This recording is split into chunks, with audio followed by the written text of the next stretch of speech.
not think if interrupt the to exist. intercessors had managed to kind of do their fought job into it, first, I yeah. would have been tempted, I think, to precision into that war boss. Well, maybe just now, take him out. with In the knowledge of bonus of forethought, hindsight. you do that every time, people But at home. having- Every time. Having said that, though, if you rolled 6 ones to wounds, Yeah, it correct. still It wouldn't have worked. Correct, Still wouldn't have didn't worked, would it? matter.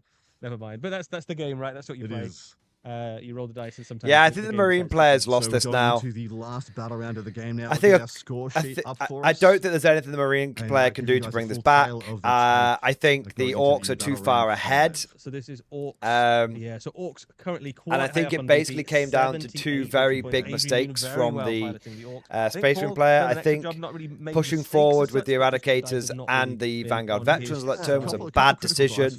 And I think doing that counter charge at the end there was also a mistake because you just lost a unit in your turn. They had a couple of practice games and that's it.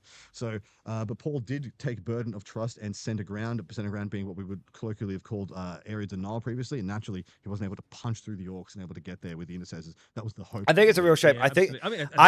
I was Yeah. really You have to excited go for that the Space middle Marine objective. charge. What Then tools have I got? think I've got Brutalis Dreadnought, if that I've got Space Marine Intercessors, charge goes what I wanna off, do the is game is rapid back fire the on. Intercessors charge the Brutalis, exactly what I did. Yeah. But the on the But war now I side, think that Space Marine particularly charge that not going off has very sealed it durable. up because Did the really Space good Marine job. charge Yeah, could have been the really Magnus epic. Because good, think about it, they but could have then charged in, just hit a swept the wall boys, sometimes. got onto the objective, and so then just got the run interesting thing over now by is that the because battle wagon. Gaz And that's joins cool. the It's like, unit brother, of we're doing Meganobs it, boys, we're in doing it. They actually counted as Getting one run over. whole unit. Cool. So when the But Meganobs it- go down and the whole unit That way, the goes Space Marine player to could still have half, lost, not below half, they will but start it taking would have battle been shocks. So Gaz will have funnier to take a battle shock right and now. funner He for both wouldn't have players had to in the involved. previous edition. Ah, okay. But Yeah. Good to know. So, Infantry, and also sir. would have been battle very shock Lord of the half Rings. low Mobile half infantry strength. made me the You know how, man I like, am Yeah. today. you know when the Rohirrim Exactly right. So charge into the addition side of the to Orc vehicles infantry and that like half obliterate health, them, below half and it's like life we're attack. doing it, saving the I'd be sea, all great this and kind of so stuff. happy when my And then knights the had, the 13s, Mumma Kill turn so up. down to 12 That and would have been 26, and basically now that 13, moment and on now board Almost because certainly the one of those Intercessor would have will get swept the immediately Orc boys, but Me then too. got crushed by the Me too. Morkanaut 'Cause and usually the when Battle you got down Wagon. to a single That would have character, been really it's considered to cool. be a disjointed But unit. because the You've got interrupt a stratagem bodyguard with a exists, bodyguard and a leader. that Now they moment can is join in this denied, construction and counted as one it just big becomes a fight bitter now. pill to swallow. Here comes the Morkanaut. Will we see the Morkanaut kill itself on Hazardous? Surely, Adrian pushes the button. Surely he goes. I for don't it. think he's going to push How the many button. wounds you got left? Like 5. wounds left. I don't Will think he left. pushes Okay. the button. So Paul Murphy does get to reapply Oath of Moment right now in the start of this battle round. Also, sorry, no apologies, he doesn't. But the Interrupt that still is on like Gaz's Overwatch, cool tracker, and of course we don't. and get there's a any, reason why they changed rerolls of Overwatch. Overwatch anymore. So, but he could technically Overwatch with the Lancer if he wanted at the end of this movement phase, because of course different timing now on that ability.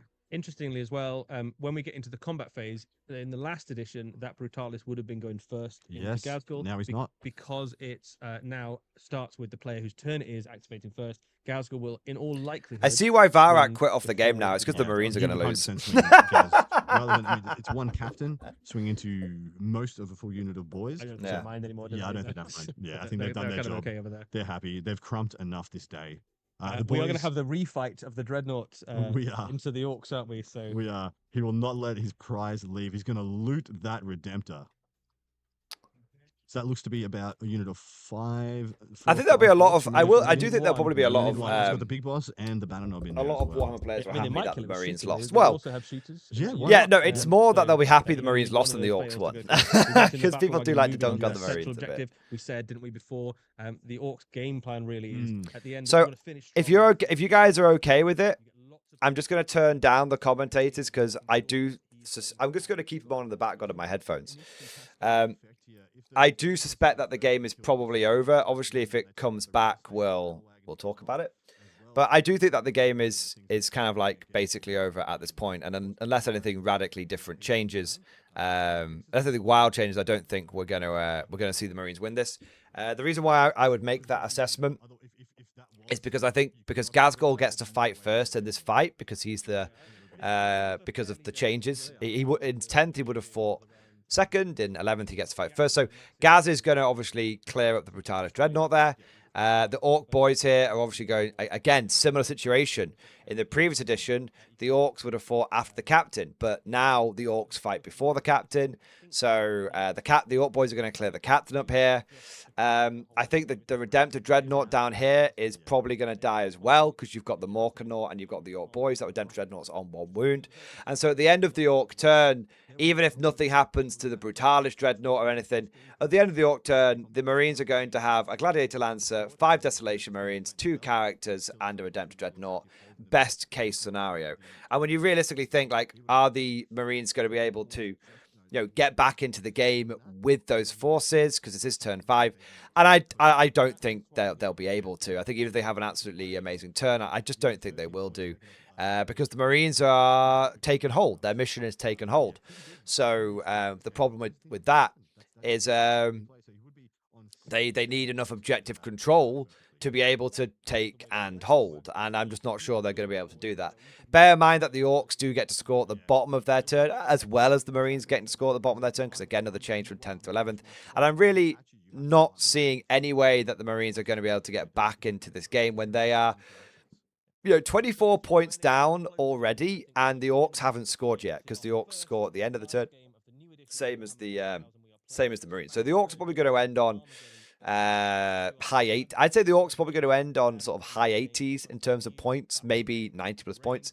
I suspect the Marines will probably end up maybe they'll get to sort of mid 70s. I think the Marines will probably, could get, even at this stage, could get 20 points out of the game because of end of turn scoring. So we'll see.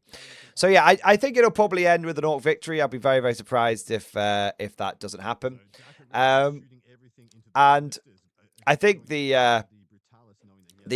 what we've kind of seen here in terms of the sort of, I guess it wasn't scripted. No, I guess it was scripted. So to give my sort of final thoughts on the game here, I do think that there was some good back and forth moments on this, but I think the back and forth moments,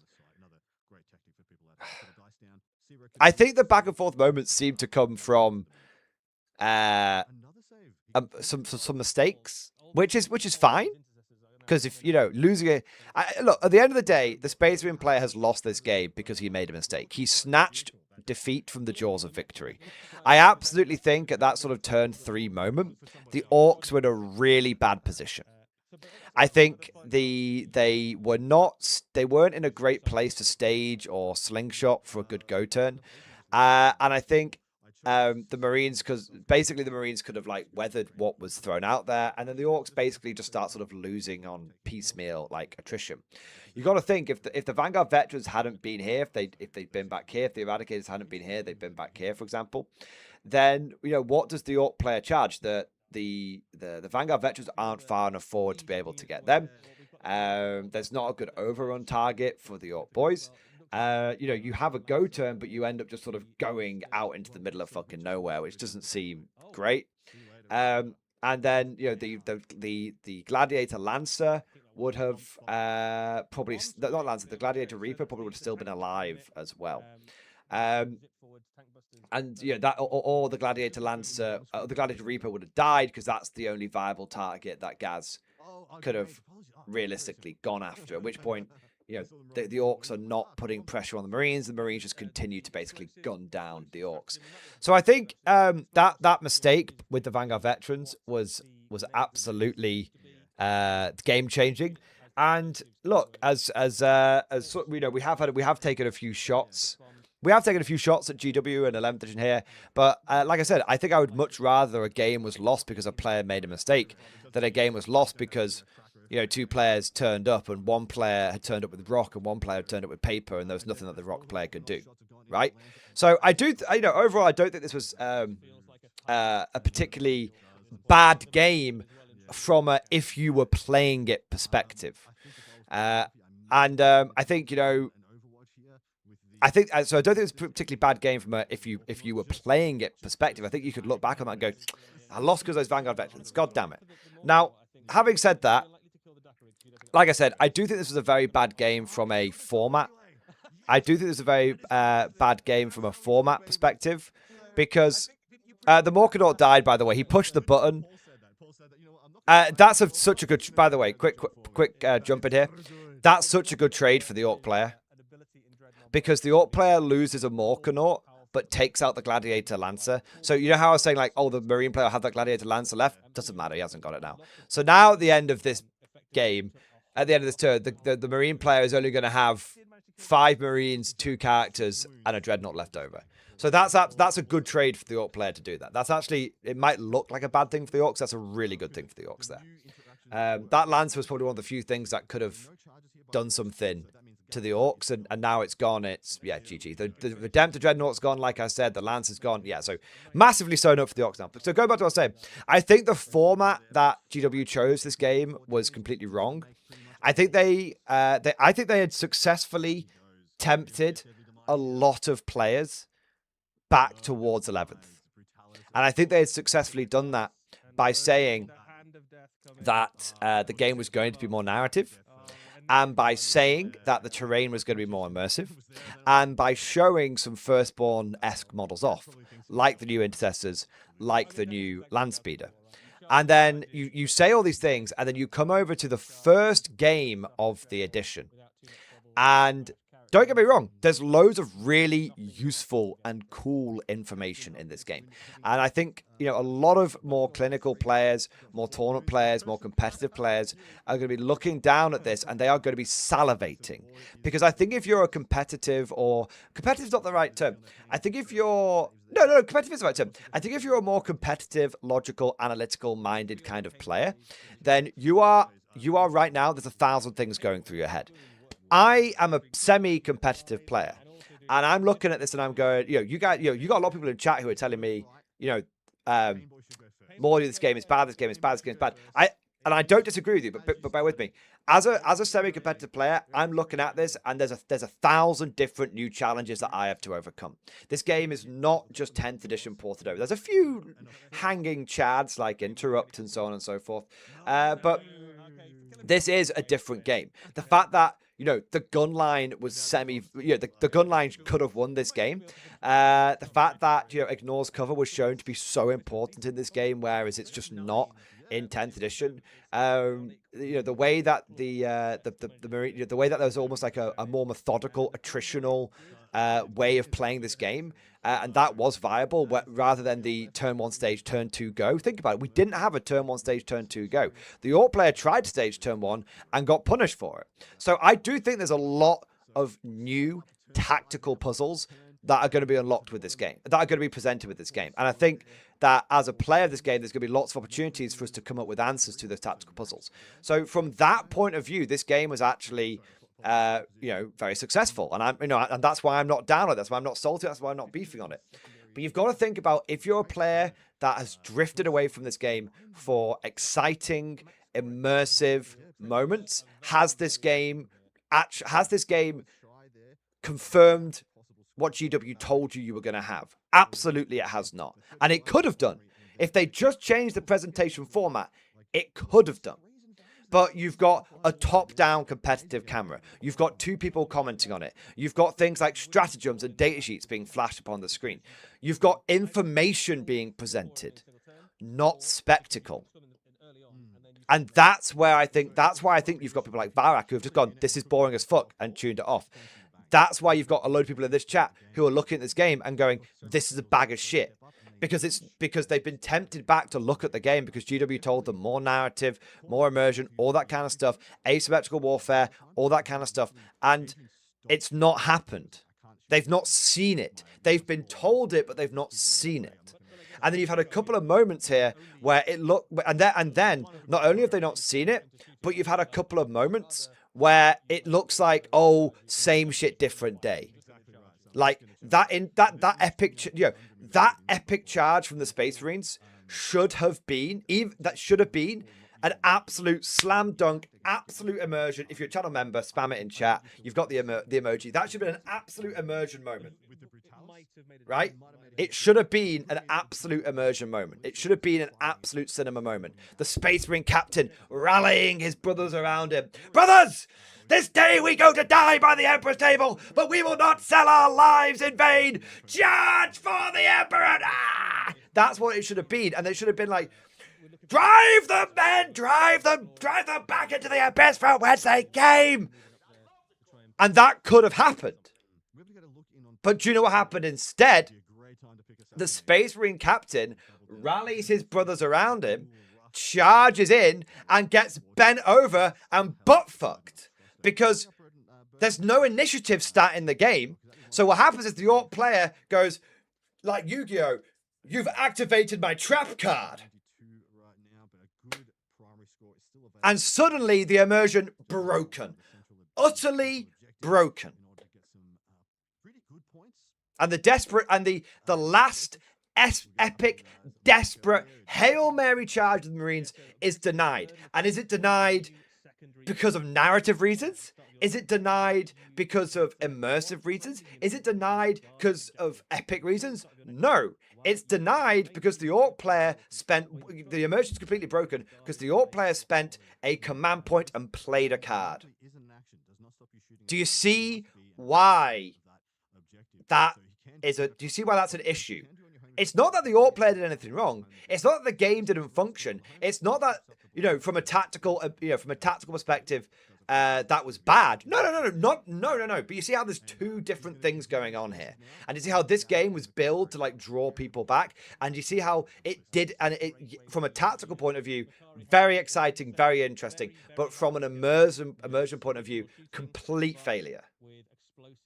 Complete failure. So do you see why I'm saying those players who are looking at this game and saying, I love this, all of the tactical opportunities, all the new puzzles that I've got to solve, all of the new dilemmas I've got to overcome, though, you know, those sort of more immersive, not immersive, those more sort of analytical players are absolutely loving this. And you see why the immersive, epic, cinematic crowd aren't loving this. Neither camp is wrong. But one camp is getting what they want from the game, and one camp isn't getting what they want from the game. That's the issue. That's the issue. And I would just say, if you're a tactical player and you're loving this, and you're seeing a narrative player who's not loving this, don't lambast them. And if you're a narrative player and you're seeing a tactical player who's loving this, don't yuck their yum, because neither one of you is wrong. Take a moment to appreciate the other person's perspective and respect it. You don't have to agree with each other, but you can respect each other. And that's what I think we need to see from this. And I think, unfortunately, that's not what we're going to see from this, because everyone lives on the internet these days, and everyone's just going to take an opportunity to fucking mog on each other. I think this is just I think that everyone's just going to basically mog on each other. Yeah. Yeah.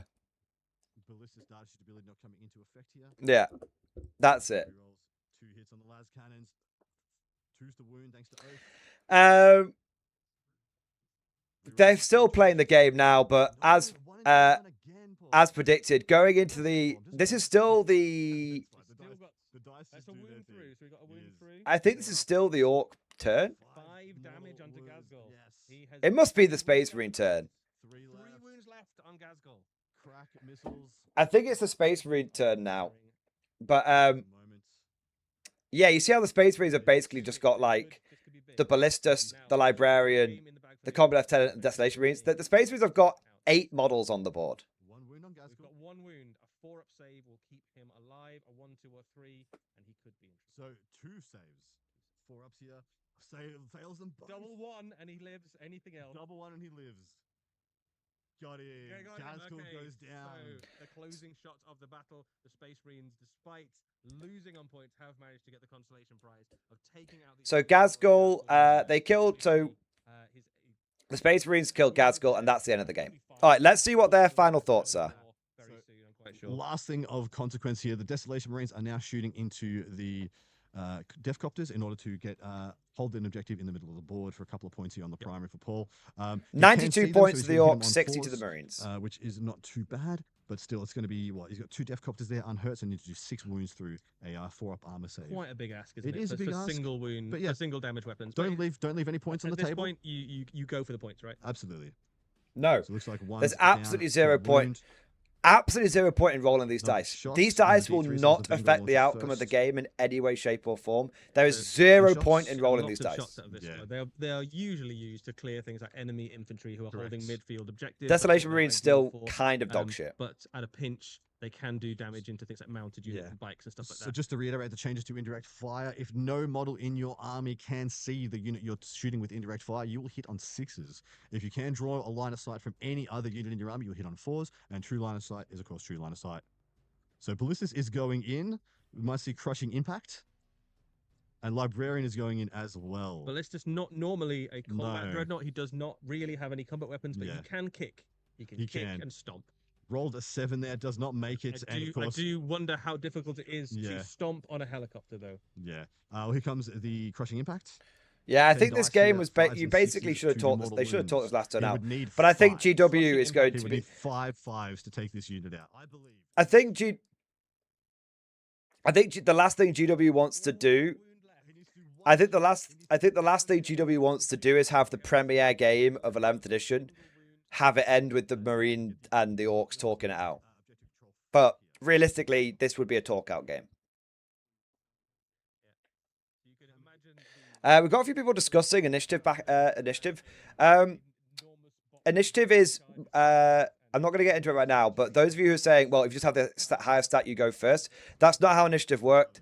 Initiative used to work with terrain, and you've also got to take into account that when I say you bring the initiative stat into the game, I don't mean you just return it to its former stat. You take a leaf from things like Old World. So we'll have a discussion about initiative another day, but just me saying bring initiative back, there's more to it than what I'm saying. I'm just giving you the summary overview, okay? Discuss it as much as you want, but the way you bring initiative back and make it work, you look at Old World. Old World does it very, very well. We will, I believe, be having interviews. We will, yeah. We're going to go to a very quick break. Hey, 69.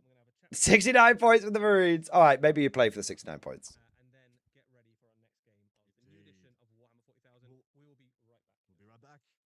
All right, they're taking a break. There was nothing extra to see there at the end. Just got some trailers and shit. Don't care about any of that. Okay. There we go. All right. So, yeah, basically, taking my headset off for a second. Basically, that was the first game of 11th edition. Obviously, I gave you guys my final thoughts a few minutes ago, so I won't repeat myself. I do think that there was lots of really excellent information presented in that game. I do think that there's a lot to think about from that result. But I do think there's going to be a lot of players who are very disappointed from that game. And I do think there's going to be a lot of players that are very excited about that game. And I think it's really going to come down to what kind of player you are. Does 11th edition have the opportunity to be a much more immersive game? I personally believe it absolutely does. Did that game and the way GW present it convince anybody of that? No. I think they have. I think that game has. I think that game is going to have. I think that game is going to have some issues. And I think the fact that you've seen people who are already saying that this game isn't going to bring them back and all this kind of stuff. And I think that's a shame because I do think 11th edition could have the potential to be very immersive. But I just think GW chose a very, very wrong way of presenting it. Yeah. And from the beginning, we just wanted to see how the game played. And I think just to basically summarize, to give the final example of that, at no point did we get anything. At no point did we hear from the players themselves. Think about that. That entire game, we did not hear once from the people actually playing the game. That's the issue. Now, we'll come back 1 minute. They've got some final thoughts there, so let's have a look.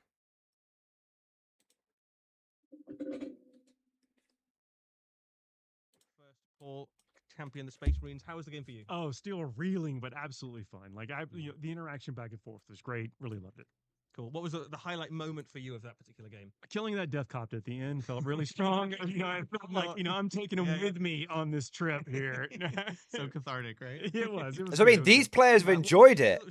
Those guys have enjoyed it. Might have played out in the last edition of Warhammer. So being mindful of the 2-inch exclusion was what mattered, and then of course the 480i camera is back. Information from the charge roll. Also, I think that was also impactful because once you saw what you rolled, that kind of saw if it opened up any other doors for you. that felt like Yeah. the big one, didn't it? When you kind of you saw the opportunity to take out Gaz and Well, there was an opportunity there where my Vanguard vets actually, could have gone a couple different places, and I might have exposed myself to something. If anyway, I wanted the dice to help give me a little bit more information, see where they could go, see if they could do what I wanted them to do with the game, which was to be basically a little bit of resistance between Gaz and the rest of my forces. awesome. Adrian, obviously, congratulations on your Thank win. you, appreciate it. The Orcs sort of stomped to victory at the end. Yes. How was the game for you? It was amazing, an absolute blast. I was really happy that we had so many cool cinematic moments. It was kind of culminating in that battle in the middle. Do you see what I mean? Can't They ask for better than that. they should have just had the Warbucks. perspective of the Right, when two he players. swung. He's amazing. He's an absolute joy, and it was kind of cool. Why to is everyone there see sound so that fake, especially Eddie evil Eccles? extra attacks. Because they're doing a He show. looks great, and he It's a plays show. really, really fun as well. So that was awesome. Apart from that particular fight, did you have any favorite moments from that battle? Boy. So I was really happy that we did manage to get Gaz in with all the Mega Nubs on that flank. Paul did a great job of sort of keeping me at arm's length with him and sort of kind of roadblocking with the Exactly. This is the scripted part. They're And selling so it. getting in This is the and then show. Seeing again the new rules where we had ongoing combats and letting Gaz swing before the Brutalis. It was a cool moment that was like cinematic, but also showcasing some of the big So you're changes. kind of far less worried about that fight than you maybe would have been the last edition exactly, where yeah. you're getting punched by a dreadnought. Yep, and he still maintained his leading bonus despite losing all his Mega Nobs. He's still crumping. He's the biggest boss, so that was cool to see. We also quite like the fact that you blew up your own Morkanaut. Yeah, you have to. I also Plain enjoyed orcs. that. That was definitely a favorite, right? That was Well, a, guys, thank you but so that much, wasn't a bad for playing. tactical Adrian, decision. thanks That for was a coming good and, tactical decision. piloting the Orcs through this Thanks for battle. having Paul, me. you're going to stay with us and commentate on some of the future games. Guys, that's our first game of Warhammer 40,000 done. We'll be back in about an hour's time. Perfect. For the next game, we're just setting up the new board, getting the players' armies ready. So we'll be back in about an hour for the next game of the new edition of Warhammer 40,000. Cool. Are they going to end the live stream or just pause it? Sweet. Oh, still talking. No, small technical issue there. All right. I'm just going to mute this and have it in the background. All right. So, like, that's basically, it was what I said it was. I'm going to be back in a moment. I need to, I'm very sweaty. I need to wash my hands and I need to eat some food. I've not eaten anything today and been streaming like for 3 or 4 hours. I'm going to do a poll, though, quickly. 1 minute. What did you think of the first game of 11th edition? It's going to be a 3-part poll. You're gonna have good, meh, and bad. And you can, to be clear, you can vote in any of those categories for whatever reason you want. Whatever reason you want, okay? There's no, it's whatever justification you have for voting good, whether it's tactical, visual, immersion, whatever it was, you vote, okay? It's just what was, after you take everything into account, what is your thoughts on that first game? All right, there's no like good for gameplay reasons or anything like that. Just good, meh, bad. All right, it's more of a vibe check than anything else. Now, give me a moment, guys. Like I said, I've got some food just over there, so I'm just gonna grab it.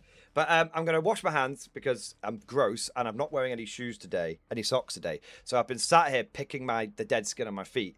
I don't want to eat. I don't want to be touching my horrible feet and then eating my food because I think I'll get very ill. So I'll be back in a second.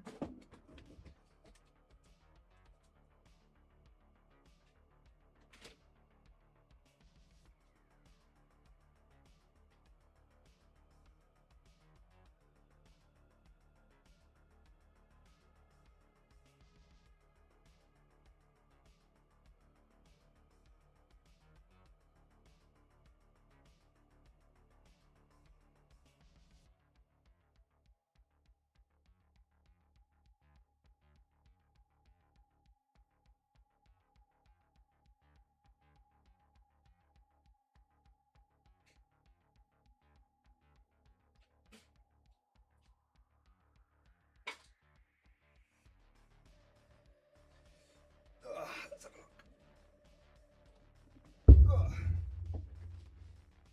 look. Okay. Oh, I've left my headset in the other room. It's fine. I don't need it right now. Oh, let's have a look. Let's have some food here. So I've got a Scotch egg. Mmm.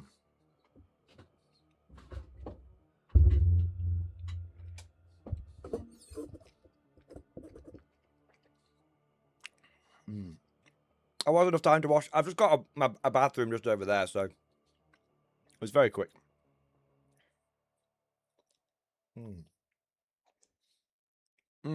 God, I'm so hungry.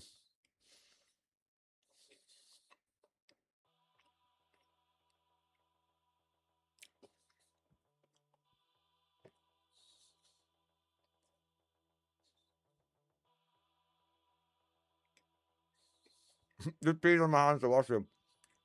What's wrong with that? Peach Cheryl.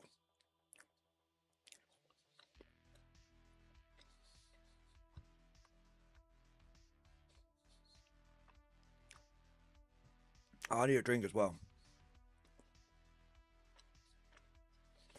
Bobby 3000. So, was anyone surprised by anything? I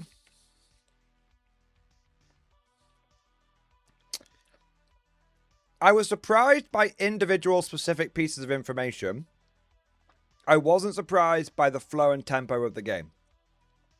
So, if you guys remember the battle report that Simon and I did, even though it was, you know, in the specifics, you know, quite different to what we just saw,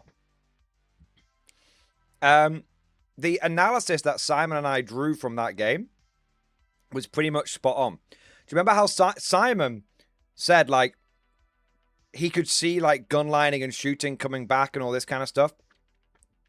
Yeah. So I think basically what's interesting is even though we didn't have all of the... So I do want to say vindication moment. Because even though Simon and I didn't have all of the information, we basically played a game that felt very similar to what we just saw. Yeah.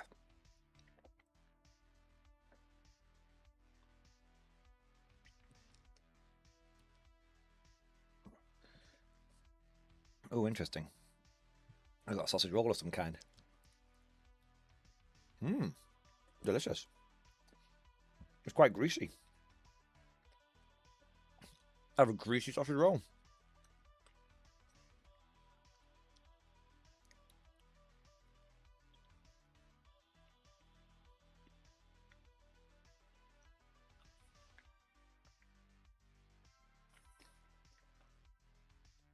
So, what would you guys prefer? Would you guys prefer me to keep the stream going? Just have a big, long, sort of 9-hour stream? Or do you want me to have, like, end the stream and, you know, come back? And then start a new one? It's entirely up to you. I've got 3 thumbnails set up. One for each game, so it's up to you. But I'm happy to sit here, chat very casually for a bit, take any questions and whatnot. Yeah. It's up to you guys.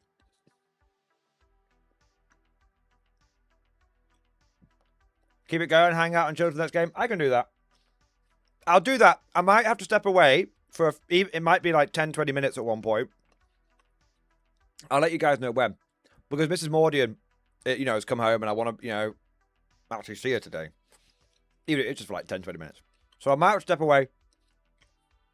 And I might step away for like my dinner as well at some point. But I can just keep the stream going. And I'll let you guys know. So that if you guys want to step away as well, you'll know. And that kind of stuff. So right now, I'll stay here.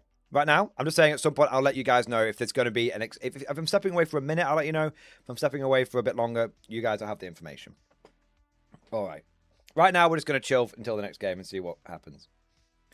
Got another sausage roll here. Now, this one doesn't look like a sausage one. It looks different. I think it's a cheesy sausage. I got a cheese roll. Can we all get a 07 in the chat to Mrs. Mordian, though, who came into the room and put my food down a couple of hours ago? I would be very hungry and very grumpy right now if it wasn't for her.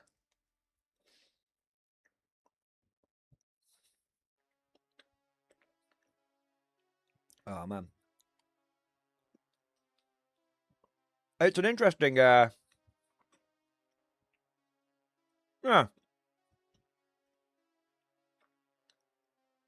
If I could give you my personal thoughts on 11th edition, I do think it's going to have, I think 11th edition is going to have some, from a broad, I think 11th edition, from a broad brush perspective, is going to feel very much like 10th edition. And when I say from a high level overview, I think you're still going to have games that get talked out turn 4, turn 5. I still think there's going to be, I still think it's going to feel very much like new Warhammer. And I think the dilemmas and the problems, the minutiae, the specifics, are going to be different. It's basically same feel, different problems. Are we going to watch Valor's Crash Out? 100%. Let me finish my food. I've only got a little bit left. Grab a drink, and then we'll watch Valor's Crash Out.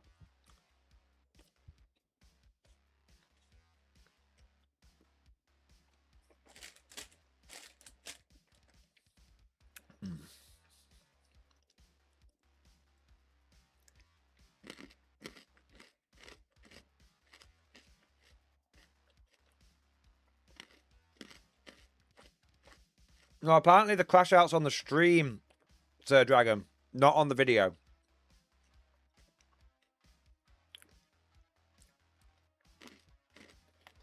Apparently he quit stream early because it's boring.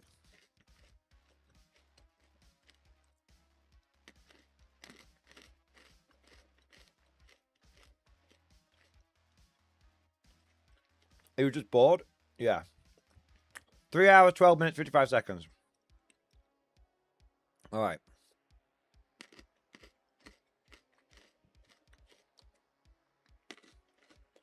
I'll tell you what, I'll bring it up now.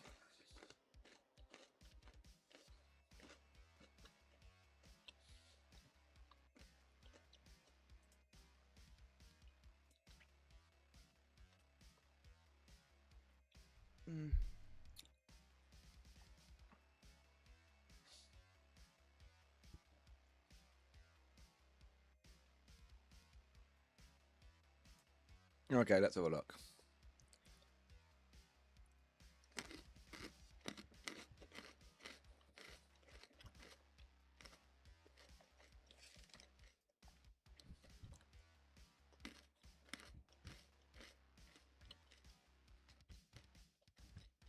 Lord of War, can someone clarify what came up earlier on the stream about unit saving throws? Did the notice actually say a unit uses the best saving throw in unit? No, it's slightly different. Yes, but no. So how it works is you take your hits, your wounds, and then you've got your saves, right?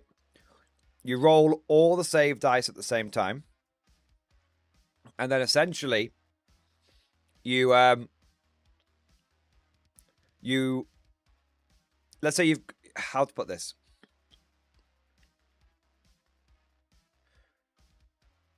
If you had a unit that was like 10 strong, and there were 5 guys with a 4 invulnerable save, and 5 guys with like a 5-up armor save, you could choose if you wanted to take it on the 5 guys with armor saves, the guys with 5 armor saves first, or the guys with the invulnerable save first. But once you've committed to rolling on that, I think that's how they said anyway. Actually, I don't fucking know. It was very confusing. I didn't get it. I did not understand it.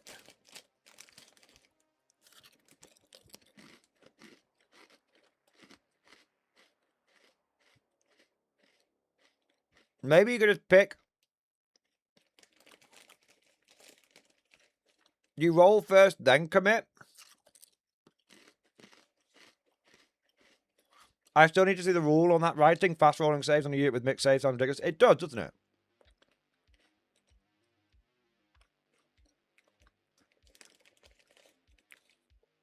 It's strange.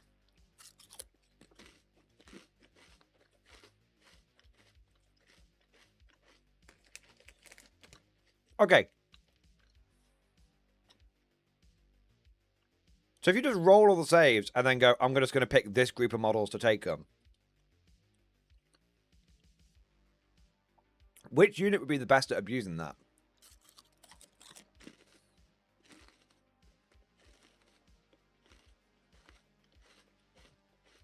Is there an argument for bringing Bulgarians with different shields?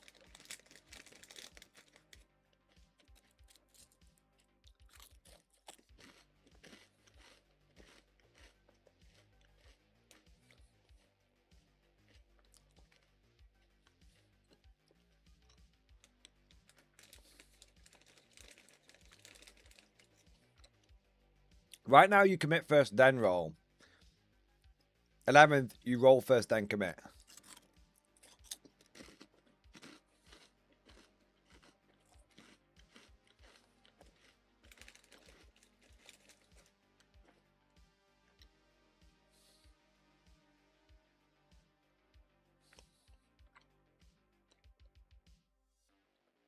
Oh. Oh.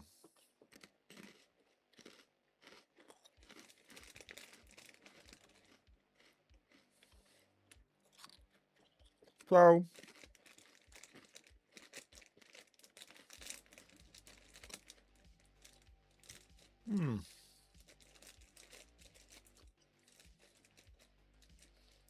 I don't like it.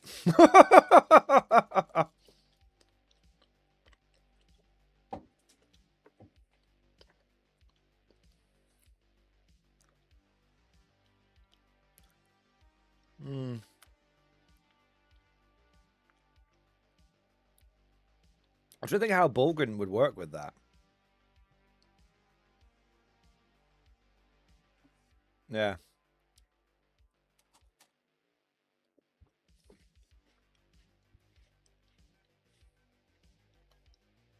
Like Bulgarian with 3 invulnerable save shields and 3 +1 save shields.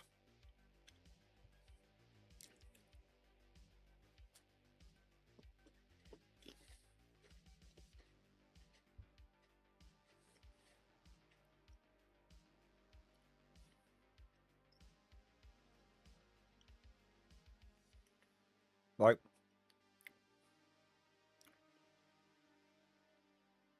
I guess it's all coming from one weapon profile, isn't it? Okay. I've got it. I've got a good example.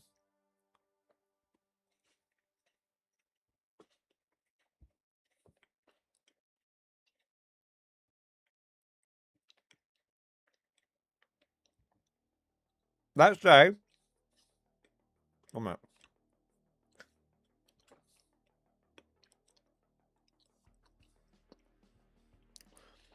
Let's say someone hits you with a bunch of AP -2, damage 3 weapons.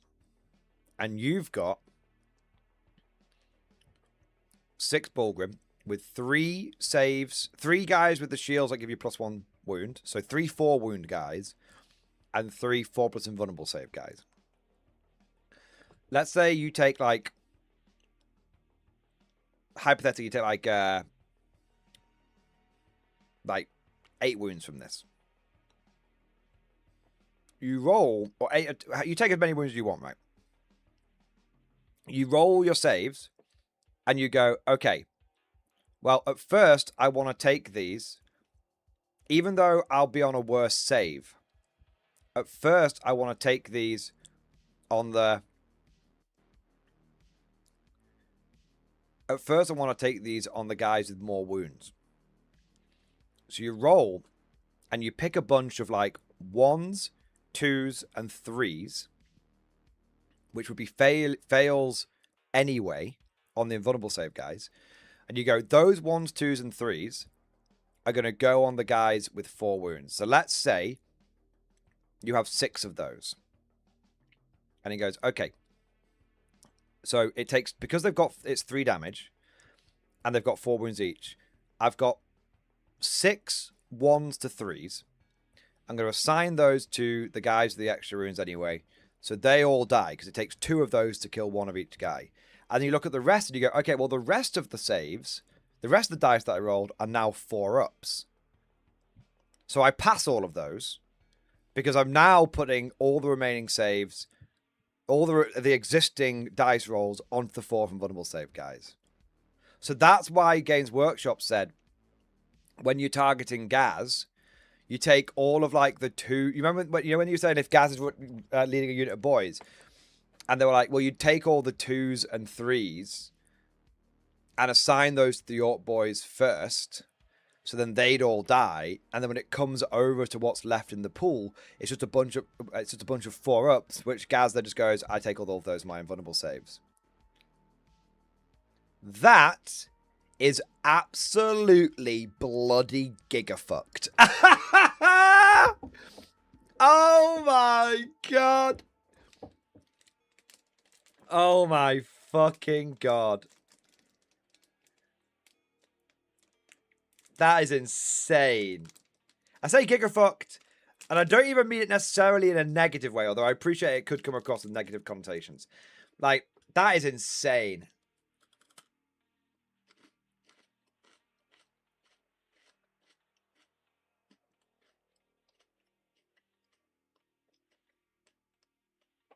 Solid Smith, which is why I say there's no way it works like that. But that's how they explained it in the live stream. No, you can't annoy him. You can't assign it to the characters first. That was confirmed. But you can basically have the Orc boys absorb all of the dice rolls that would have negatively affected Gaz, and then leave the ones left over that he'd be able to pass on his invuln.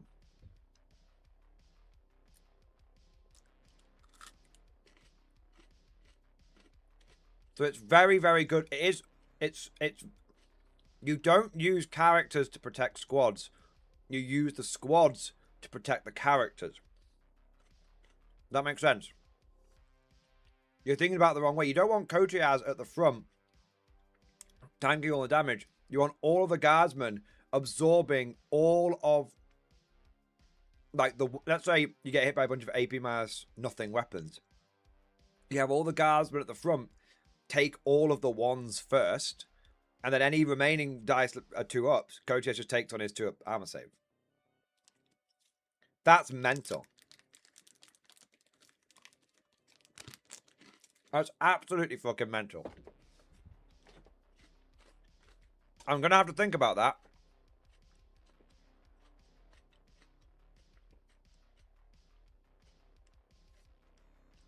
No, old werewolf, you can't.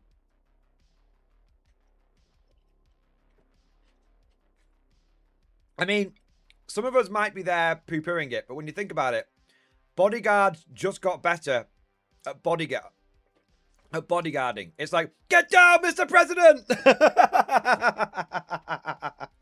Literally, GW has made get down, Mr. President an in-game meme. That's pretty crazy. I'm not against it. This is what I mean. It's new problems. See what I say? It's going to have a very similar feel, but the problems you have to address are going to be very different. Yeah, 11th edition is going to be a bit of an interesting one. Got some super chats coming in here. JM the Goose, thank you for super chat. Can't help but feel like how much stuff can move now is going to lead to guard getting bottlenecked and bummed. At least my army rule can be made redundant from a handful of attacks. What were the early shooting moments like? JM the Goose, I think guard is going to be okay because I think the Marines, I think, struggled because they had a lack of ignores cover, and I don't think guard is going to struggle. Marines do have ignores cover. It's on things like flamers and shit. Whereas guard can get ignores cover on bigger weapons, which is important. So yeah, I think that the interesting thing what I felt was what happened in that game is the orcs were held back, and then the Marines basically overextended, and that's when the orcs surged forward. If the Marines hadn't overextended, I actually think the Marines could have basically shot the orcs off the board. And that's kind of the opposite of what I think a lot of people were expecting. This is why I said the ability to toe in cover and see so much stuff, I think is now. I think if you play it right, I think when the solving starts happening, I think we're going to see 11th edition be a shooting edition now. See? And I know I said it was going to be a melee edition. I know I did. But I think it's going to be like... I think it's going to be a shooting edition. Yeah.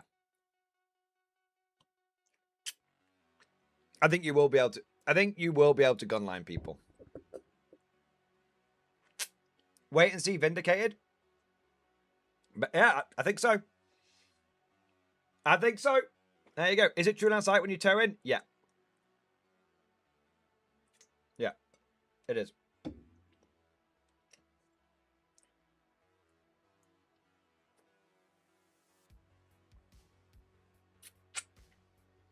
Yeah. I thought you couldn't shoot stuff outside of 15 inches. Unless they shoot. So, unless they shoot. But you've got to think, like... I mean, I'll explain it another time, but it's going to... I think it's definitely going to be more shooty now. If I was watching that game there and I saw how... Because, yeah, the Melee Army won that game. The Melee Army won that game because the Space Marine player fucked up. And I think if you're a shooty army, you can absolutely shoot people off the board if you get good, if you play well. Yeah. Exactly. Old Werewolf's got it. Throw cheap OBSEC units into the middle of the board, blast everyone else off. Exactly. 100%. Did you... Oh, by the way, did you guys notice how Hidden didn't come up once in that game? Told you.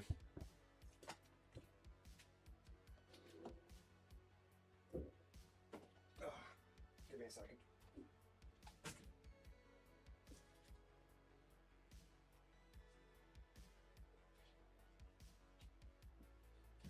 Right, I was going to grab a drink. So talk amongst yourselves for a few minutes, alright? I'll be back in a few minutes. I just need a drink and it's very warm in this room, so I need some fresh air.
comes to fighting crime, there's only one man keeping the streets safe, while keeping it real.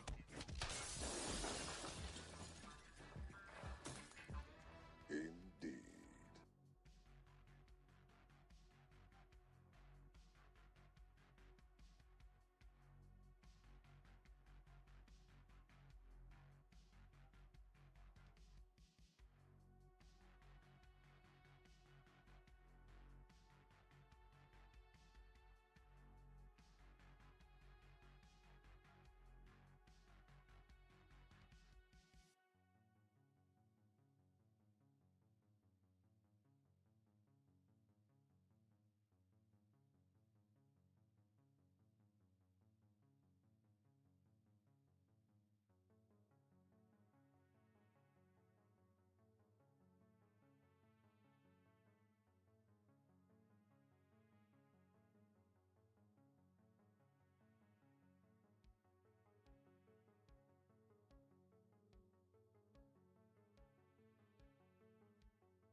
Backbone of the guard, ready to serve.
I'm back.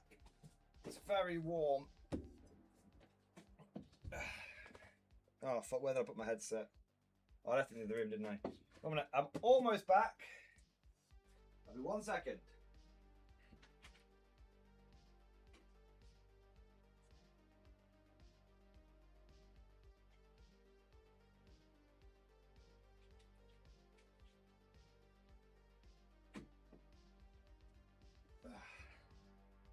It's the hottest day of the year. Oh, I'm sitting on I've got an ice pack that I'm going to sit on. Try and cool myself. Or just have it on my chest. Yeah. Anyway, it's too bloody hot. That's what I'm telling you. Just gonna have it hang on my belly. All right. It's literally the advantage of being a fat geezer. I got a belly that I can have stuff on that helps cool me down. Right. I'm not freezing the old testicles. Let's have a look.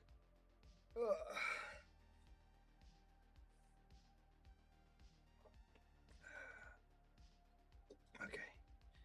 So, the next game is starting in about 18-20 minutes. So I thought what might be quite a good thing for us to do, keep an eye on the GW stream. There we go. Is let me see what the GW stream is doing, to be fair. Yeah, game 2, 13:30. Right? Yeah, okay. So, what I thought we could do is have a look at Chapter Master Varak absolutely crashing out. Does that sound fun? Does that sound fun? I think that sounds fun. Let's have a look. He's got his challenge screen, so I don't need that one there. That's fine.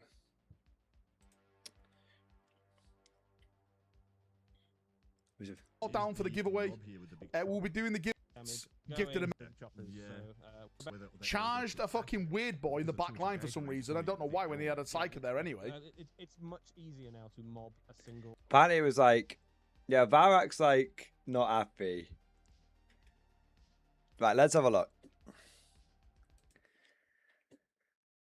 Look at that face. Ladies and gentlemen, look at that face. That is the face of a very unhappy Space Marine player. So, for those that don't know, Games Workshop's been covering 11th edition, and they've been showing off lots of games of the edition, and myself and many other content creators have, of course, been covering it because, you know, it's the new edition. It'd be foolish not to. But apparently, Chapter Master Varak, who I think can be happily described as GW's #1 Space Marine ball washer, didn't even make it to the end of the first game because he was so bored. He was like, this is terrible. Now, I don't know if that's true or not. I've not pre-watched this, but let's take a look and have a bit of fun. Now, to be clear, I want to make this clear. I actually have no beef against Varak, and actually, myself, him, and a few others will be going over to UKGE. I'm gonna have a press pass. I know I'm gonna be pressed, but the reason I'm covering this is not to like lambast Varak or anything like that. It's because I think Varak represents the kind of player that GW is trying to tempt back to the game. Someone who's more narratively focused, someone who's more fun focused. Whereas I think 40k for a while has become much more tactical and analytical. You know, some people like to, I don't think these terms are particularly accurate, but some people like to say, you know, casual versus competitive. Whereas I don't think that's entirely true. I think you can have some people who are, I prefer analytical versus immersive player. But anyway, so I thought that, yeah, I've obviously covered the game myself, but like I said, apparently Varak kind of crashed out a little bit and said the game was boring and didn't even watch it to the end. So I've got to roughly where I think it starts, but there might be a little bit of back and forth, so bear with me. But let's have a look. for some reason. I don't know why. When he didn't do anything. The Brutalis. We'll see. Let's have a look. Has he got 2 wounds left, or has he taken 2 wounds? We are about to see a bucket load of dice thrown at this dragon. Mate, the Redemptor didn't do anything. The Brutalis charged a fucking weird boy in the He's back not line for some reason. happy. I don't know why when he had a Psyker there anyway.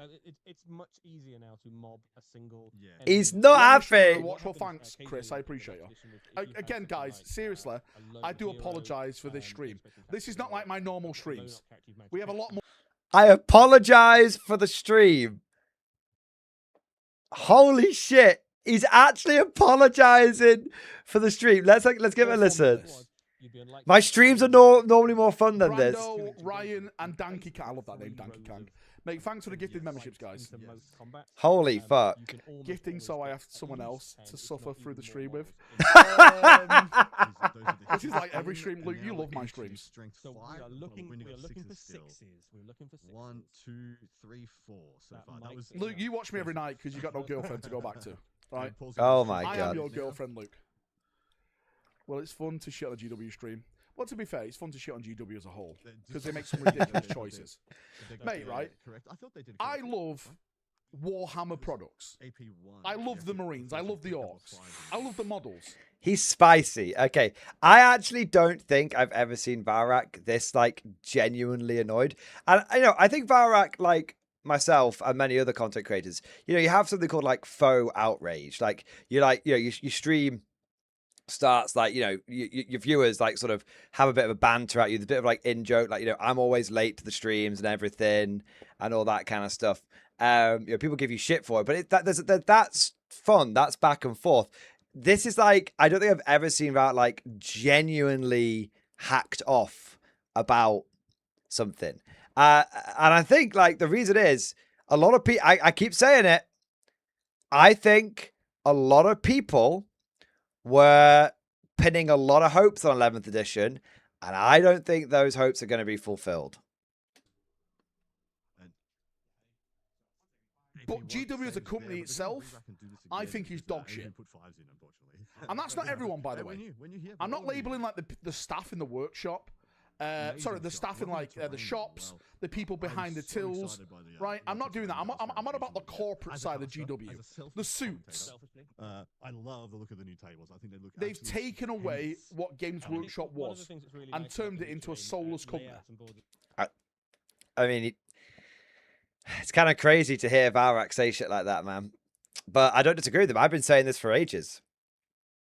I've been saying this for at least a year at this point, probably 18 months. Yeah. As well, is that absolutely there's a new set of terrain coming out which is designed for the new edition, and you can use that as you like. I'm not slagging off like the designers or anything like that. It's just the suits. So instead of like some Chip, thanks for the gifted membership. Mo Powell, thanks for the gifted membership. Roll crawlers, are you allowed to gift? I thought your girlfriend said you're not allowed to gift anymore because you're under the thumb. Right. I'm skipping it. Shut your trap. I'm skipping to 2. Apparently 12:55 is where he kicks off a bit. Wolf Joel, thanks for the gift. It might be. Someone said 16 minutes. We'll have a look. Like, do you know what? Right. This is going on my channel as a reference of a dog shit stream. So if you could, everyone, I know the stream's not been fun, but if you can like my stream and do me a big favour, because I'm going to do a big video on this tomorrow. I'm going to do a big... I know my stream's not been fun, but can you like my stream? It's not my fault. It's GW's fault. And I agree. I'm teasing him. I'm busting his balls about like how, GW, he's begging for likes and stuff. But like, he's not wrong. Like, I had so many people in the game tell me like, Mordian, this is boring, I'm a more tactical player. I actually found it quite interesting at times. But I would describe myself as a semi-competitive player. So the half of me that likes playing competitively was like, oh, this is quite interesting. The half of me that was like, when are we going to get an epic showdown and epic moments where this is bollocks? Yeah. Video on this and how Games Workshop are boring. How they're boring. This unit is a slightly harder proposition to take out. You have to give the membership for a chance to win. No, mate. We're doing a member giveaway later on. Just one giveaway. Should compare war game. Mate, I will do. I'm going to reference War Games Live and give them a shout out. Nice. Yeah, I agree with a lot of people saying they should have got War Games Live to do this. The thing is, though, I don't actually, you know what? I don't think War Games Live would have made much of a difference here. I'm going to be honest. War Games Live would have done better camera angles. Like, they would have done better camera angles. But, you know, War Games Live, you know, he's just like a commentator. The problem with this game is that it was disconnected from the people playing it. You should have had two bros broing down, rolling dice, epic highs, terrible lows. And instead, what we got was a top-down camera with people analyzing the tactical decisions that were being made and a bunch of information being thrown up on screen. It was the format. War Games Live would have been better, would have been a more refined version of this format, but it still would have been the same format. I think you still would have had some people who would have had exactly the same feelings of reaction to it. Where is my immersion? Where is my, you know, when are we zooming in on the units and like getting all those angles and all that kind of shit? Like, I love War Games Live, but the problem here was the format. And that would have been, I think it would have been less complained about because people like War Games Live. People don't like GW. I think it would have been less complained about because it would have been more polished. But I think the same issues would have occurred. Because this is the people they should be hiring to do this shit. Yeah, but we don't want to work for GW. Why would War Games Live want to work for GW? With hiring the best people to show off the best parts of your product. Is there something wrong in there that I don't understand? Oh, Paul, that was a rough roll. I think you.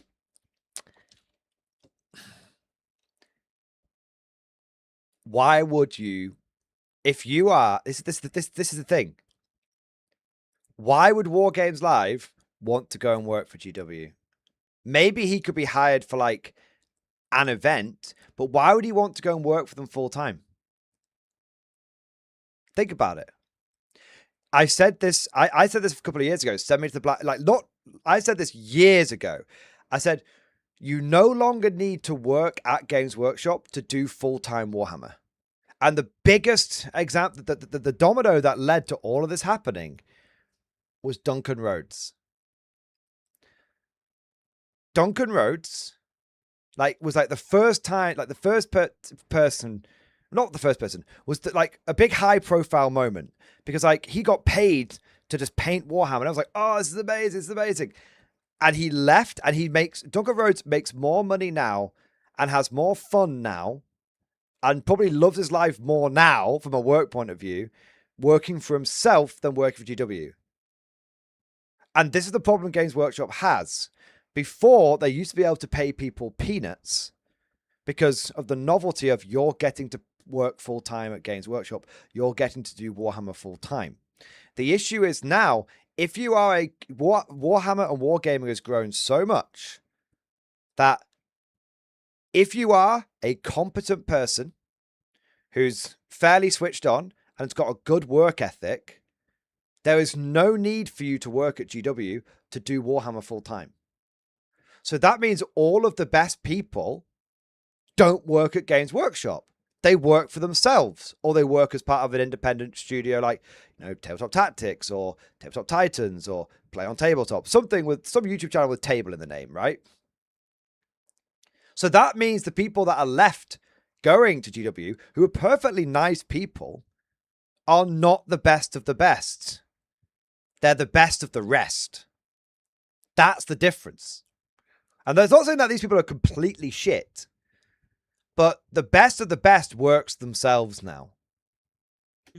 Is the giveaway an aircon unit? I fucking wish, mate. My balls are sweating. Yeah, me too. I got this fucking thing on Thanks for the gifted. This thing on my belly. Cloud, mate, thanks for the gifted.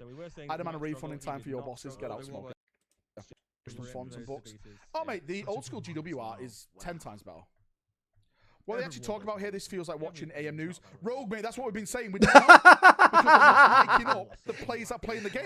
It feels like watching the news. Do you know what? I'm not even listening to it at the end. I've had enough. Holy I've shit. had enough. Matt Guber, mate, thanks for the big 5. Right, I'm going to do this giveaway now. Give me a second to set all this up, gentlemen. Skip ahead a bit. The wheel.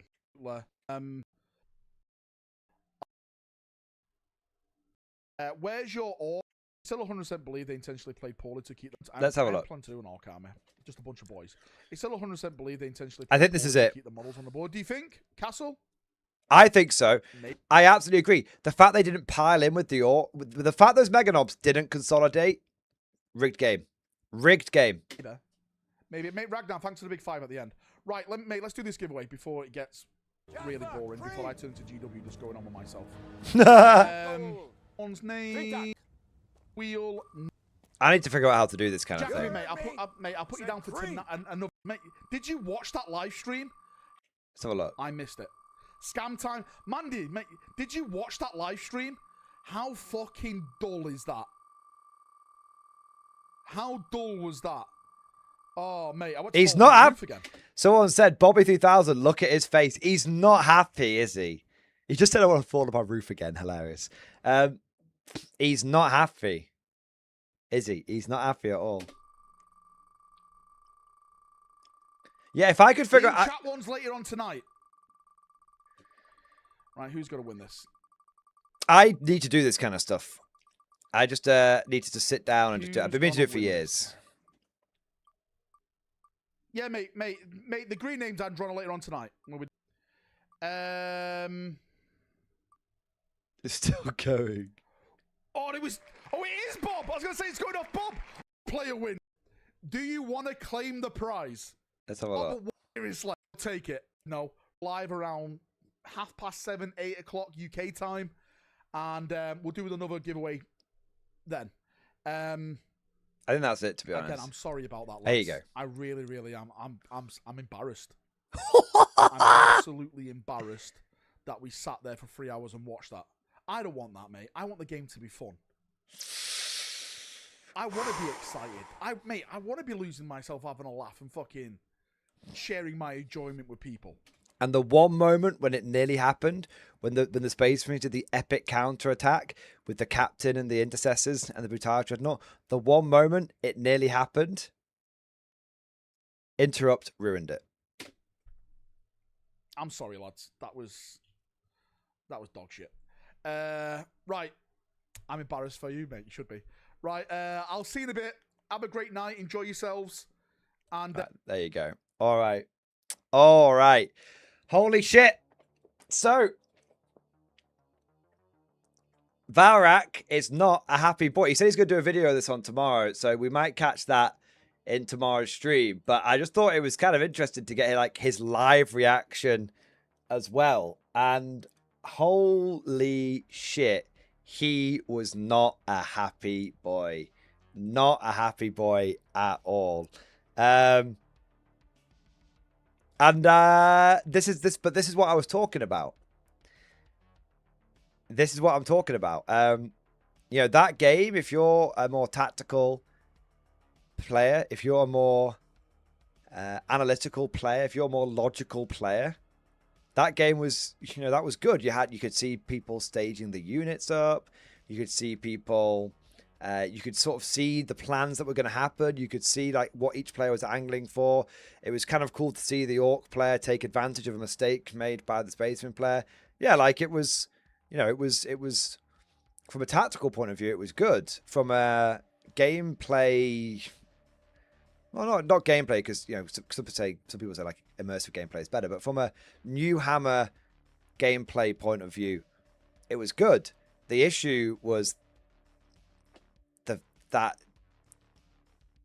I think they should have, I don't know. The issue is that you got games which have told a bunch of people the game's going to be more narrative, and they come and see that as their first game 11th edition. And where is the narrative? Like, think about that for a moment. Where was the narrative? Like, what was the story? Were the characters named? Like, did they? Oh, and this is my character, Captain Varnius Trelorix. You know, think about it. There was no narrative elements for that. It was just a standard game of New Hammer. And if you like New Hammer, then that's good. But if you were coming back or if you wanted from, if you're being tempted back or you wanted a different angle from the game, you didn't get it. Now, if you want to know something hilarious,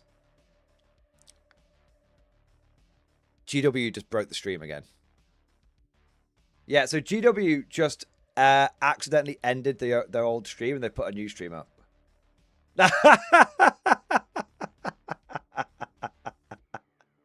They just literally, yeah, look. They just ended the old stream and began the new one again, I think. Yep, 40 seconds long.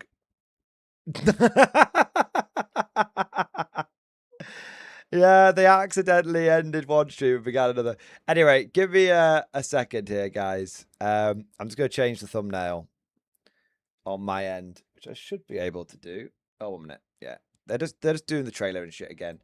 I'm just going to change the thumbnail on my end so that people know we're in the new game now. But you guys might as well enjoy this. War is all that remains. It rises from the dust and echoes in the sky. A promise. A cacophony of endings.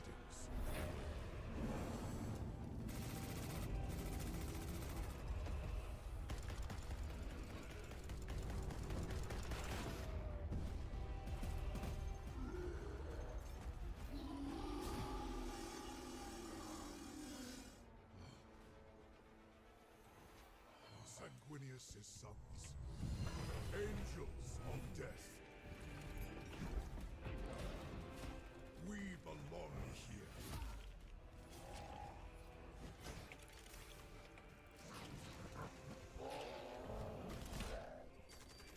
Our veins burn with his wrath. Our twin hearts hammer with his rage. War is all that we know.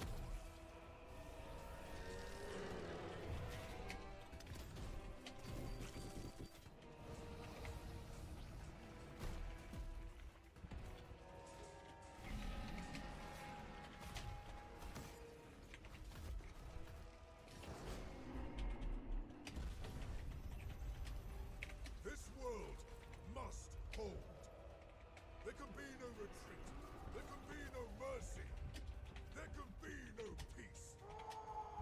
There is only war.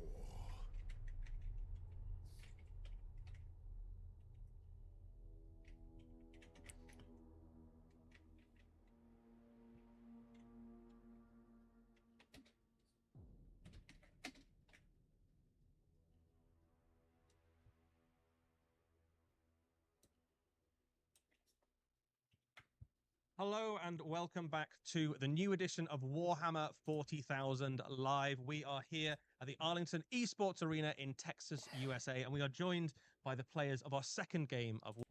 Just going to pause that 1 second. Just for those of you that give a shit, just closing the last poll, and 55% of people thought the first game of 11th edition was meh. 29% of people thought it was good, and 60% of people thought it was bad. So that's based on 446 votes. And that is that we're going to let those results speak for themselves. All right, so we are getting into the second game of Warhammer 40k 11th edition that GW has decided to show to us. So this is going to be the community clash. So it's going to be taking place with the guys from Play on Tabletop. If you've not heard of their channel, where have you been? They're probably one of the biggest battle report channels for 40k in the world. You should definitely check them out. And it looks like GW, touchwood, GW got all of the technical problems out of the way after the first game. We're still on the 480i camera, because apparently GW doesn't know how to do overlays and layouts in OBS, but here we are. But let's take a look and see what they're saying. Apparently it's going to be Death Guard versus Tau. We are going to be reacting to this and giving our own thoughts from two perspectives. We're going to be looking at this from the perspective of, okay, what does this new 11th edition feel like? and we're going to be giving the perspective as well as like tactical decisions that are being made from the game. So we're going to be looking at this both from a immersive, fun, hey, what's new on the block viewpoint, but also we're going to be seeing like what, you know, we're also going to be taking a chance on taking a look at what decisions the players are making, so we can both have our immersion and we can have our tactical breakdown. All right. So with that said, let's take a look at what they are saying. I like aggressive shooting tactics. Like it's fun. But the detachments I'm playing are they're not. You know, my bonuses don't really trigger till turn 3. Most of my stratagems don't trigger till turn 3. So he's playing Kayun. It's a Kayun detachment. Yeah, the Kayun. Yeah, so we can talk about detachments. Yeah, go for it. The Kayun detachment, which is from the Codex, but I've also got the new one, which is the Advanced Acquisition Cadre. Yeah, which basically buffs stealth suits, pathfinders, and ghost skills. I don't have any ghost skills, but I do have 2 units of stealth suits and pathfinders that get some really cool abilities. I think the best part of that one though is the some of the stratagems, specifically the one allowing you to basically sticky an objective that they got into in the movement phase. So I can move on to an objective and then sticky it. That's something the Tau have wanted to, so I don't have to rely on Kroot to sticky objectives. So I've been using that a lot. But marker lights, man, oh, that's different. They're still working just fine. They're great. They work the same as they do now. Called it. It's so much more impactful, so much more powerful. Told Being you. Able to just get rid of cover. Send me to the black ships. So huge, and then getting that +1 ballistic skill. Send me to the black ships. Means that you're in such a better spot. It conversely means that if you do not have a marker light, you're in a tough spot because you're hitting on 4s with a lot of stuff, aren't you? So I've turned it up a bit. The difference between not having one and having one. The efficacy of the army just goes as soon as you don't have marker lights. But everything could so spot. What about the Nurgle Force then? What are the units to watch for in this Death Guard army?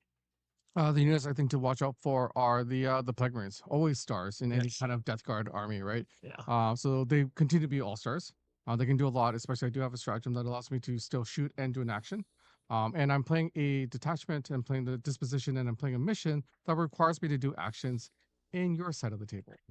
Nice. So I'm also forced to be aggressive, because if I'm not aggressive, I'm not scoring my primary, and you definitely need to score your primaries to win games. Cool. And then before we let you guys go off and kind of play this battle out, have you guys given any thoughts to like what the story is behind the? So the are they matches that you're doing? playing?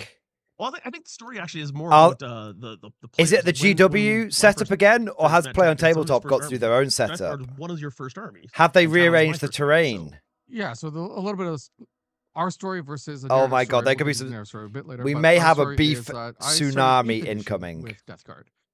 So I was new edition, saw the models, fell in love with the models, really wanted to give it a go, but I didn't really get to play them a long time. And then Play On started, and Tycho really took over the Death Guard. So new edition, new me. I get to try Death Guard. I'm having a lot of fun with it.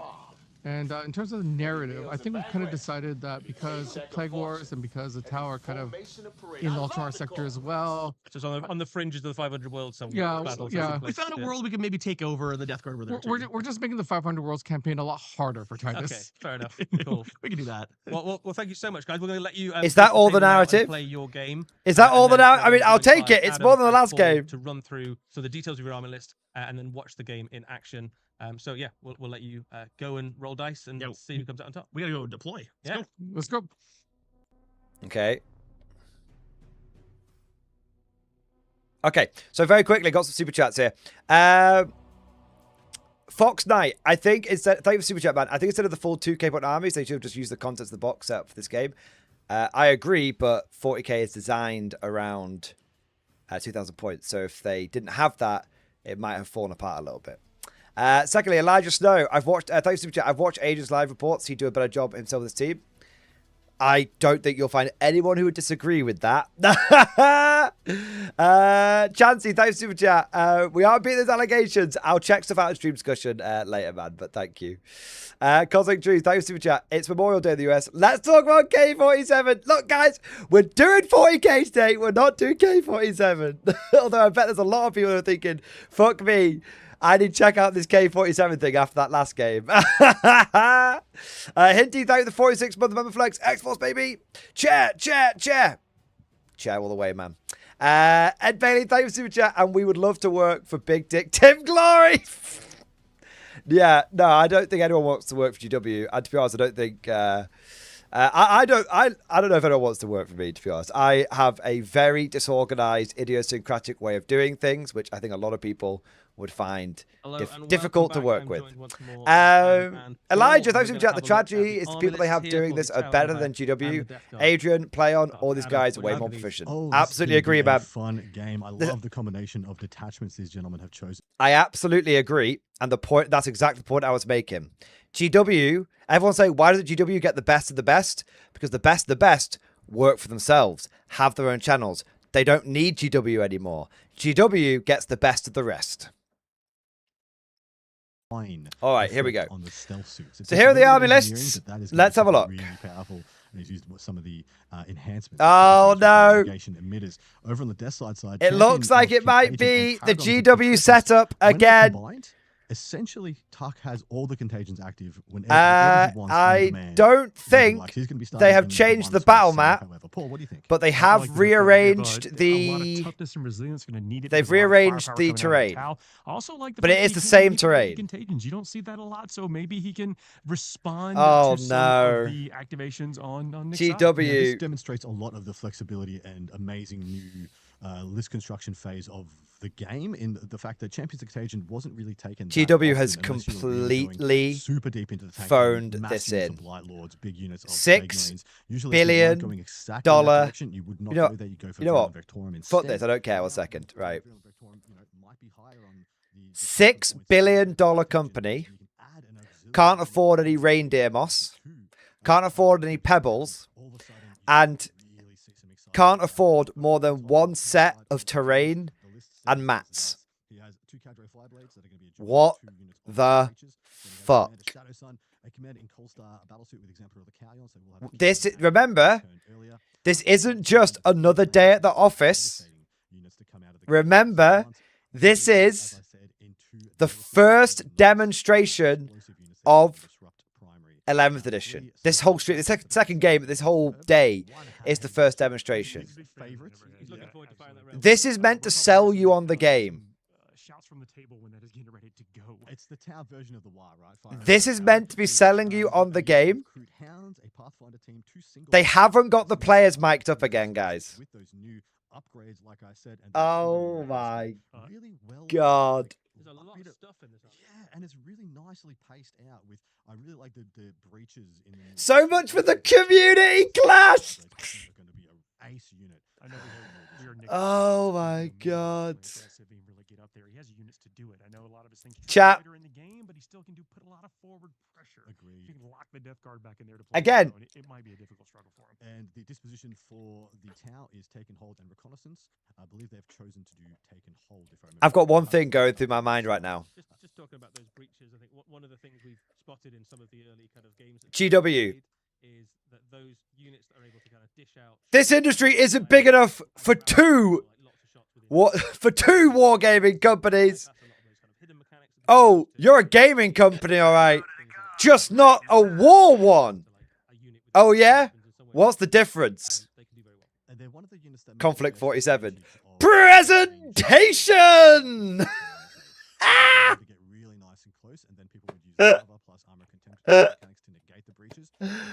Oh, my God. I'm saying it right now, guys. All the time. Over on the Death Guard side of things, we have a biologic putrefier with. I'm saying it right now. A foul blight spawn, water contagion with the hope of the. Guys, I'm just calling it right now. 1 minute.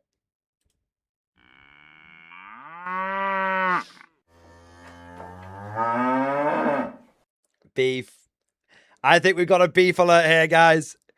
I think we got a fucking beef alert right here. Oh my god. The dish route are with their. Some people might be looking at this and going, Mordian, why aren't you letting the commentators talk? Because they're fucking boring. Because I don't. Okay, that's not fair. I'm just. I've been here before about an hour ago.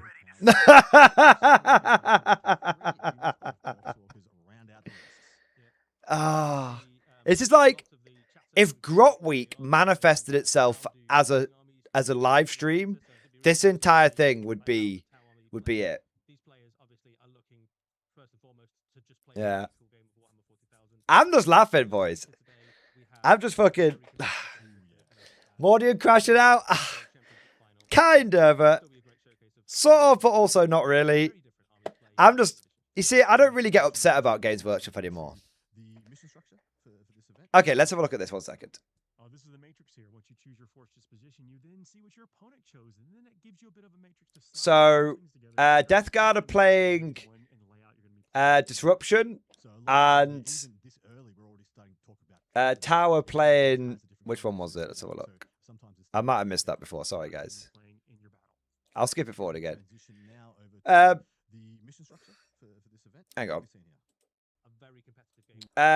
Tower playing Take and Hold Reconnaissance, and Death Guard are playing Take and Hold Priority Assets. Wait, so are both sides Take and Hold? That you are ready for. In this case, we are playing into our symbols here. So we're playing Vanguard Operation, matched up against Search and Scour. And we're about to see those two missions pop up on screen now as we hit the transition over to know exactly the terms and conditions. I thought they were both Take and Hold. Or maybe that's what they could have picked from. That's what they could have picked from. So it's Recon. Okay, it's Recon, not Disruption. Okay. So one person's... Okay, we'll let them talk. The primary mission here, you've got a bunch of different ways to score. So what's quite different of all these missions compared to the current missions? Priority assets versus recon. Recon. Have multiple ways that you can kind of put points on the board. So looking at the ones we've got here, you've got a friendly unit performed a Vanguard operation for 4 VPs. 1 or more enemy units. We've not seen this one before, so let's have a look. 2 VPs. You've also got from the second battle round onwards, you control more objectives, but excluding your home objective. So another one where you're kind of encouraged to kind of go out there and push forward. Vanguard, obviously. Control your opponent's home objective at the end of the game. 10 VP. At the end of the wow. battle, you control your opponent's home objective. So this is quite an aggressive set of things you're trying to do there. So you get 10 VP if you've managed to take the objective off your opponent. So you see a very different sort of battle you're playing out. The last game we saw was very much a fight for the center. This is pushing forward to try and take that objective. It was a fight for our lives, Eddie. It was. That's what's called. We all had a great time. Indeed. I'm going to quickly get the backside of this card going. I'm not sure we have quite it ready for you guys on stream, but the action that's being required. They don't have both sides of the card ready. The Vanguard Operation action, because a lot of the context here is predicated on that. So this is an action that starts in your shooting phase. Look, right. When one friendly unit within GW, you had a week to prepare for this. If you gave me a week, full-time employment to prepare for this, I could do better. I could throw this together, literally. It is very difficult. I could throw this together is a very good in an hour. The boys are maybe 2 right now doing rock paper They're scissors. very keen to start playing. I think. So let's quickly just go through Search and Scour. Yeah, Search and Scour here is you see layers of these missions. Some of them are into your turn. Some of them are during the turn. You know, command phase. Different ways to score victory points. And this one is any battle round. The players are having more fun doing rock paper scissors than 3 BP. One or more enemy units that started the turn when a terrain area or within a terrain. That would be great, Elden Lee. 2 BP. Second battle round onwards, again, part of the layers here. You gotta look at every part of it here. When into your command phase, for each objective you control. Okay, I'm going to turn this down. Yeah, we really should be listening to what the players are saying. They're not even mic'd up. Guys, they're not even micing the players up this time. Last time I think they had headsets on, but they didn't use them. They're not even micing the players up this time. Remember, there is a real chance that the reason the players aren't mic'd up is because it's not working. Remember, GW has a lot of technical difficulties. The reason the players might not be mic'd up is because the mics might be working. All right, so bear that in mind. That's not letting GW off. That's so you can take the piss out of them more. The second thing to bear in mind is looking at these 2 missions. I'll get fuck the announcer's analysis. I'll give you my analysis. All right, fuck that GW. Go back. My analysis of these 2 missions. Okay, so we don't know what a Vanguard operation is, so we need to see what that is.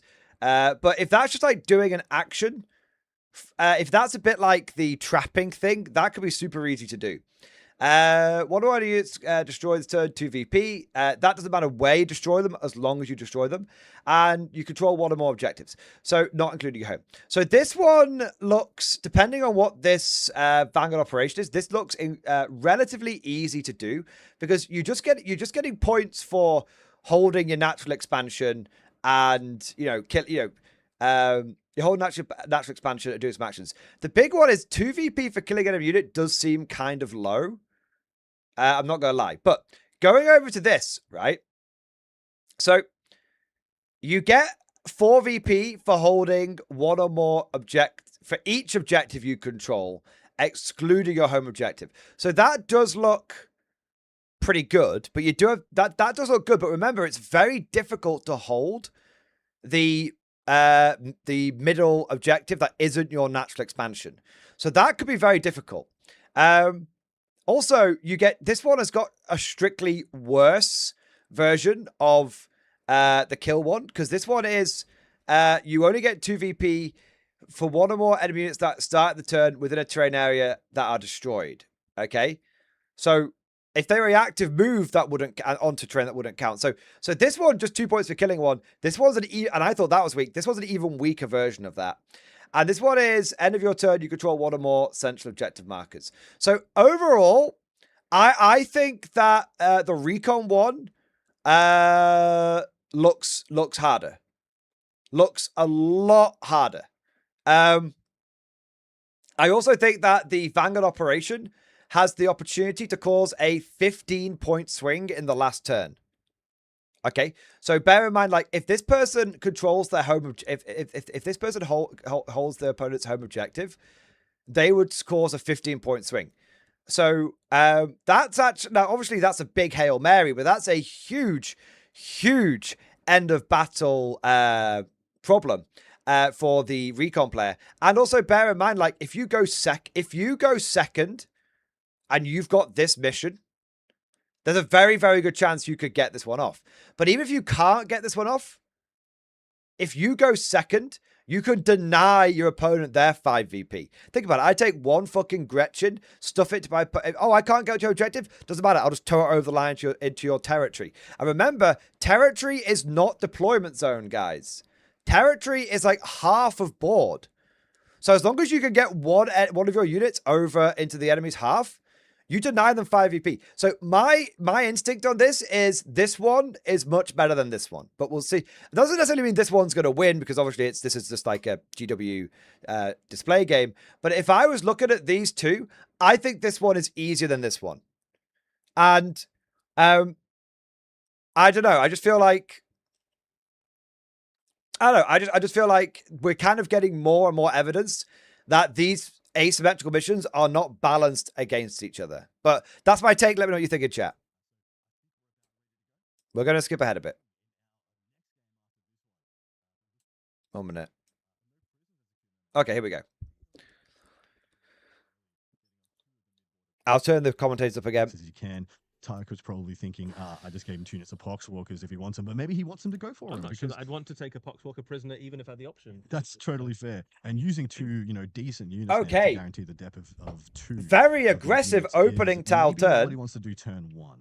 Poxwalker is also harder to kill. Not a How guarantee. are they same? They look like just malignant zombies, and then they just keep coming and keep coming. No armor save to speak. I feel like if the tile player wanted to go this aggressive, he probably should have gone Montcar.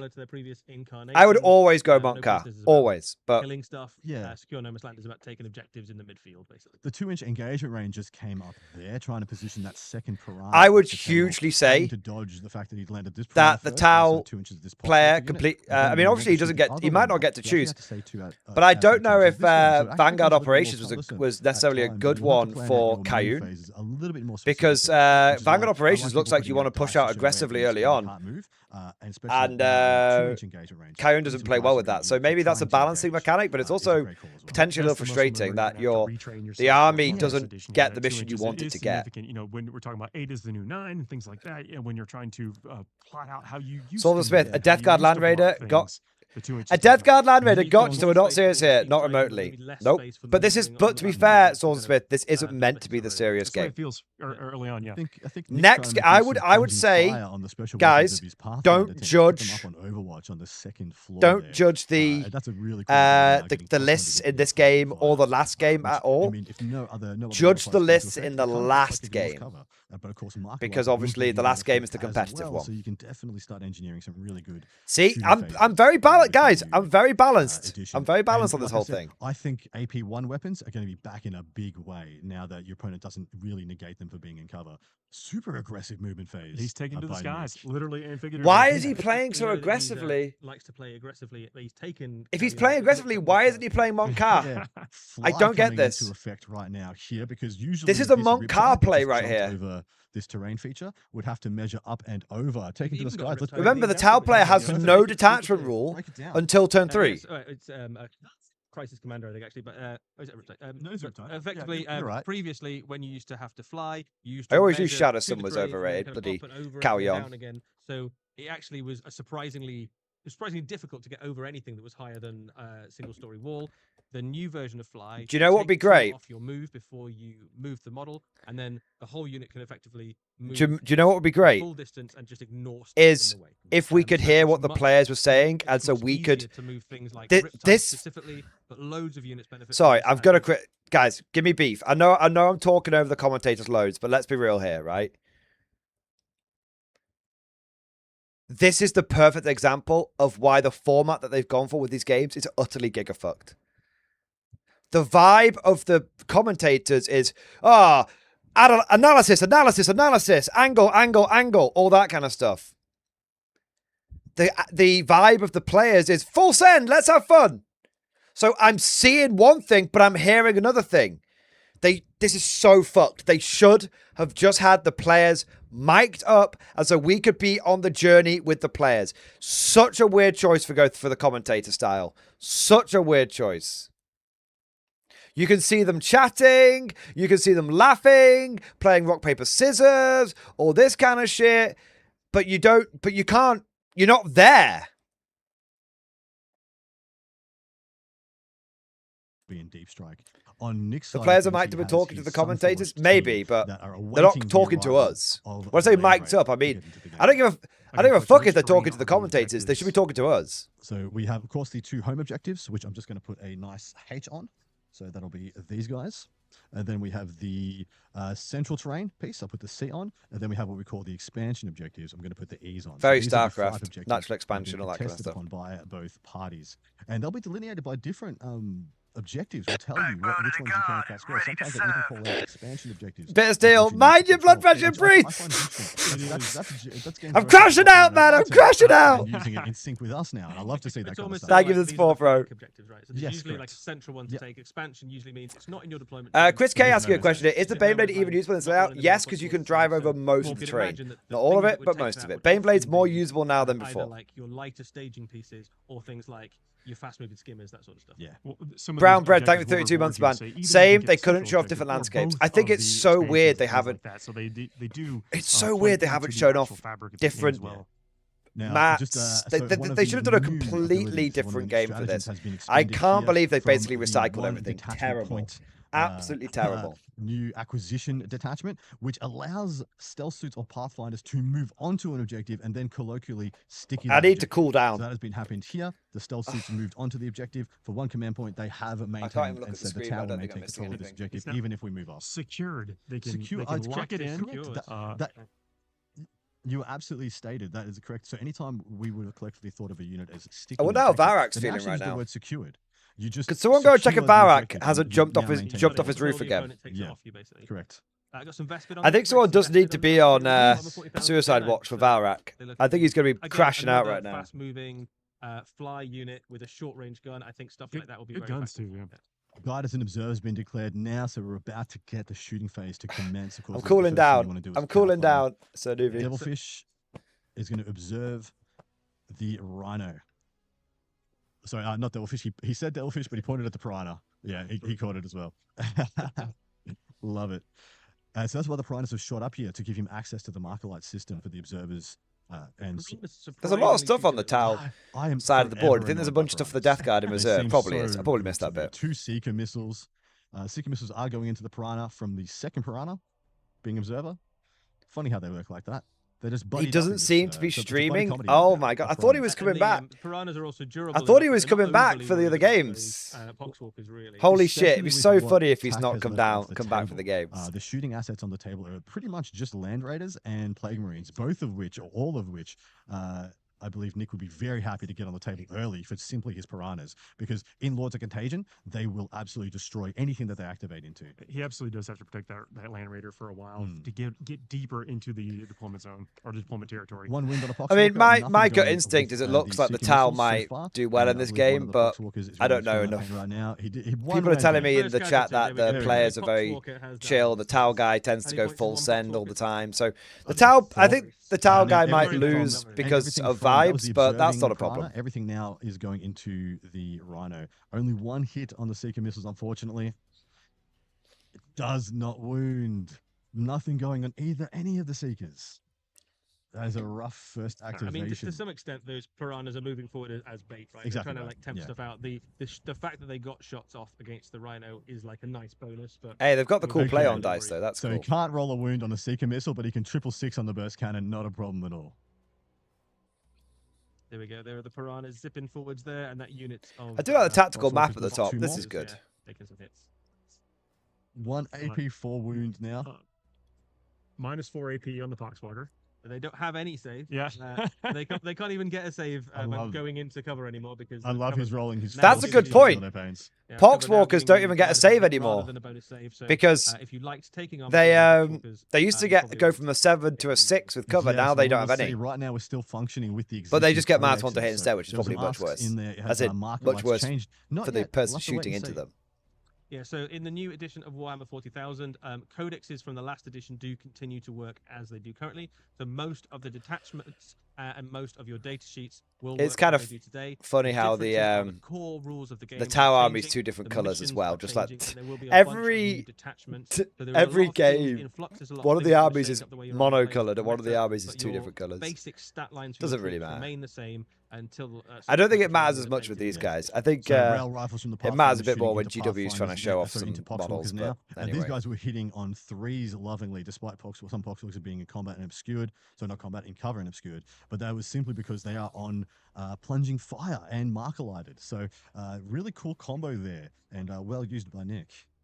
Plunging fire Looks like we've and got marker some, lights. Hounds trying to fight some Yes. Poxwalkers. One of the. Well, he wants to guarantee a finishing option should you have 1 or 2 left after all said and told. There's a diagram of plunging fire. The plunging fire is effectively allowing you to have +1 ballistic skill It's just when flying all firing over the into place. the unit that is on the ground floor while you're on the first floor. I of wonder the how they're building. bringing those up then. If you have, They might a not be using towering OBS, they might model, be using a so different most of program. the larger Imperial Knights, stuff like that. Might explain a you few also things. get +1 ballistic skill if you are shooting down into a unit and within 12 inches of it. Basically represents you just blasting them at point blank. I think so, Swords and Spit. I think you can have Makes sense. -2 to hit. Knights are bigger. Yeah. You can stack to hit. Because they're from that fire, Well, cover's and he -1 just to stated ballistic skill, if he remember. kills enough of them, he won't be able to see with the devilfish. So you might. So sometimes people often use -1 to hit and -1 ballistic skill interchangeably. I think it's probably -2 to hit overall, but one's -1 ballistic skill, one's -1 to hit. 2 points on no prisoners. The meat shield for the Death Guard against the Tau. What is interesting here is that one of his primary. The whole points was Warhammer also chat the is just units as mic the well. So table he's actually over and deploying over quite a again. few Is that points here true? Let's have a by this look. interaction. It's only really because the Poxwalkers have pushed so far forward on the Yeah. board there. Mic the table, mic the table. To find many targets Mic the in the first- table. in the first Mic turn. the table. There's different ways of doing it, obviously depends on your opponent's deployment too, but He doesn't mic generally tables. speaking, They you never can did and never score will. in the first turn. So Do this mics is work at smart missile table? systems from the Hammerhead shooting. Mic the indirect fire friggin' into table. the Poxwalkers. Mic Because the of table, one mic the wound can shoot table. Poxwalkers, they'll hit on 4s Oh instead of my 6s. God. Did get 1 wound there with that activation. Swordsman Smith, what are you One shot doing? in the pain. How do you get in there? Get back over it! I think Jumping out. Can't get in the box. Fails another one down. One more point. Slowly grinding through the This is what you Poxwalkers. want to see from a Death Guard player, though, is that the entirety of the Tau force being reduced to only taking out less than a Oh, unit man. of 2,000 Poxwalkers. points of the best That's guns in the galaxy horrific. have managed to kill 7 zombies. That's brilliant. Happy days. There's a couple of charges here he's going for as well, which is awesome. come on Tau now. charging. I think We have a man on the inside. Yeah, absolutely. No, don't remind him. Okay. So that He's- Crude Hounds are about to activate the charge. He did declare they're going the Poxwalkers. I think there's all their he available rolled, he targets. rolled an 11 in Here's the charge thing. there. But that's so in this edition when you roll This- so big moment here. realizing that he may have more targets than he even Yeah. talked about before. I think he's wisely decided that trying to charge a space marine might not be the way to play. Yes. We'll see. We'll see. Crit hounds are, they're perfectly fine at They are perfectly screening and fine. taking up space. They Yeah. are not an all-conquering combat unit. No. So they would happily fight, 5 or 6 poxwalkers, but maybe don't want to fight anything armored. Okay. Yeah, so the guy rolled an 11 on his... So the reason why that was a big moment is the guy rolled an 11 on his charge, and there was a chance that he was going to charge his Groot Hounds from here over to here. But realistically, he'd just throw his Groot Hounds away, so he might as well finish off that Poxwalker unit. But it was a good example how, like, if that had been maybe a more aggressive melee unit, he could have gone from, oh, I don't really care about 4 Poxwalkers. I could jump over here and start fucking this unit up instead. So I will say this, guys. One of the biggest things you need to get your heads around with 11th is the roll and then see. Because I think you're going to have a lot of opportunistic moments. Not a bad thing, by the way. A lot of opportunistic moments that could catch you out. If you're a more defensive player, like I'm a more defensive player, if you're a more defensive, like guard style player, people, that is hilarious. He needs to tank shock just for the walls now. That's the only way he's getting wounded. What the fuck? I do really feel like we need to remind him what army he's playing here. This is a much better game. This is a much better game. Trust the play on tabletop, guys, man. I would say an atypical tactic. Yeah, there's a man standing in front of the Land Raider the shopping. It's Tank Man. It's Tank Man. Oh my god. He's gonna fight with the Piranha. Imagine if he does a wound I think we're starting with the Groot Hounds. That can't happen. Impossible. It's impossible. Impossible. It's not impossible. I think highly unlikely. 100% out of 100 he's going to do a wound here because Destiny has taken a hand. I think you're right. Maybe there's a secret new edition rule. I was going to check something, but I didn't need to. The real reason Nick's doing all these it's Talmanian Square. It's Talmanian Square, guys. Which needs to be doing actions on objective pieces. And of course, the only things he could do those with on turn 1 are the ones in front of him. So despite this looking like Nick is just having some fun with a narrative game, he's actually doing some generalship here to make sure he shuts down the primary score. Yeah, it's a really good play by the Tal player. So this is not quite a he just should have been in Montcat, but anyway. Out of spite, really. Yeah, spite charges. Yeah. Well, so I think we're starting with the Groot Hounds, which is the only unit here that's going to roll more than about 3 dice. You're correct. 5's to wound here. Can you imagine how, guys? Can you just imagine how much better this would have been if you'd had the players mic'd up? Feel no pains. Would have been so much better. Yeah. Poxwalkers trying to see if they are resilient enough to weather it. So the Groot Hounds have not managed to kill Poxwalkers. So feel no pain and some good deployment is going a long way here. It is. It's really drawn Nick out. I'm pretty sure Nick was going to do it anyway. Seems like a gentleman who likes a full send. But this is a pretty good play here. Getting all that up, everything tied up in combat. So even if you can't theoretically reach to do the Vanguard action from the primary, things like plunder or the paper in the dice trays getting disrupted. Are going to be removed from him. It's about the Piranha versus Land Raider, 2 heavyweights. He's splatting them like Halo Ghost. That's true. Needs a 6 to wound. 6 to wound. He's not. CP it. CP it. No. This is a lot. I will say this game is a lot more fun. Instantly, this game is a lot more fun, and you could tell that the commentators are enjoying it more as well. In the story during game, you can create scenarios however you'd like. So clearly, the Piranha pilots have been briefed by the Ethereal Cast ahead of time to sell their lives dearly to hold up the Death Guard for as long as possible. I suppose they don't want this world being truly infected with plagues. Slow it down. That's a great way to do it. But I do think Warforged first one was Orcs versus Space Marines, and it was tragically boring. Cut down to the unfortunately. 6 up saves here on the Hounds. They got 3 saves from the Poxwalkers. It seemed like you had 2 hands going down. 2 players playing to win, rather than trying to show off Poxwalkers are now going to the new edition. Because they killed I think it was which usually doesn't. I think there was I think they had the wrong people on the.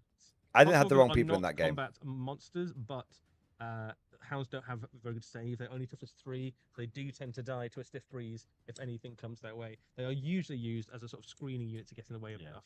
And, so one Poxwalker coming back somehow regenerating a dog crawled out of the Crude Hound.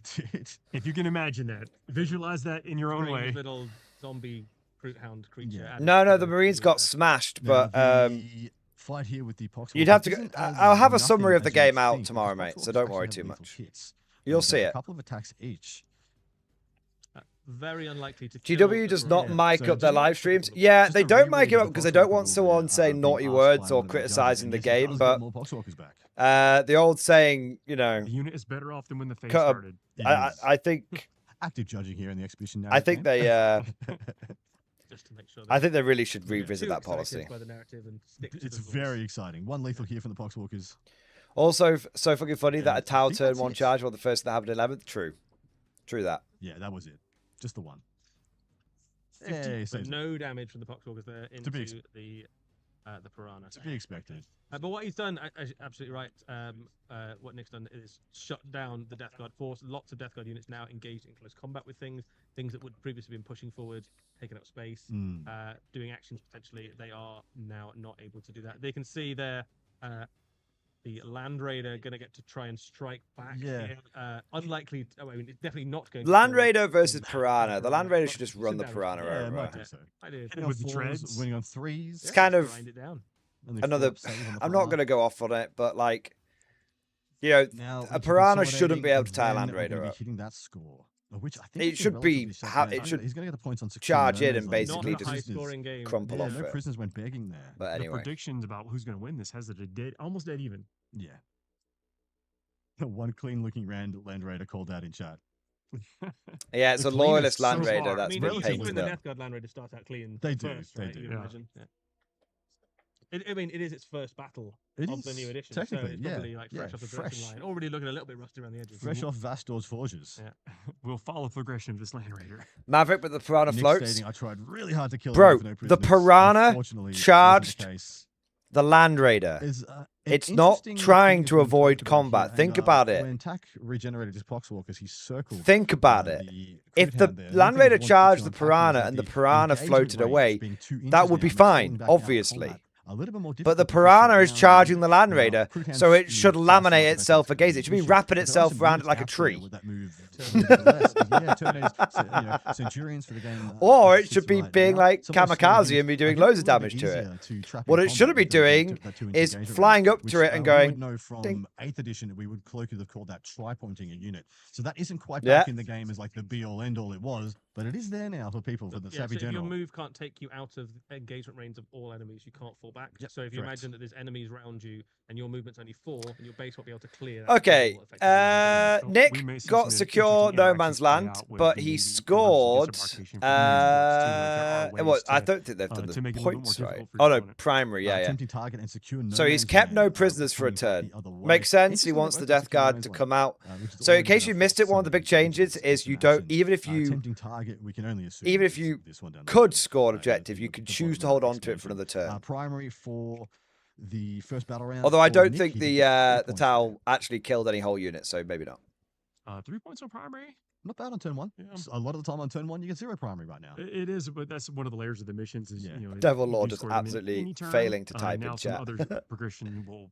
kick off for the missions going into second and subsequent turns. Really, I love how What they do we list some of think, the most he's gonna do entertaining here? players I in can the think of community, 4 or and then 5 turn them into hand models. A myriad opportunities Maybe that you could put in front there's something more to that life would than make me looking think I don't really, have really to good. too much this turn. Than And being just really, try really and good take care of looking. what's in front of me, but that would result in him probably not getting secure no man's land.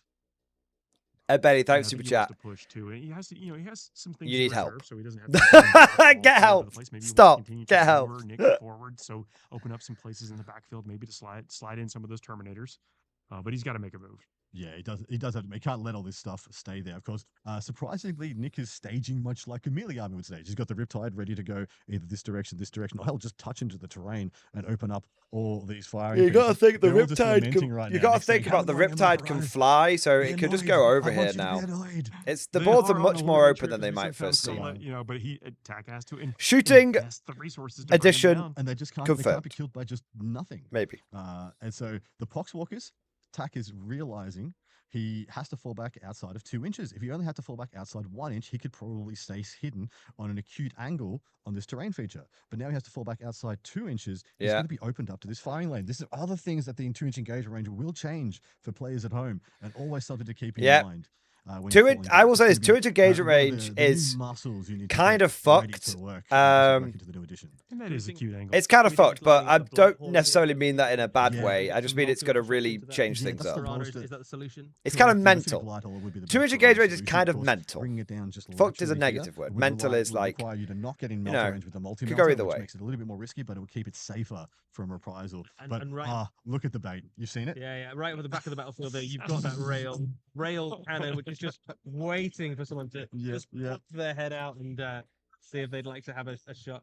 Remember as well that the that tank is also relatively fast. It can fly, so it can move. My position itself within that terrain ice pack is warm now.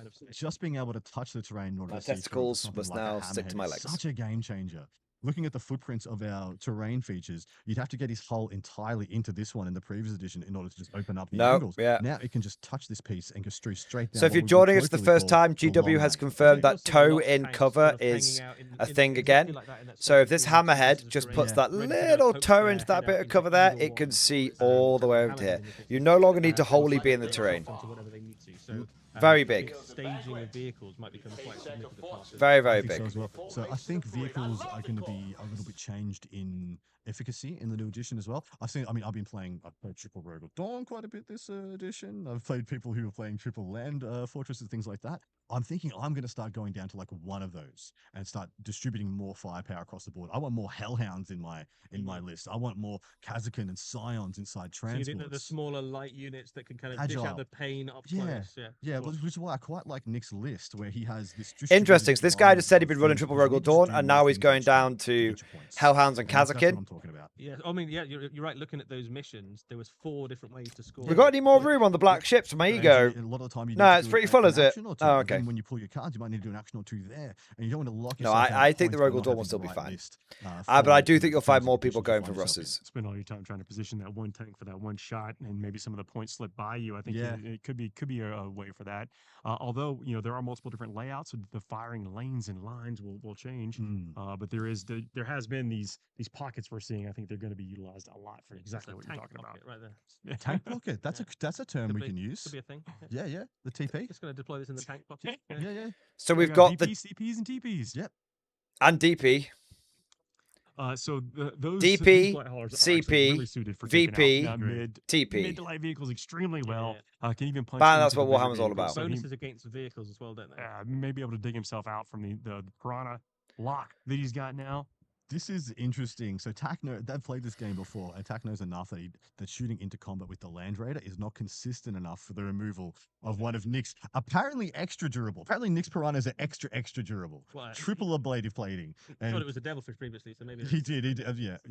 Yeah. And Tak has been punished enough by the Piranhas. He's not taking any chances. He's going to put 10 Plague Marines into the effort. I think 10 Plague Marines would probably do it, I would imagine. Almost definitely. In Champions of Contagion, with the ancillary detachment here, these guys can do anything. They're loaded really with a variety of different great weapons that all create problems for the town. Interesting. Yeah. One of the great things about the Death Guard army is how good your basic battle line units are. Yeah. Like you've got the Terminators are fine. It seems kind of crazy what the Death Guard are doing. I mean, aren't the Death Guard the recon detachment in this? Become really good. Yeah. And we'll see more of that because we'll be able to kind of combine those together. I'm hoping some of them are during the turn. Yeah, the Death Guard are the recon detachment.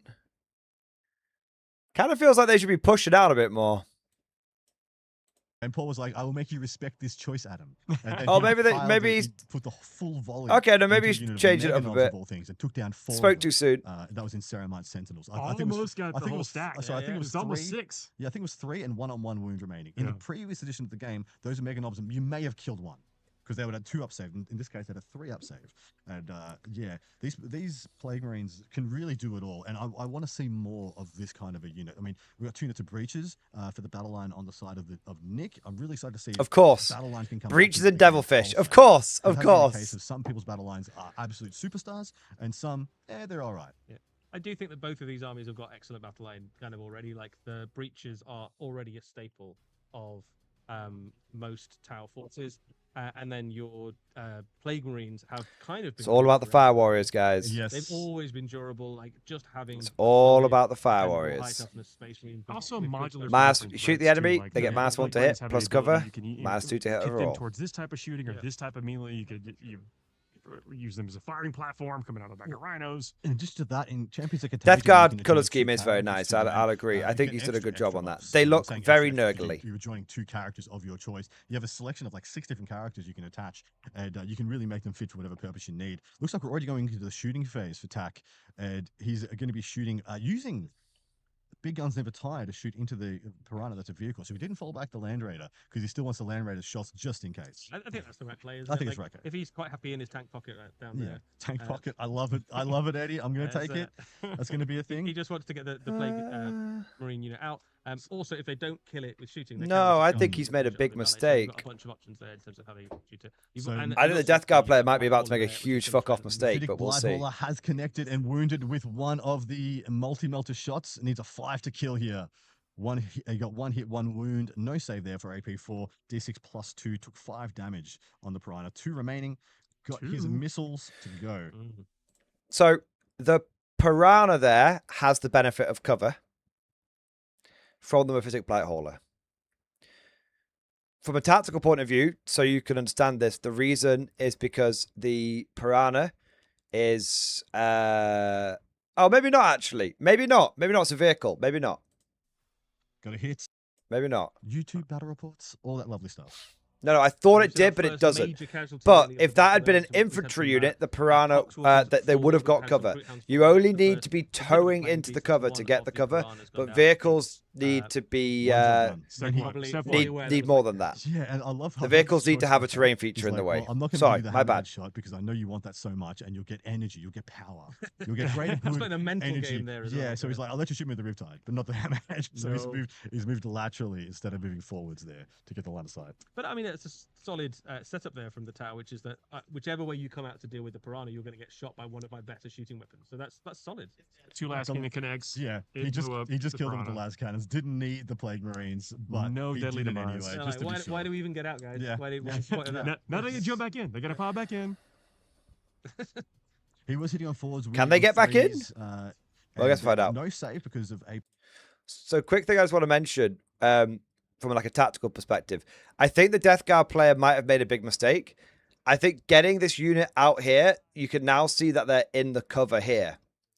This means that the Tau player could potentially jump over and start damaging them.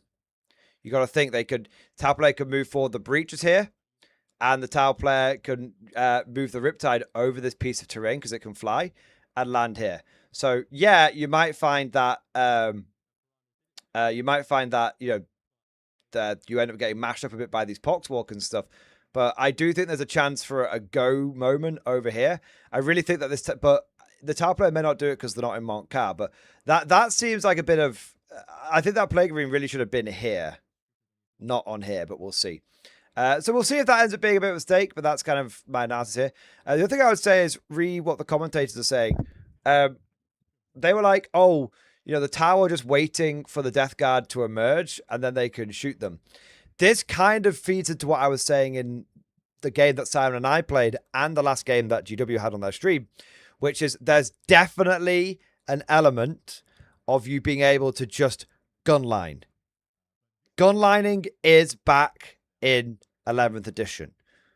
You these guys that you said it, send your screening units forward, tempt the enemy out, get them to expose themselves, blow them off the board. There's a lot of shooting angles on this board, on these games, but let's see if it pans out. So because it diverts now, ongoing combats that divert not to the inactive player, but to the active player. So Tak actually gets to fight first here into these 2 hounds and possibly kill more and get more Poxwalkers back. Probably kill them. They almost certainly do. Certainly within their right, Thompson, but what if the Death Guard go in ambush? Wrong game. They could Overwatch, though. They could Overwatch. The player. Oh, we did get them. There we go. Lifted. And do we get another couple of Poxwalkers back is the question. Oh, that's happening. So what I'd love to see happen now, of course, there's no point tapping a Riptide in combat. They just fall back, shoot and charge without any David issue. Stanford, loving how you're clearly more interested in this game as the players are playing more fun and less cagey. Yeah, no, 100%. I think the big problem was the players playing cagey last game. They really should have had... They really should have had more... These guys should have done the first game. Yeah, it's very hard. Well, actually, So If you did exactly the same game as apologies, he has put a exactly lot the of same building armies, but models put on these the guys in charge, terrain. I think you'd So have a because very of that, different it's versus every play. I time don't levels think you'd have step people up onto this, complaining. I think feature, they just had touch it, he wouldn't shoot the more playground. tactical So I think players it's in the actually first even game, and more I think that was a important. mistake. He sees that and blocks off that landing zone for the Riptide. Okay, so moving Scoreboard's being updated. We'll get these secondaries for the secondary top cards two. being pulled just now. So not scoring secure no man's land or temple. If you're wondering target, what but that whole because thing of was, the there's a changes method to for the drawing game, he secondaries is called the able to fan hold method, them, which for later some players opportunities. So I feel think we will is get those more opportunities later. Outflank fair Beacon and less open score, to abuse pulled and here. cheating. We might get Outflank It's up not on something you screen have to for you guys do have a look in at. Beacon 40k. is what you It's would just colloquially know as established focus guys for the fun vote. alternative Very way little change there, of but drawing Paul, the tell us about cards. Outflank. Yeah, In outflank case everyone here thinks, is that is, how we all have to when- do it now? No, when you at the don't end of have your to. turn, one or more friendly units. It's excluding system. aircraft and The outcome is battleship exactly the units, same if you just are drew within 2 6 off the inches of top. one or more battlefield edges and not within your territory. 3 VP. Or 2 or more friendly units, excluding aircraft, are within 6 inches of the opposite battlefield edges, and that could be opposite of either one. It could be So yours two and your shorts, 2 opponent's, or it longs. could be the 2 on the flanks. Yeah. Edges in 1 or more of those units is not within your territory. So I haven't to followed the get rules leak the for 11. big Does one, the you wanna cardboard be a square little block spread vision? out, Yes. and you can go for the smaller one for 3 victory points. Until you go onto them and then they don't. Yeah, so I don't think that's actually that is actually going to be an easy 5 points, I believe, especially if he's put the Vespid up into reserve, and it looks like he has. There is an option in the bottom left quadrant to get those Vespid onto the table, and that would unlock the 5-pointer for him, which would be really nice. The Conorian this game is going to be way closer on 9th than people will be playing 11th. I think this game will be way closer to how 9th than people will be playing 11th at first. I think give it 6 months to a year. Gorgeous. Not even a year. 6 months, and I think you'll see more people playing the first game. Stance, he's actually racked up 11 points on primary on turn 1 already. So that is because he's being so aggressive, and in doing so, he's actually going to negate so much of the point scoring ability of Tak. Tak's going to have to actually have a turn or 2 of literally. This is beginning to look a bit like a blowout. As he can before he gets his primary games going. He's got to stop it. Here, and had a question here in the chat. The Tau player really should have gone How many Monk. secondaries can you hold? I know there's no limit to the secondaries you can hold. There's a limit to the amount you can score in 1 turn, if I remember right. That's you right. can You can only score up to 15 points. Primary or secondaries, doesn't matter. You can only score, which means you cap. Yeah, if the Tau player was in Montcar right now, 30 points a turn is a lot. he'd be able to move, advance, and get the breaches out and smash the fuck out of people. This list was clearly designed for Montcar, and they tweaked it at the end. Clearly. From behind. Breaches, Devilfish, Montcar all the way. Issues were being stuck in or put in jail, so to speak, where you had somebody using things like gargoyles. Sometimes Devs Mechanicus could do it with their Taraxi, and they'll just wall you off. So Maybe they didn't want to show how many DP Montcar was. You could be right. And now, if you're holding a bunch of premium cards when you break out and you rack up, 15 points on secondary. X-Troopers, I'm confused. 6 months for? Oh, for it to get to be hyper competitive like game one? The other Yes. thing, of course, is that in your own I think turn, it'll be. even I if think not this scoring, game will you can be. set yourself up for future turns and scoring. I I think think the it's sort of initial like There was a limit phase, too. You can because also GTW will do choose to hang updates and on. stuff, Like, but I if think the you're in a initial situation where you run can score the smaller one, or will maybe you be wait out the smaller bit and probably call the bigger one, optimized. or The to players will claim the bigger one, you optimize, can figure do out the that. Don't optimized way of necessarily doing have to score things them in all 6 right when you months. draw them Probably in less the than game. that. Yeah. We've got the twins, I think, just dropping in. This is one. But of the that's units that mostly a has joined the reflection of game how many fairly people play recently, 40k and how much and information they gets are, disseminated so a quickly. very, very good little unit for the Tau. They are a problem solver unit. They're pretty good into infantry. They've got some anti-armor stuff in the mix there, and they are one of the few Tau units that can compete in close combats. Devilfish is advancing. He's hoping to get close enough that he can disembark the entire breacher unit into the terrain feature, and then they're going to be able to Here you shoot go, into look. those Plague Marines very effectively. And it's going to be a little terrifying for those Plague Marines. Tak does have a couple of really good stratagems you can use here, one of which is because he's got 2 adjoined characters to get +2 toughness to that unit, which will take them to toughness 8 if I'm not mistaken, which would mean those breaches are going to wound on 5s. Breaches are an excellent little combination with the Devilfish. The Devilfish has got an ability where you can pile out of it effectively even after you've advanced, which makes it very, very good. Flexible. You see a lot of them in Montcar armies where you kind of get very early bonuses Yep. in the army. Commentator just said what I said. This is carry on, but they're still great, right? It's still a really, really solid unit. I'm not sure Nick knows that though. I'm not sure Nick knows it's not Mod Car, because he is putting the pedal to the metal, which is even more important that Tak gets on top of him, starts removing some of these assets because they're only going to get better as the game goes. And so He really should be the from Mod Car next turn attachment. onwards for Nick, his entire army is going to have sustained hits built in, and they're all going to start getting exponentially better as the game goes even deeper. If I was the Tau guy, I'd just do that. If I was the Tau player, I'd do exactly what he's doing now, but just next turn. Yeah, so if you Just had next all of them turn. in your hand and they all gave you He's 2 just going a points, you could turn do too that, early, like, in my opinion. rip it on up. Nick is just stating going hyper aggressive. He's debating an Overwatch here. He's just turned to one of our judges and stated, "I might Overwatch. We'll see." I think that is quite a good call, especially if you've got some plague spitters. Plague spitters, yeah, plague spitters. Mega flamers in there, which do a lot. There's a variety of different weird flamers, aren't there? In the yeah, look at the angle.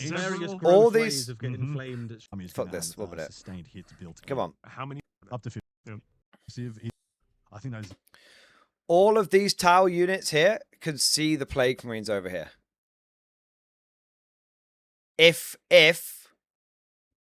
I think if those Plague Marines Overwatch, it opens up the angle to be shot from here. If those Plague Marines don't Overwatch, they won't be able to be shot. Because if they Overwatch, they become unhidden. Right now, they've not shot anything, so they're hidden. But they're not all in the terrain. Wait. But they're not all in the terrain piece, are they? I think the whole unit needs to be in the terrain piece to be hidden. So those Plague Marines right now might not be hidden either way, which could mean that the Tau get lots of good angles on them. The boards are way more open than people think. I'm way more open than even I first thought. That in that Plague Marine unit, I believe there are 2. Yeah, I think they come as standard with 2. So why would you not have to? And then they could have the Foul Blight Spawn in that unit as well, which also has a brilliant flame. It's like a heavy. It's pretty warm in there. Super flavor. Just as you predicted, guys, we've got the Riptide jumping over there. Yeah, Riptide jumping over. Navigate the terrain because of the new I wonder if people are still saying Mike up the stream. Shall we have a look? The Blight Hauler. You would fancy its chances of being Mike. Exclamation mark, Mike. Yes. Mike, yeah, everyone's still going on about the Mike. No feeling of pain. Don't feel the pain. But between the Riptide and the Twin Lance, that Mephitic Light Hauler is almost definitely going to go down this turn. He has enough answer. I'm not coping with the heat wave very well, I'll be honest with you. The strength 6 shots from the Twin Lance. He might be able to scoop up that Poxwalker unit as well. Just for a little bit of extra value. And then he has the Pathfinders, like I said, sitting on Overwatch, getting plunging fire on the ion rifles. Really cool setup there by Nick. I love seeing that in action as well. One of the things about 10th edition is that plunging fire didn't come up as I wanted it, as much as I wanted it to specifically. I wanted the verticality of the game to come back in, and they've definitely given us that. It is back. About to take to the skies here on this. Yeah, that and the Hammerhead are both doing it, I believe. But look, you watch this.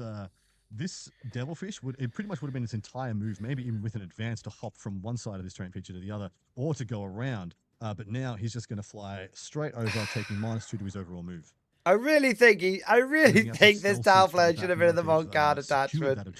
Fuck's sake. That was one of the big quality of life improvements that I think is in this edition of the game, is being able to just say, I'm going to take to the skies, cut this movement, and go, as well as the pivoting and things like that. I think there's going to be a lot smoother. I think he's screening out the Death Guard. I think the Death Guard have got some Terminators in reserve. Who are we fancying in these positions now, boys? I think the Tau are playing very well. Right? Like if you look at the battlefield control at the moment, the Tau are dominant across the central battlefield. They pushed back the Death Guard early on. I think the big unknown at the moment is that so much of the Death Guard army is still in reserves. So that turn, when it goes right, so at the end of this movement, there's the potential for a rapid ingress. That'd be very interesting to see if that's decided, if that's chosen. But yeah, there's they are running out of places they can put those units. They did. That's I think the other thing. I actually think just that's seeing how hot my computer was. It's warm. Unit in the back warm. There's no real options there. Of course, the Sunfire's unit is on a one-way trip. There's a bunch of Plague Marines and the Rhino right next to them. I'm getting to the point, guys, where I might need to stream in just my underpants. I don't know if I'd get. I don't know if that's TOS though, so I might not be able to. But I'm telling you this: with his Plague Marines on in his the bush shorts and tank top might be coming out for the last game. And I'm not someone who likes wearing that kind of clothing. I do not have the physique for it. And there's a but firepower as well. Like those I am kind of desperate. 2 melter shots each, plus the commander as well. Condensation on the glass. Exemplar of the Callion, so they will be getting sustained hits here on top of that, because they're getting it 1 turn early. Just roll 6s. Everything's fine. Just Ron Burgundy. It would be -1 to hit. So it would have been -1 to hit if that Land Raider was wholly hulled down in cover. I thought you were going to say Ron Jeremy. Terrain. I can't do either one of them. Happening. Vespid making landfall as well, taking up more real estate away from the Death Guard. I think it's also an instance of 8 being the new 9 there here.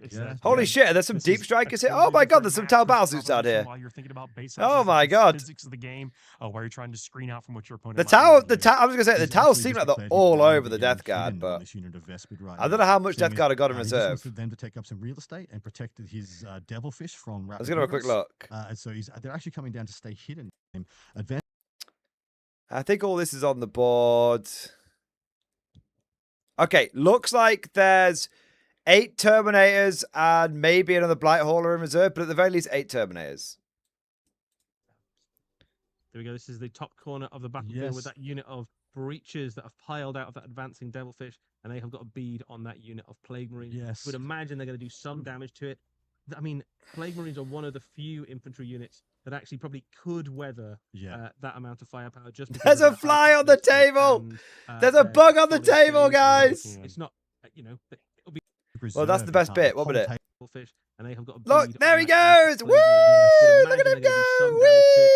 I mean, Plague Marines are one of the few. So funny. We've got Nurgle on the probably table and a could fly weather, turns up. that amount of firepower just because of their high toughness and their solid save. So there we go. 2 saves. So got the Death Guard mascot on board. Saves to come. 6s. Yeah. 2 down. Of course, the breaches having -1 to wound here from their drone support is really good, but 2 down so far. Not bad from the first activation. That was the Malignant Plaguecaster. Yeah, and every one of those that goes down is another one that's not shooting. Correct. As well, so that's already swinging the. Tau getting the shit overwatched out of him. The firefight, I guess, in favor of the Plague Marines. Next up. Here you go. Here's the other Overwatch gun, stratagem. Here we go. Here is the mic up the fly. Okay, I'll mic up the fly for you guys. Movement phase, 1 friendly unengaged unit. Apart from Titanic units, you can shoot, snap shooting. We've also included the snap shooting rule below there. So snap shooting while shooting, you can only target one visible enemy unit within 24. So you can't Overwatch and say, I'm going to fire the last cannon at the tank and the bolters at this unit. It's going to be 1 target. And that's your fly, Mike. There you go. Modified hit roll of 6. Is it a sign Death Guard start winning after this? I think the Death Guard might win this. We'll have to wait and see. That is huge. But I think if this was a Monk Car detachment, the Death Guard would be utterly gigafucked. I think it's because the guy's playing a Kion detachment like Monk Car. I think he's basically throwing it away, but we'll see. It's just a different. It's a moment basically at the end of the opponent's movement phase to go right. Do I want so to newbie, fuck these tiles.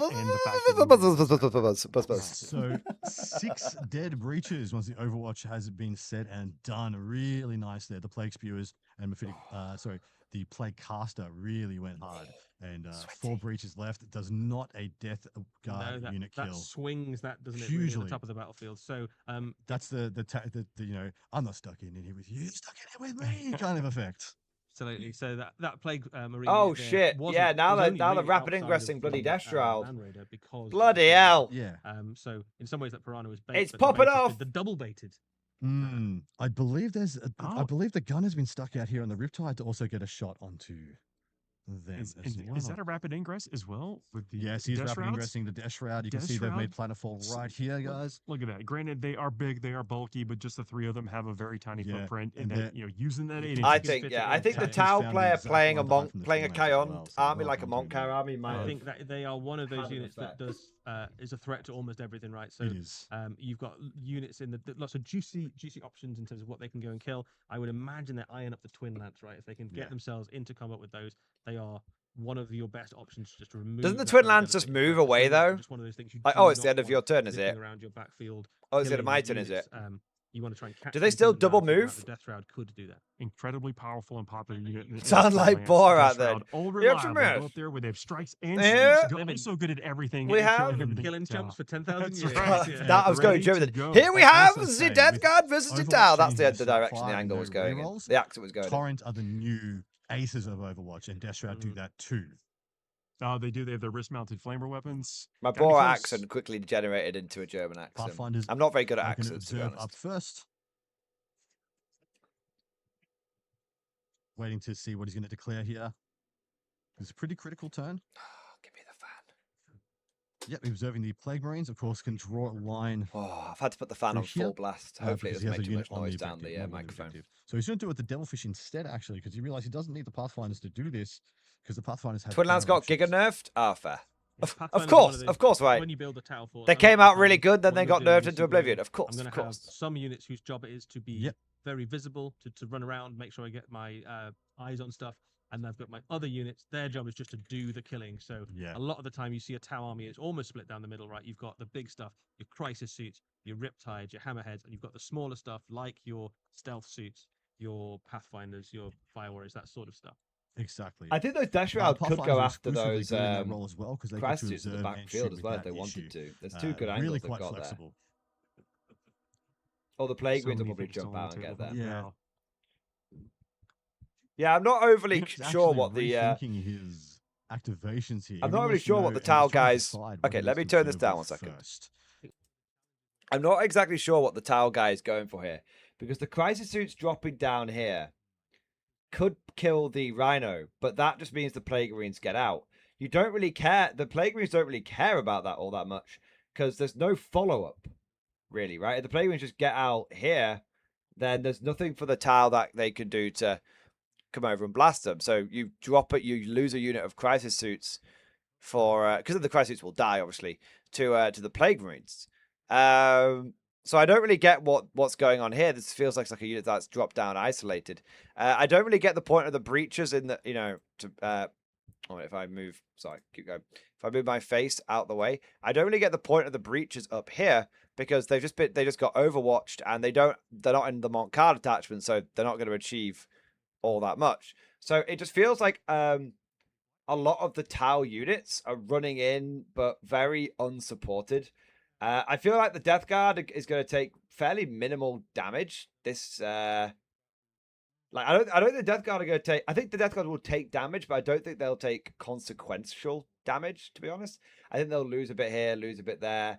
There could be a bit of a problem here. I think he's put the character potentially. He might not have done, but it may be that one of the characters is actually on the terrain. If that's the case, then he could be in a lot of trouble, because the Tau could get angles on to shoot the shit out of them, because the character has to die last. But other than that, I think, you know, you go see maybe a few dead Plague Marines, maybe a dead Rhino, you know, and then I'm not really sure what the rest of the Tau shooting is going to do. So we'll see. My prediction is, personally, my prediction is I don't think the Tau drops here are particularly efficient.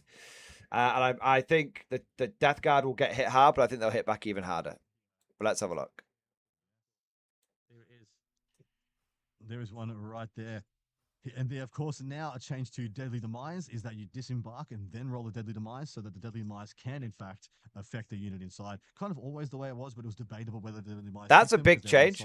So Deadly Demise can affect the units that get out. From that, and then you roll your hazardous checks. So you get the guys out first, then you roll the Deadly Demise.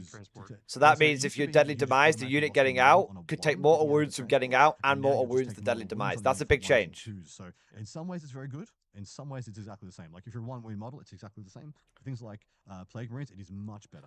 Fat Fox Gaming, both players are from the Play on Tabletop channel. Nick is commanding the Tower Empire. Tack is commanding the Death Guard. Devil Lord, why Tactics is a narrative game? Because it's my fucking channel, that's why. As close as possible to the hull you're disembarking from. So as you can see right there, Tuck has had to disembark, pretty much winging the outside of his unit. Of course, there is no, you know, one model must be within two. I've only busted your balls, bro. I forgot. Every model in the unit. And one of the models, two of one of the models. Yes, yeah. And so because of that, you'll see the footprint is quite small on most of these units, but when you disembark, you're a little more constrained upon where you can get in and get out. In saying that, when you disembark, it is not as bad in some ways, like I said, for you don't automatically losing units. I have disembarked with 5 model units and lost 4 of them, well, 4 once. That would just be, so if there were multiple model units, I'd only lose 2 intercessors on that disembark now. You do does not explode. 1 or 2 though. You do. Going back to talk about that battle shock a little bit, is that you do not, even if you don't satisfy the conditions that would have battle shocked you originally, if you were battle shocked, you have to roll. I think mechanized units are going to be in a much more difficult. Like abilities that allow you to auto pass battle shock, or abilities that allow you so to reroll mech is going to be a lot less palatable in 11th, because you get out the transport if you get blown out of the transport, you stay battle shocked until you pass a battle shock test. Also, you could get blown. You die getting out of a transport on a 1 or a 2 now, not just a 1. And if the transport blows up, you take those mortal wounds as well. So there's a lot of there's a lot of issues with Met Guard now to make it less palatable. I don't think Met Guard is dead. I just don't think it's as good as it once was. That came up with those intercessor squads with a couple of attached characters. Like I wanted to be in a couple different places, but I had to be cognizant of that tight 9. Missile drones hitting twice here from the Riptide, wounding once at AP1. Do you die or get wounds on 1s or 2s? If you're a multi-wound model, you take wounds. If we're talking from a guardsman perspective, you die because you've only got 1 wound per guy. But I always see things from the guard perspective because I only really play guard.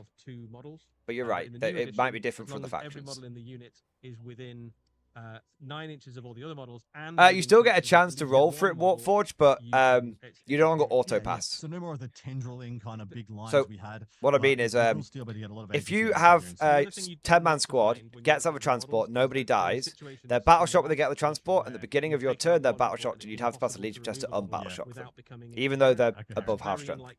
Very unlikely now. We did see the Riptide activating into the Mephitic Blight Hauler. Took 2 wounds from the missiles.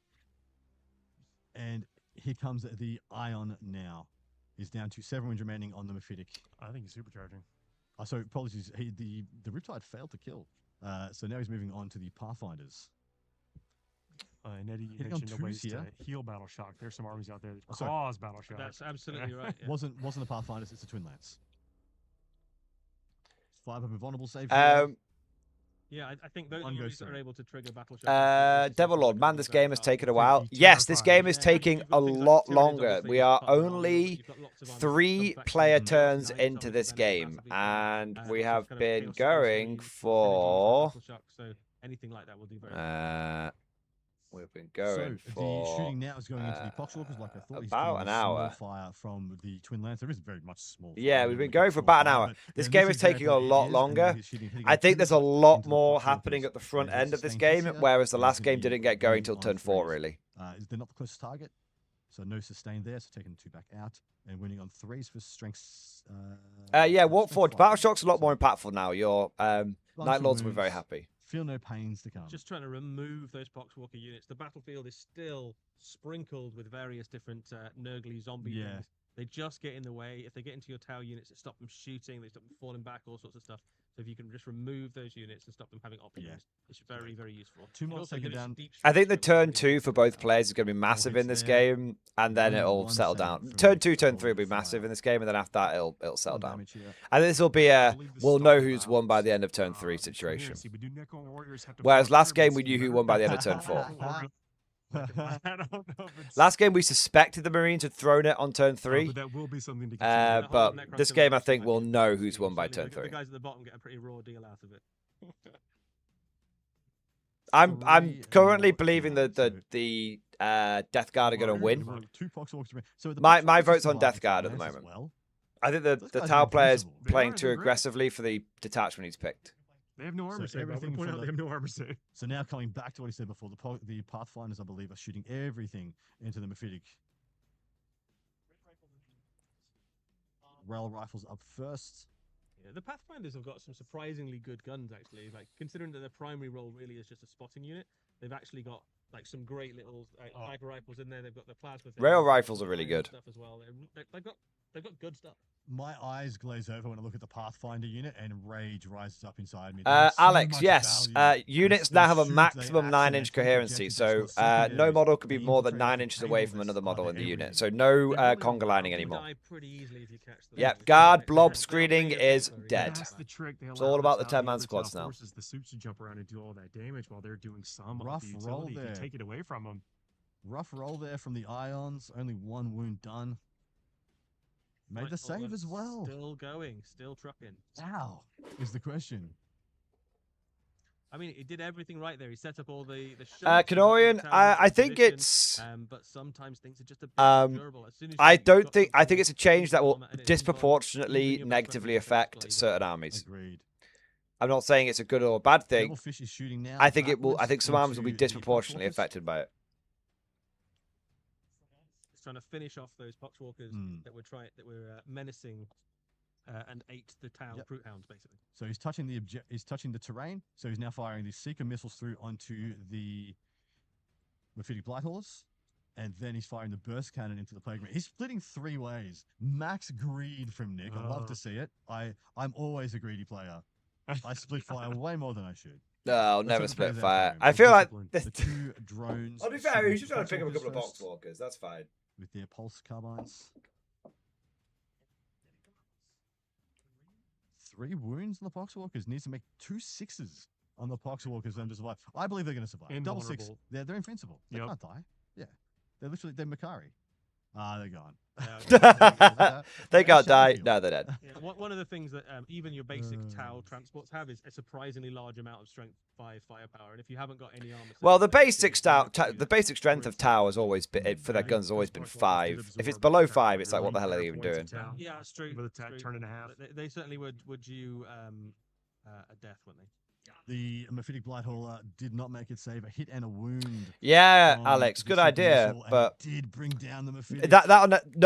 That could never be done. If only there was a game out there that allowed that. It's so in the center of the battlefield there. It's been taken out by so funny. Seeker missile. So funny. Riptide, Pathfinder unit, and Twin Lance. Tis but a scratch. The Devilfish hero throwing. You're the British Army of the 1700s. You march in neat squares. Hey, as a guard player, I'm okay with it. As a Mordian guard player, I'm okay with it. But I imagine there's going to be some one of his command points to grenade. Some other regiments and factions, which it might not be quite as immersive for them. Explosives, has to be a keyword on the model itself or on the unit itself. But now it's not called grenades. Means that you can give it to a lot more things. You don't have to have a crack grenade strapped to your belt buckle.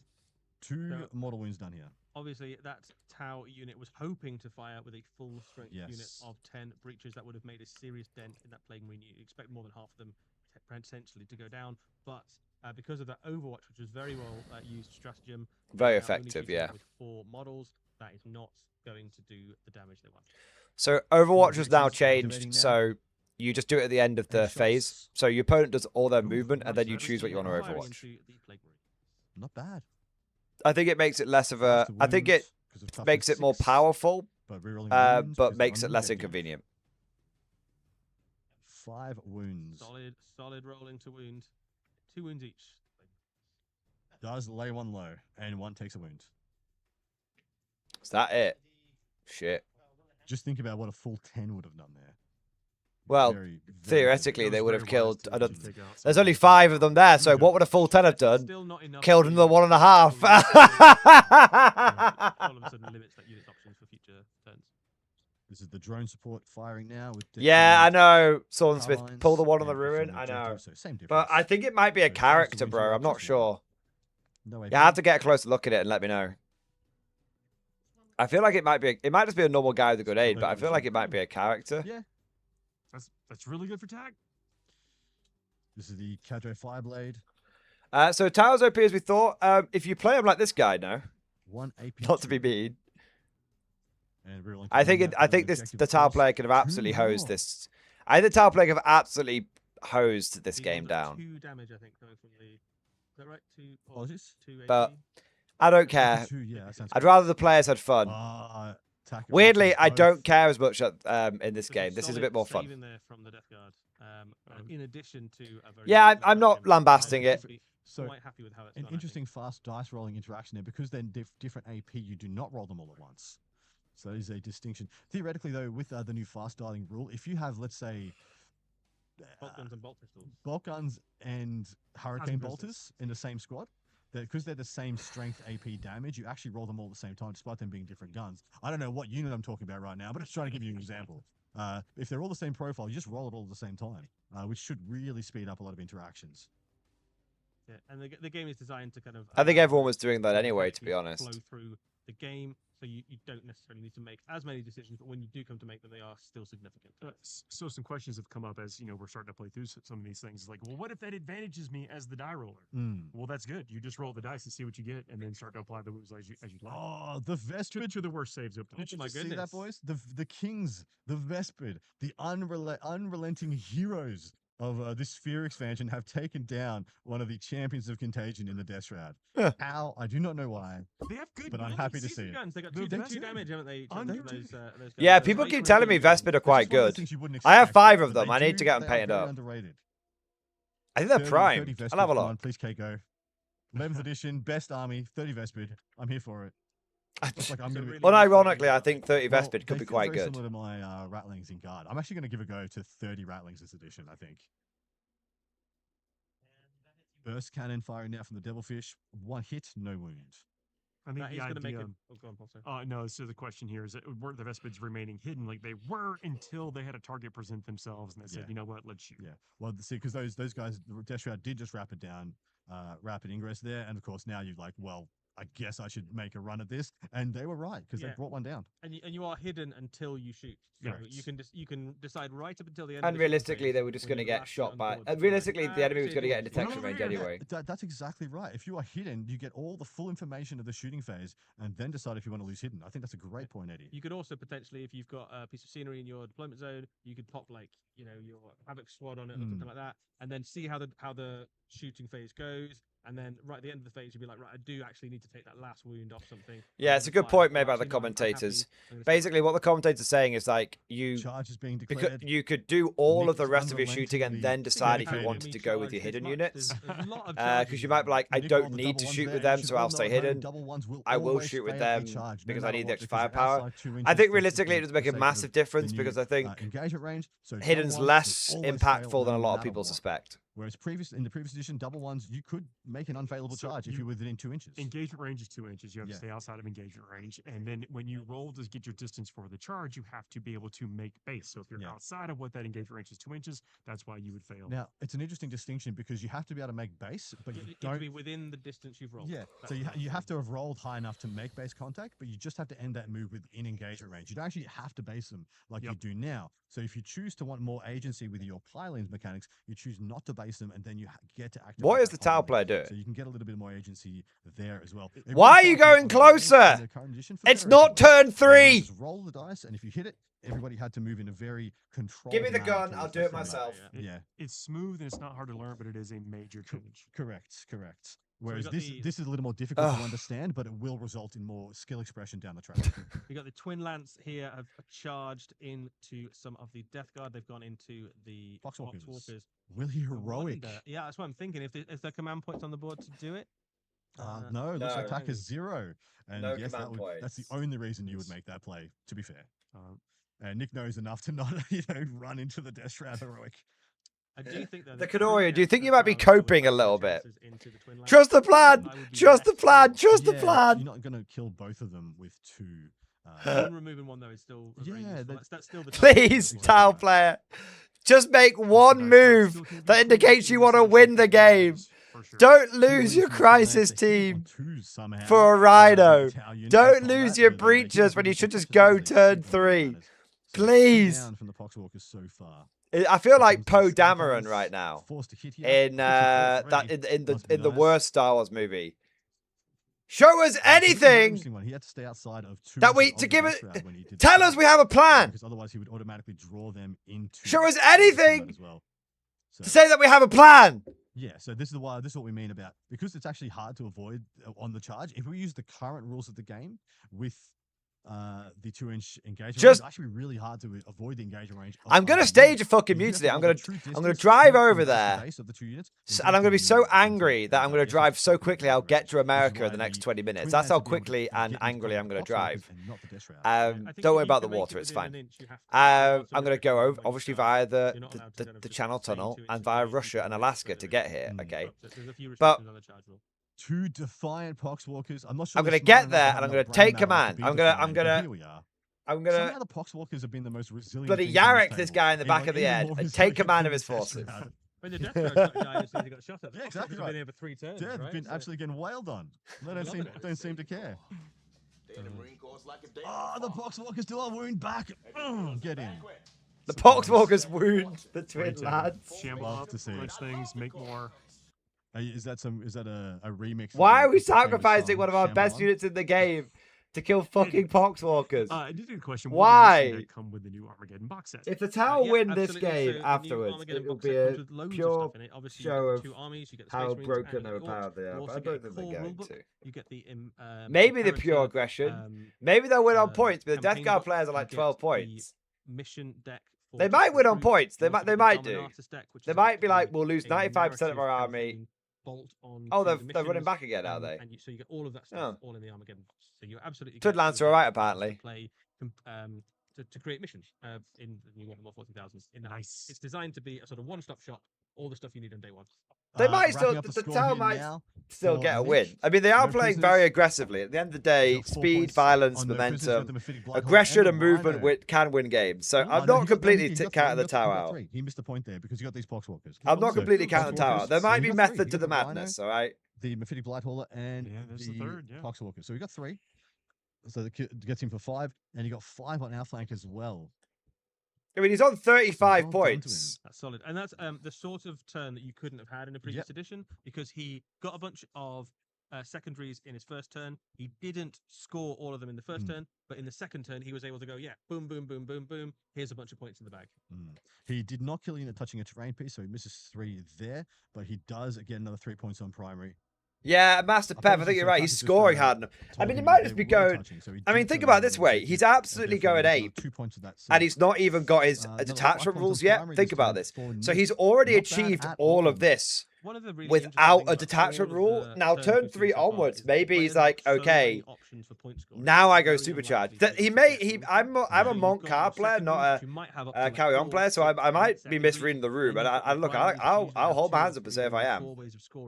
So you look at the battlefield and you go, right, this is worth 2, this is worth 3, this is worth 4, this is worth 5. How am I going to get my points? Yeah. So what I would love about the primary score now, usually when you go into turn 2 of a game of 40k as exists right now, you look at your board and you put your primary in. That's it. You're done with the primary. Unless Terraform is active, that's it.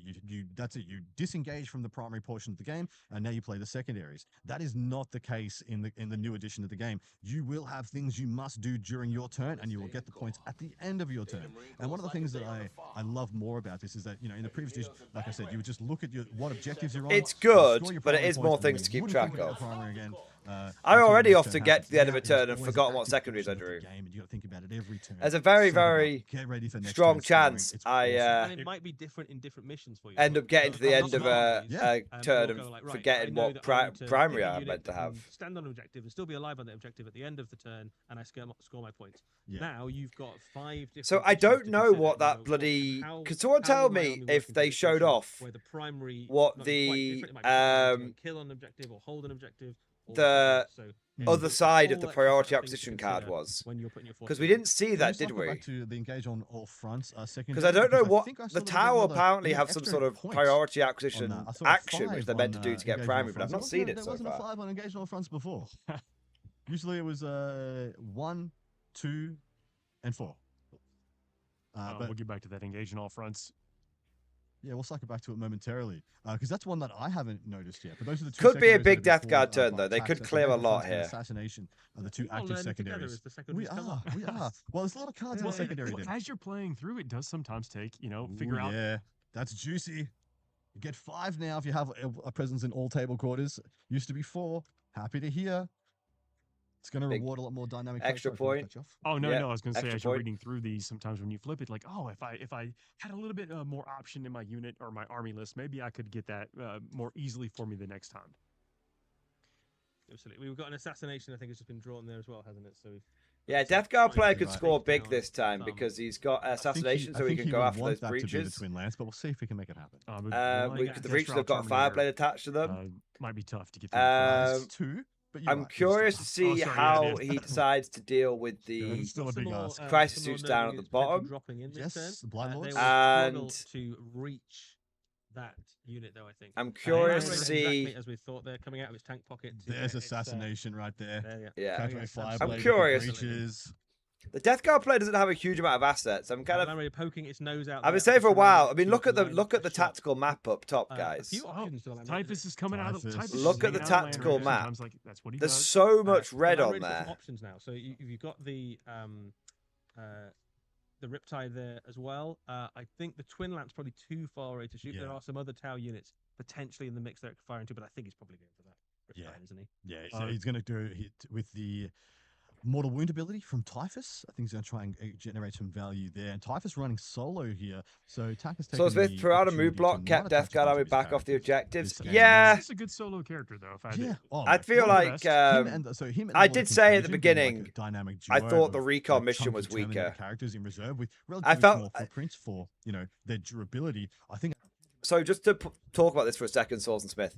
One of the big concerns that I've had, basically on all of the missions that we've seen so far, is that one of them has more counterplay than the other. It feels like when me and Simon did Take and Hold versus Disruption, that the Disruption army had way more ways of fucking with the Take and Hold army's mission. And I feel like I can't remember what it was in the last one, I can't remember. Oh no, and that was the same in the last one as well, because the Purge army had a lot more ways of fucking with the Take and Hold army because they could just take them off the objectives. And in this one, the Acquisition army seems to have a lot more ways of fucking with the Recon army's mission. So I'm a little concerned that in 3 out of 3 mission pairings we've seen so far, one mission has obviously been better than the other one, from a I can fuck with your mission more perspective. Yeah, it definitely feels like, I'm gonna be honest, it does not feel like the missions are particularly balanced against each other. And that could be a big problem. That could be a very big problem. But we'll see. This is the issue. Oh, sorry, it's the Lord of Contagion, not the Mephitic. This is the issue with the 8-inch deep strike. 9 would have been safe. 9 would have been safe. What edition are you even playing, Nick? Yeah, Twin Lance Apologies is not lone operative. I was thinking about hidden, but they did shoot and fight. So what is interesting though is if the Twin Lance didn't shoot. So he's just brought a single character. I thought it was the whole Blight Lord squad, but it's just a single. It's just a single character. I don't think that's such a big deal. I mean, it might be. It might be. But so Typhus, Land Raiders, Death Rounds. I think how you activate those in the shooting phase. I think the fly on the table is the best bit. Where you would need to the fly is the true hero of the game. Keeps running around. Maybe the Death Round can go in there and tear down the Twin Lance. The fly is the oracle. It's the prophecy. It's the sign that Father Nurgle's watching over this game. Holding the Mephitic back off the table and the What's the data sheet on the fly? 100% engender more value. Take Mortaria's data sheet and double it. Then he doesn't have he couldn't fit the Mephitic. No, I won't expand on that. And then of course turn 3, this becomes free real estate for the Mephitic, because of course same terms and conditions apply, guys. You can't come into your opponent's deployment zone with a strategic reserve unit unless it's your Death Shroud don't have a cap, so they won't kill the Twin Lance. Yeah, I feel like 2 Death Shroud don't kill the Twin Lance. I feel like that's kind of obvious. It's 2v2. Oh, they are walkers. There you go. Nick told us right. Look me dead in the eye, Adam. They're walkers. So they can't be hidden. They are vehicles. There you go. We're all learning as we go, guys. I don't know what they were learning, but yeah, I imagine it's not important. Effectively is only usable. We might be able to bring the hidden rule up in a few seconds, but effectively the hidden rule is only usable to certain unit types. It tends to be infantry. I think you can also use it on swarms and beasts, I believe. So this fan is just blowing warm air in my face at this point. Other units, you can still hide behind cover if you. Swords and Smith, this Death Guard list is so unbelievably bad. So I don't know if it's true or not, but someone in chat was saying earlier that GW gave them the list. For assuming the Twin Lance have every rule, because that's true. They have a lot of rules. I think I get a pass. Vehicles can't be hidden in suits of vehicles. Fair enough. Still unsure. Then yes, that's fair. There you go. Just leave it on the screen for a few seconds for you there, guys, so you can digest it. But fundamentally, that is the. Varak is back online. And only really. Someone let me know if he crashes out again. I want, the more Varak crashes out, the more I'll farm him. Farm him with love, though. I'll milk him gently. Very powerful. And with love. Winning on 2s here. Yeah, it was on Play on Tabletop's video they posted last week. Yeah, so GW maybe you'd think first reading it is that GW apparently told Play on Tabletop what armies they had to bring. So many units that are forced by that's interesting if that's true. Scenario to be right up in each other's face early on. So you tend to have some units obviously that are far away, but a lot of your units will already be within 15 inches of the enemy in a firefight. So Plague Marines shooting into the Sunforge team. Sorry, Paul, go. No, it's definitely a change in how you perceive the game. You know, it may not be how you continue to play the game. Like you may find ways to get around it, but I think in our current perception, coming from 10th, it's a dramatic change into what we think we're going to be able to accomplish in the first turn of the game. So you can just tow into terrain and be hidden. So just any part of the base being in terrain will give you hidden. If they're all in there, of course, they don't shoot. There you go. But yeah.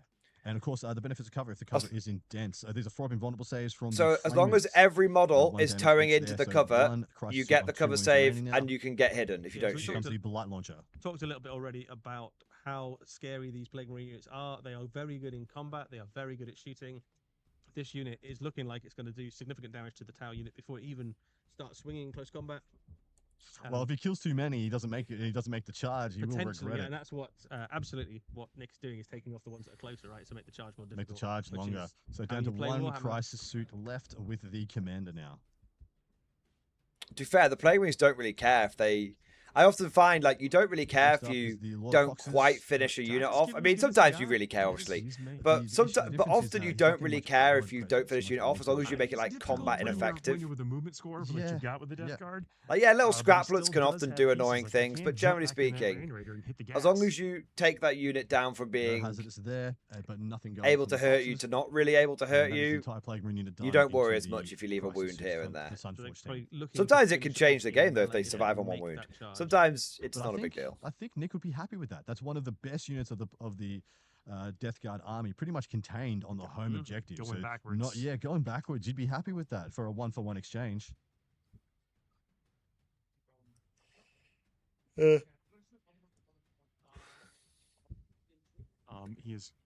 Zach is going to be thinking about going through and firing the units that only have 1 available target to them, and then come back to the one. Has Battleshock been a thing yet? No. Or have 2 different options of profiles to fire into. He did arrive late in the piece there, just pointing that to everybody. He's now shooting with everything's just died. Spurts from the little flamers on the wrists. From the Death Shroud into the so 2 have been picked up. It's not been a thing yet. Cool little kind of wrist-mounted flamer. Yeah, but I wouldn't. Well, I would meme on that a little bit. I'd meme that a little bit, but I'd also bear in mind that you got to realize there's a lot of players here who are quite experienced, who are very used to finishing units off where they can. As I said, a lot of people don't like leaving scraplets around. Isn't dense. So for example, if we go back to that other shot, we'll see what the shot here. So they can go over this terrain piece right in front of us. This one here. Go directly over that. And essentially all the fences, so not these cablings. These cablings are dense. So you see the fence pieces that were adjacent to some of the largest, right in front there. So they can drive through some of those. So the ones I'm talking about are these guys. So these fence features. And they're used to finishing specific specifications that most vehicles width can move between them. Hey, what happens on the table stays on the table, boys. We got a kill on the Devilfish, the Blight Hauler, exactly as we said. Very good at taking out vehicles. It's a bonus into vehicles. That's a multi-melter. I think I'm right in saying that multi-melters can now drop into reserve within multi-melter range. They can, range, which is a big change, right? Huge. So going from D6 damage to D6 plus 2 damage on 2 GW, you do realize that there's a reason why you stopped multi-melters from being able to do that. All of a sudden, do you remember what was happening with the Knights, GW? Instant death. GW, do you remember what happened to Knights and how you let them come in multi-melter range from reserve? Oh, do you not remember that? Not been a good you probably will do. Most of them died before they got to you will. You'll be forced to remember. Even touch the tabletop before they immediately picked up. So is this 1s and 2s for hazardous? 1s and 2s is hazardous. 3, 4, 5, 6, 7. Oh my dear mother of mercy! What's that like? That is a horrible roll. 1s and 2s kill you getting out of a transport now. The guy just lost 7 of his own blokes getting out of the transport. Fail on a 1 or a 2, but it's only mortal wounds. What that means in practice is that if you have single wound models, it's worse. It is much worse than it used to be. If you have multi-wound models, it tends to be better. So if you've got something like Terminators, Yeah. and your Land Raiders blown up, and then your Terminators are taking 5 rolls. Yeah. I don't know. Very unlikely I'm to not do feeling Well, Met if you Guard had this 10 edition. Terminators from Dallas, I don't know two- about the two- Met Guard two this to one. edition. You're taking 7, so you lost 2 Generally Terminators. and speaking, you It's get still less Terminators piling out yeah, of the thing. yeah. It's Um, ones and twos But for even if all you say it was 10 hazardous, rolls, and 10 getting rolls, out is now 10 rolls, treated as a still hazardous losing roll. 2 Terminators. Yeah. Not too happy about it. Feels better than 7. but point for point. Yeah, exactly you're right, losing yeah. a third of Yeah. your points of the Fire Warriors when they That made is compared huge. to. I feel like this Tau like a knight. game is Remember swinging. when I talked told about you. having to checkmate units in transports now? Maybe you don't. Maybe I told you. don't I go feel invest like in the a Fire Tau unit player's to go and starting root to for get breaches. badly, You let it badly roll, punished. And you have maybe a little bit of. He went misstanding way too fire to early. See if you need to pick up another couple. He because went way, way a too unit early. Like breaches, Devilfish versus Death Guard, down. You want it to be. You Devilfish think about half down. off, and then it no longer Breaches. is a risk to, like, So run up let and me show you one-shot, this. Plague Marines, for example.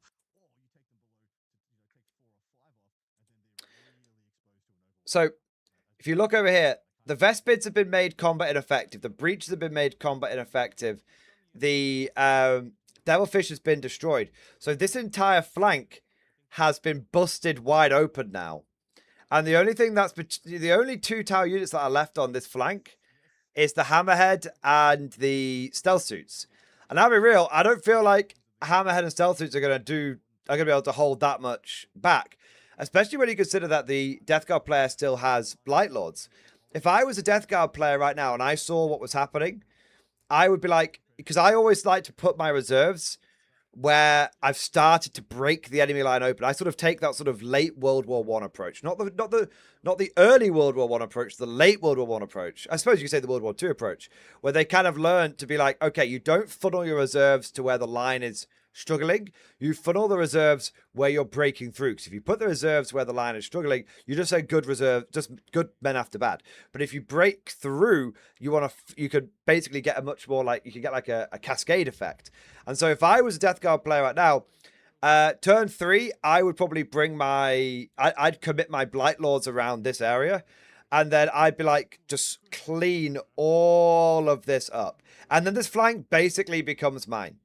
And then at the same time, whilst cleaning this up, I can still fire into the mid-board if I need to. Yeah. I still think... So that's what... Based on what's just happened there, I think there's an opportunity for the Death Guard player to just break that flank open. And if he does, that could be massive.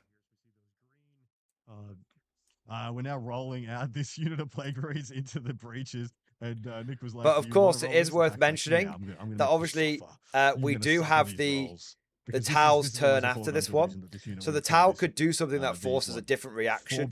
But based on just where it is, snapshot in time where it is right there, there's an opportunity to break that flank open. And once that's broken open, you can start rolling it up. Firing into the middle, all this kind of stuff. We have assassination. Yes. It's like just those 5 points are hanging out. That's what. A very nicely painted Cadre Fireblade. It's gorgeous. Does indeed Don't forget that there is value in going on this flank because that's the enemy's natural expansion, which they're getting like 3 or 4 victory points for holding every turn. So there's value in going after it. It's not the home objective, but there's value in going after it. Charge into the Devilfish if they feel so inclined to get a bit more distance, or just to stay where they are. Lord of Poxes in that squad as well. Extremely dangerous in combat. I don't think we've had the Land Raider sheet yet, have we? So no, I don't believe we have. I assumed it was going for the Riptide or the Twin Lance. Wow, was going for the Land Raider going for the crisis suits. He is. Oh no, he may be splitting fire. So so he's got. I would go if I was. Oh well. Does the Tau player does have a command point for a reroll if he needs it? I wouldn't be against him, picking these up with the Land Raider. Some fancy last cannons. Godhammer. Godhammer used to be Godhammer, and then they went the opposite of Godhammer. Yeah. But we'll see. Chaos Hammer. Who knows? Bane. It's like a cool word. Don't know. Got last cannons. He is shooting those last cannons into the Twin Lance. And because they can be fully seen and they're not infantry. Not a bad move going for the last cannon Twin Lance. If he can kill one of them, then the Death Shroud might be able to kill the other one. It's not a bad call at all from the Death Guard player here. Blue 1-2s with last cannons. Soul Shatter. Thank you. There you go. Soul Shatter. We knew it was one of those words. It's just whether you can bounce. It's just whether you bounce with the 4-pin vulnerable save or not. I think I don't know. 3 wounds onto the Twin Lance. 4 up invulns. One of them 2 gets passed, through. 1 failed. One of those last cannons is punched through into the Riptide. 7 wounds. Needs a Ripper 6 to bring one down. Just 2 damage. Could command point this if we wanted to. I don't think he's good. good. No, it's only a 6 to kill. I wouldn't do it personally. Oh, so he was. Oh, okay. Cinema fun though. He wasn't going. Apparently, he was going after the Riptide instead. Riptide Twin Lance. I'm not sure. That Riptide is on its last legs now, and one more volley of something decent from something will take it out, but it is still kicking. So that, yeah, one of the members of the Twin Lance. Oh, is it Twin Lance? Yeah. Virtually the same thing. It is a Twin Lance. It is a Twin Lance. Yeah, a bit of confusion from the commentators there. If only the players were mic'd up, we might have avoided that confusion. Yeah. What, from the Riptide or the hashtag mic the table. Hashtag justice for Mike. Heavy bolter. 4 total saves thanks to a lethal going through at AP 2 effective. Save 2. 4 damage. And that is the last crisis suit down to 1 wound remaining. Havoc launcher going into. Just trying to make it easy for us Plague Marines. Pathfinders. I think the commentators are struggling to keep up with all the split fire, which is quite funny. Both players are split firing like mad. Now we get it in combat with Cleave. Cleave will be one of the hot new rules when you see it on a data sheet. Well, we just saw it in our previous game, didn't you, Murphy? I saw it. All about the face and neck. I saw it. 1 AP1 thanks to the. I don't think they have it right now, but I would suspect that those Death Shroud will get the Cleave special rule, and that's going to make them horrific. They're already very good at clearing hordes. Can you imagine Death Shroud with Cleave, boys? Fuck it out. Spicy. Undone by Nick's judicious split fire. I can split fire too. True study. Commentary absolutely soulless. Alex, the game is soulless. Guys, I'm doing my best. I'm trying to do better commentary than them. I'm sorry. There's only so much one can achieve. There's only so much one can do against such corporate slop. It is so brutal. It still holds true. Have to respect that cannon. One of the Twin Lance did indeed go down there. That was Typhus, guys. Was it lefty or righty? We don't know which one. Okay, Typhus took down one of the Twin Lance. I imagine it was the Destroyer Hive. It's a good shout. Now, do we think that the other Twin Lance guy will go down to the Death Shroud? I've never seen that interaction happen before. So if you place your bets, chat, yes or no? Do you think they'll be able to do it? Shall we do a poll? Wow, this would be. Shall we do a poll? Both unit of breaches neutered. One of the Devilfish is gone. Potentially losing his Sunforged and Commander in the backfield if these Plague Marines make their charge, and potentially losing the Twin Lance. All of a sudden, Nick would be on the back. Death Shroud. Finish. If that Riptide goes down and the Twin Lance go down, I mean the game is blown wide open and Twin attack in a commanding position. I think of the distance that he has gained from those maneuvers. That took him from buttoned up in his deployment zone to will be midfield. That's great. Yeah. There you go. Take your bets. Place your bets. Place your bets. Will the Death Shroud finish off the Twin Lance? It's only a nice little fun mid poll. Of course, we'll do a poll. I think at the end, as is tradition, at the end of round 3, we'll do a mid-game poll to get people's sense of the game. What do you think of 11th edition based off this game? Yes, good, meh, bad will be the answers in that one. So don't worry, we will be getting the community reaction poll going later on as well. This is a little fun ad hoc one. So far, the majority of people think that the Twin Lance are going to be pushing up daisies soon. So I guess we'll find out. I guess it comes down to how good that 4 pinball is, but very important note. Remember, he would have had to have rolled. Oh my God! Now he's wrapping up the Devilfish. Made it in. There is a Lord in that unit as well. It's going to be able to dish out some damage. I think. Can I have a little gripe, by the way? More than you think. I'm finding just a little personal gripe here. I'm finding the transitions between cameras just a little. This thing. Like break points of wounds. It's annoying me. I can't really explain it. It's taking a bit long. Just switch. I wish they could just switch the camera angle without having that bit happen. It's just bothering me. Making it into the Twin Lance, they have it's bothering me slightly. I think it's because they're switching camera angles quite a lot because things are happening on both different flanks, and so it's happening quite a lot. You don't even have to go in. Yeah, you just have to roll it. What does he need? It's. I know why they've done it. It's for good presentation. I know why they've done it, and it didn't bother me in the last game. I think they're switching angles a bit more in this game. One command point. Really use it. Bring back the found. It's happening like again. Movement phases for Typhus. If you can get that out of one, he's actually he's not the fastest. Is he? Bring back the Blair Witch Project found footage cam. That one I could deal with. Remembering the recon drone in the Pathfinders now being -2 charge. You got so much that stuff would mean going 11. for them, haven't they? That means 11. Still 11. Yeah. Still possible. Still technically within the realms of possibility. That's 3 movement phases. I 2.5 movement phases. Yeah. Just charge the Pathfinders with the Poxwalkers, man. They're going to send in it as well, trying There to are shut still down. some Poxwalkers. Yeah. Somehow Not the surprised. Poxwalkers survived. And gonna be more. So yeah, he's putting the Poxwalkers into the Pathfinder to try and shut them down. Just stop them doing stuff. Yeah, that's fine. Because Are the they made Pathfinders to won't charge? kill the two. Well, unlikely to kill the two Poxwalkers. Okay, we're moving into the combats now.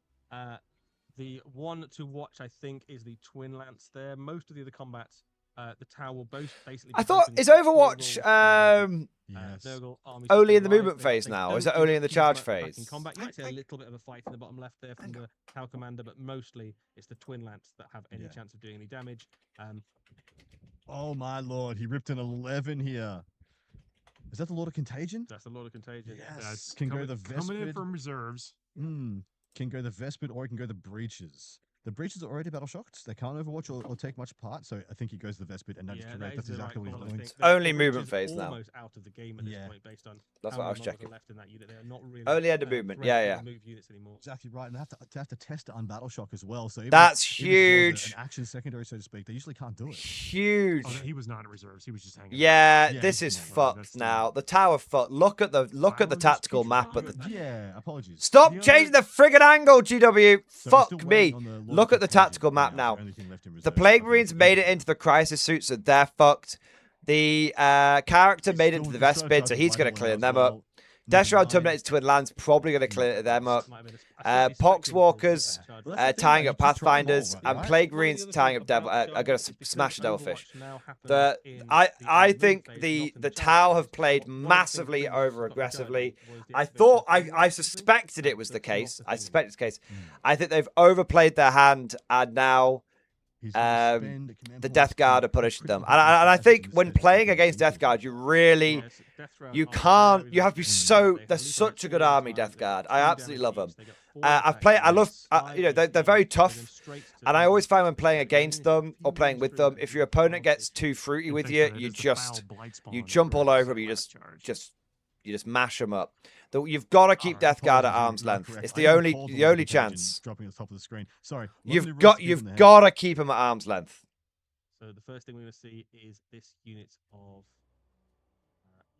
Death Shroud Terminators into the one remaining member. Okay, Death Shroud into Twin Lands first. So let's see if they win. 68% of you, based on over 100 votes, 109 votes, think that the Death Shroud are going to win. Let's see. 1 minute. Striking with the Man Reapers of the Death Shroud. So It's the Man Reaper, baby. 4 attacks, 8 hitting on 2s. That's nearly a full house. 1 conversion. Hey, you wouldn't have got that one without the crit 5s. Okay, so basically a full house because of And he goes to lethal hits. Down by 1 because of the army rule. Also saying did something. Drop the few on the way. It's still enough, but we're going to have to go for a below average save. He'd need to fail all of them. Pass 2.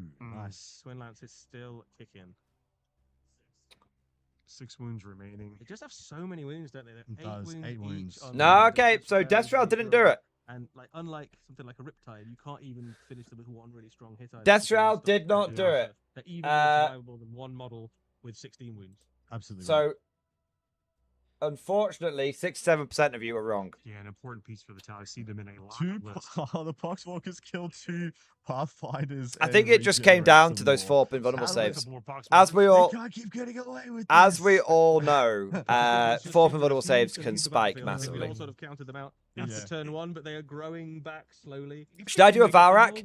I'm going to do a Valrak moment. Everyone who was wrong in that poll owes me a super chat. It's Fraudian glory, boys. Nice. Well, Varak's not covering this game right now, so I've got to give you the Varak experience, right? Combats now. Yeah, so these ones, I think. This combat right here is important to watch because it's not a done deal to be able to take out both the crisis suit and the. I think the Plague Marines will just kill the crisis suit, but I think the commander will live. Make sure they take it out. So one of the cool rules with the Death Guard, a lot of lethal hits. Yeah. Now declare vindication. Vindication. Have a chance to kind of Brothers, let's get waffling. Remember, these are all rumors. Definitely, I've not been told exactly what's going on. So, all rumors are lies. Summit. I fell off a roof. Yeah. There you go. Yeah, when I see the playcaster in there, I assume it's more of a shooting units. Although you can do it. Master Pep, thank you so much for super chat, man. Here's your dirty money. Amazing. Thank you so much. Robotic weapons, there's a great unit. Basically, you can kit them out to whatever you feel There you like is go. going to give you the best opportunity on the day. Bunch of lethal hits. All we need now is for T4 on this unit Game Riot to come in here, and apparently I need to make a disparaging comment about him and K9s, and then we've got the full Varak experience going on, right? Gonna see if they actually weather this. They've got a good save. What about obviously, but then, -1 to that save, wasn't it? The foil! The foil, it speaks to me! Space Marine squad, for example, The foil! So 9 saves to make here. Fast AP1. dice being allocated now. So I'm starting on the cross suit. For those of you who are curious about fast dice rolling, you must start on the bodyguard portion of your unit. By the way, I have no beef with Varak. I'm busting his balls. He busts my balls, I bust his balls. The way this works is Everyone's you got busted which balls. direction you're going to be taking the dice rolls Yeah, in. you Something are. that's decided for you in the case of bodyguard unit. And then the front I gotta keep an eye on my shed now, make sure it doesn't get set on fire. Save dice. Let's say you've got 8 dice, and you say you fail 4 of them. Yeah, The other well. 4 are 4-up saves, and so you'll take all the fails, and then you'll auto pass the rest if you have a 4-up invuln, so to speak. So you're much more likely to have your characters left after a single activation than you are in the current game now. I think one of the things that you will notice though is that if you're getting hit The commander just went down. Yeah. Oh, big! Heavy plague weapon, a bunch of damage. All Big. kinda AP. I didn't think he'd get I was that. going to say exactly like that. If you're getting hit by a unit that's got multiple different types of weapons, it makes it far less likely that the commander will survive. Yeah. Because basically, you take each one as a pool. Whereas if you're getting hit by lots of weapons at the same AP, Did not. Yeah, that was pretty big. The commander will kind of walk away from it.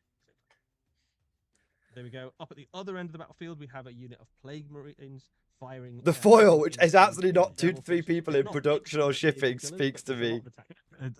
I strongly believe that Plague Marines can do whatever they set their mind to. They really can. The Varak experience is a terrible podcast. The Varak. The number of attacks too. Yeah.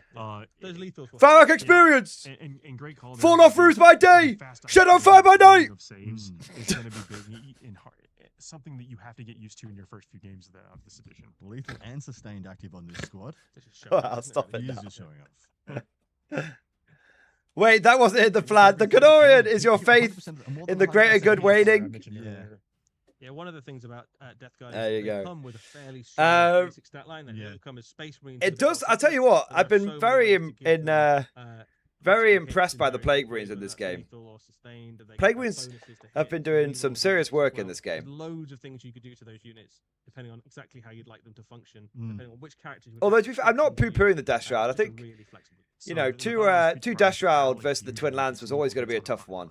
Yeah. Pretty solid. Yep. Always going to be a tough one. Really powerful. 5 AP3s here, thanks to the contagion. Not a bad roll there, Nick. Not bad at all. So 3 go through. With just 1 damage each, I think, for the most part. 2 wounds left, and plenty more attacks to come, unfortunately. There's a Power Fist in the mix as well. That's swinging next. So you do, if you do have a mixed unit. So, for example, the Accursed Cultists is a great unit example of this for the fast dice rolling. You declare which portion of the unit you're. Bismarck Wins, yeah, honestly, I've seen a lot of Death Guard players complain about these feel no pain, but these Plague Marines seem tough and I'm putting in work. They're tough. I find with Plague Marines, they're tough until they're suddenly not. But never the character. Like the moment you sort of bring the right weapon against, they just go and fall over. But against a lot of, against the wrong weapons, they can be annoying to shift. Start on the Torments and the Accursed Cultists because they have more wounds. You would have to continue doing all of them for the same sequence until they are removed, and then move on to the other portion. So usually do the opposite of what I just said. So we have just seen the devil. Dave Johnson, why do it this way? Is it to protect the rules? Why get these guys who do some of the best game got around 40k and mute them? Because GW does things the way GW does them. It's great. It's a great turn. And GW would rather have the battle report be 99% less entertaining then run the infinitesimal risk that these two people that are professional full-time content creators might hot mic a naughty word onto the stream or complain about the rules. I think it's so stupid. The Tau could clean up what's in the middle of the table and maybe start working on a little bit of next turn's problem. The Plague Marines are virtually out of the game. Ignore them. Focus on getting rid of these powerful characters. You know, kill the Land Raider with the Hammerhead. We definitely want to see that. That's a must. I think it's going to come down to what their secondary objectives are too, because if Nick has to play another turn aggressively to get up there in that area of the board, he is going to give the Plague Marines a door open to get back in. There we go. I think it's over now. Obviously we still have one survived. I think we obviously still have another Tau turn coming here. But I feel like it's GG. Unless the Tau have reserves. If the Tau have reserves, See, command point it. I'm just going to check what the Tau list was again. Just quickly. Both units of Fireblades and Breaches are down. Coalstar Commander and Crisis Sun suits are down. Kroot Hounds are down. Both Piranhas are down. No, there's nothing else in here. There's nothing else in it. Yeah, no, Tau fucked. Tau fucked. Tau absolutely fucked. You know that bit of artwork where Typhus is holding up the Tau Fire Warrior and all the Tau are getting absolutely mashed? Yeah, that's this game. Death Guard has 10 Blight Lords. I think it's 5. It might be 10, but it's at least 5. No hits. If no more reinforcements came in for the Death Guard, I still think they'd do it. I think with the Blight Lords in reserve, it's a done deal. Goes through at -1 for 2 damage. 3 up save here is fine. And the Pathfinder sitting into the Poxwalkers. These absolute devilish Poxwalkers. The Poxwalkers are actually regrowing because they're killing the Pathfinders. It's actually a big deal. And then he actually caught himself. They started off with 2, they're now on 4. Yeah. We're already piled in. It's already happened now. I actually don't know Souls with it. Could be 5, could be 10. I actually don't know.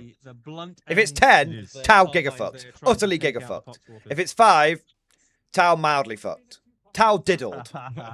2 for 2. There we are. Good point, Godlike Bird. But how long does the Death Guard have to pull the game back? Well, this is only turn 2, so there's 3 more turns. Pathfinders turned them into plague zombies. They were immediately put down by their fellow Tau in horror, I assume. Consolidation time now. The Last Draken. They should have had Morty and one other person. 3 beers and they do commentary of the game. Or you fucking wanker. Move those bloody breaches over. Yeah. Don't make me come over there. It's never been done. It's never been done. I don't mean to alarm you. Send me to the black ships. Well. In the middle of the objectives to denote where the actual objective is. But these objectives are now entire terrain. No, it's the second game, Godlike Bird. Wait. It's the second game. So your pile-ins and your consolidators. But it has taken them way juicier. 2 hours to get to the end of turn 2. For example, let's say I have an infantry model that fights a combat here. Previously, it would have to go directly towards the center of an objective now, but it can just go... Drive them, man! Drive them! ...the corner, go through the wall. You can do so many new and interesting things with your consolidations. For example, these Plague Marines all have to go to the center of the center objective. But there is no center of the center objective anymore, so they just kind of just get to move 3 inches as they please, which I think is really cool. A little bit of power given back to the player there. Yeah. Yeah, so these Plague Marines down here look like they're kind of out of the fight, but they're absolutely not. You've got to think, like, I don't think Death Guard even move that slowly anymore. It's 5 or 6 inches. I don't think they're that bad. They used to be like 4 inches. I think they're back to moving pretty much normally. So what are we seeing here, gentlemen? Fucking bullshit transition. So the Plague Marines will probably just, considering it's only turn 2, the Plague Marines have got... Fuck me! GW! Stop transitioning the bloody screen! Right, I'm pausing your bloody live stream, you useless wankers. Right. So the Plague Marines... Fucking hell. So the Plague Marines, they look a bit out of position here, but they're not out of position. Because it's only turn 2. So don't forget that they've got a mixture of weapons, including shooting weapons. So the Plague Marines, even though they're down here, can spend 3 turns, including potentially charges involved in those turns, and advance moves if they need to get somewhere quickly, getting over to the middle. So the Plague Marines here are not out of the fight, even slightly. It's not like, oh, they've... And even if they were, they've killed one of the Tal's best units with the Crisis Suits. So the Plague Marines over here can just basically be a secondary wave to follow up into the middle. Meanwhile, the Blight Lords can come down here, basically mop up over here, and then they've also got, you know, 2 turns, start threatening the Stealth Suits, threatening the Natural Expansion over here, all that kind of stuff. And then you've got all this, and then likewise, you've got all this shit over here. So if I was a Death Guard player right now, I would commit my reserves to trying to go after this expansion here. Like, let's fucking take whatever we've got, break this open, threaten this expansion, have a great time. And then let's take everything I've got over here and just, and the Plague Marines back here, and just ram it onto the mid. And that way, hopefully, by the, you know, depending on what happens, but hopefully at that point, you'll have all 3 middle objectives. Now, now the big question is, do the Death Guard have the ability to get back in the game in terms of points? I mean, they are so far behind on secondaries and primary. They're very far behind. So do the Death Guard have time to get back into the game on points is a big question. Or will the and also the Death Guard, even though they've done a lot of damage to Tau, they're still going to take casualties as they try and achieve what we've just sort of laid out. So maybe they can do it, but I do think that the Tau are now playing a rear guard action. They're now playing a delaying action. And the Death Guard are now racing against the clock. They've got 3 turns to score big, and they have to score big every single turn. So let's see if that happens. End of combat. Well, onto it, although I think playing Death Guard, you just take those... It's Sword and Smith. Very good shout. Bring the Land Raider over here. Get the Plague Marines in the Land Raider. Move the Land Raider forward. Get them out turn, you know, get them out the next turn, and then basically use the Land Raider to hop Plague Marine units in and out is a very good shout. Very good shout indeed. But looking for this, looking at this table right now, I see a lot of good opportunities for scoring soon coming up for attack. He needs to do actions on Nick's side of the table, Nick's portion of the table, and seeing as this is diagonal deployment, the assumption is he's got to do actions on the Tau side of the table, right hand side of screen. What the fuck is? Yeah, I mean, I think Nick has done a very good job of pushing the Death Guard all the way. Okay, so I think the Death Guard player is going to fuck the Tau army, but I think he's going to lose on points. Their opponent's half of the board. They're a long way off. Because I think because of the mission. You know, I'm guys, I'm saying it. These missions are fucked, man. That's a great question here. When a card gets flipped and it requires you to select. Although he did just get 10 victory points, so maybe he's okay. Maybe he's okay. I don't know. So the 6 points that Tack got was 1 or more enemy units being destroyed for 2 points, and then controlling 1 or more objective markers that isn't your home. Great point, Swords and Smith. Where's the Defiler, man? Where's the fucking Defiler? Next turn, I'll just refresh you guys on what he needs to do for his primary. Yeah, please do. 1 or more of central objective markers. That'll be that's literally just this objective, which I believe he did at the start of the turn with the Twin Lance there, and then all the Pathfinders. So he will be getting the 3 points there. 1 or more enemy units at the start of this turn within a terrain area is destroyed. Well, he needs to kill so many things this turn, so he should be looking to get that pretty well. And then from the second banner out onwards, for each objective you control, full stop, you'll get 4. So another good scoring turn. He is on. Yeah, no, the mission's fucked. I think the Death Guard player is going to start marching against the Tau, but I think, I don't know, man. I think the mission's so in favor. I think the Tau are so in favor of the mission. It's surprising. We got the Vesper, the Breaches, and the Twin Lance. Because the Tau turn now. Yeah, the Breaches at the bottom, yeah. Hanging out these breachers. To max out their score, the Tau basically need to kill two Poxwalkers. I mean, Nick has just stated, "I'm going to kill your Land Raider." This is the shot to watch, everybody. And he's gonna focus fire clearing the middle units, and he wants the Land Raider gone. And I respect that. I respect that a lot. Here we go. Hammerhead. It's moving up. Yeah. The Hammerhead has range to cover the entire Warhammer 40,000 battlefield. Nick's making that is the a noises. very juicy long shot there, isn't it? From the Hammerhead across the battlefield. There he is. I love it. There's the line, guys. Yeah, I think the Death Guard player is absolutely in a position. If this was 10th edition, I think the Death Guard player could crack this game open, but might be the most. I'm not. I mean, I don't know. Titans exist, but you know, within what we play, yeah, very often the Hammerhead is absolutely There's a couple of the big guard guns. I think. Give it a run. Let's see if the Tau clap back now. But they can't clap back with the Pathfinders. They can't clap. Can the Twin Lands fall back and shoot? It has bit him already this game. Can the Twin Lands fall back and shoot? He wants to grenade. That's my question. Into that character, but if he falls back with the with Kayun detachment or anything like that. This is move the breaches up if he wants to get closer, then fall back to the Vespits. Overwatch isn't an option against the unit that has explosives. It's always something to keep in mind, guys. If you have a unit whose Overwatch you're worried about, that's the last thing you fall back from if it's in combat. They're not in melee. He fell back with the Twin Lands. Because the Pathfinders are falling back. The Twin Lance is falling back. The Vespid can't really do anything. The Breaches are basically GG. So the only meaningful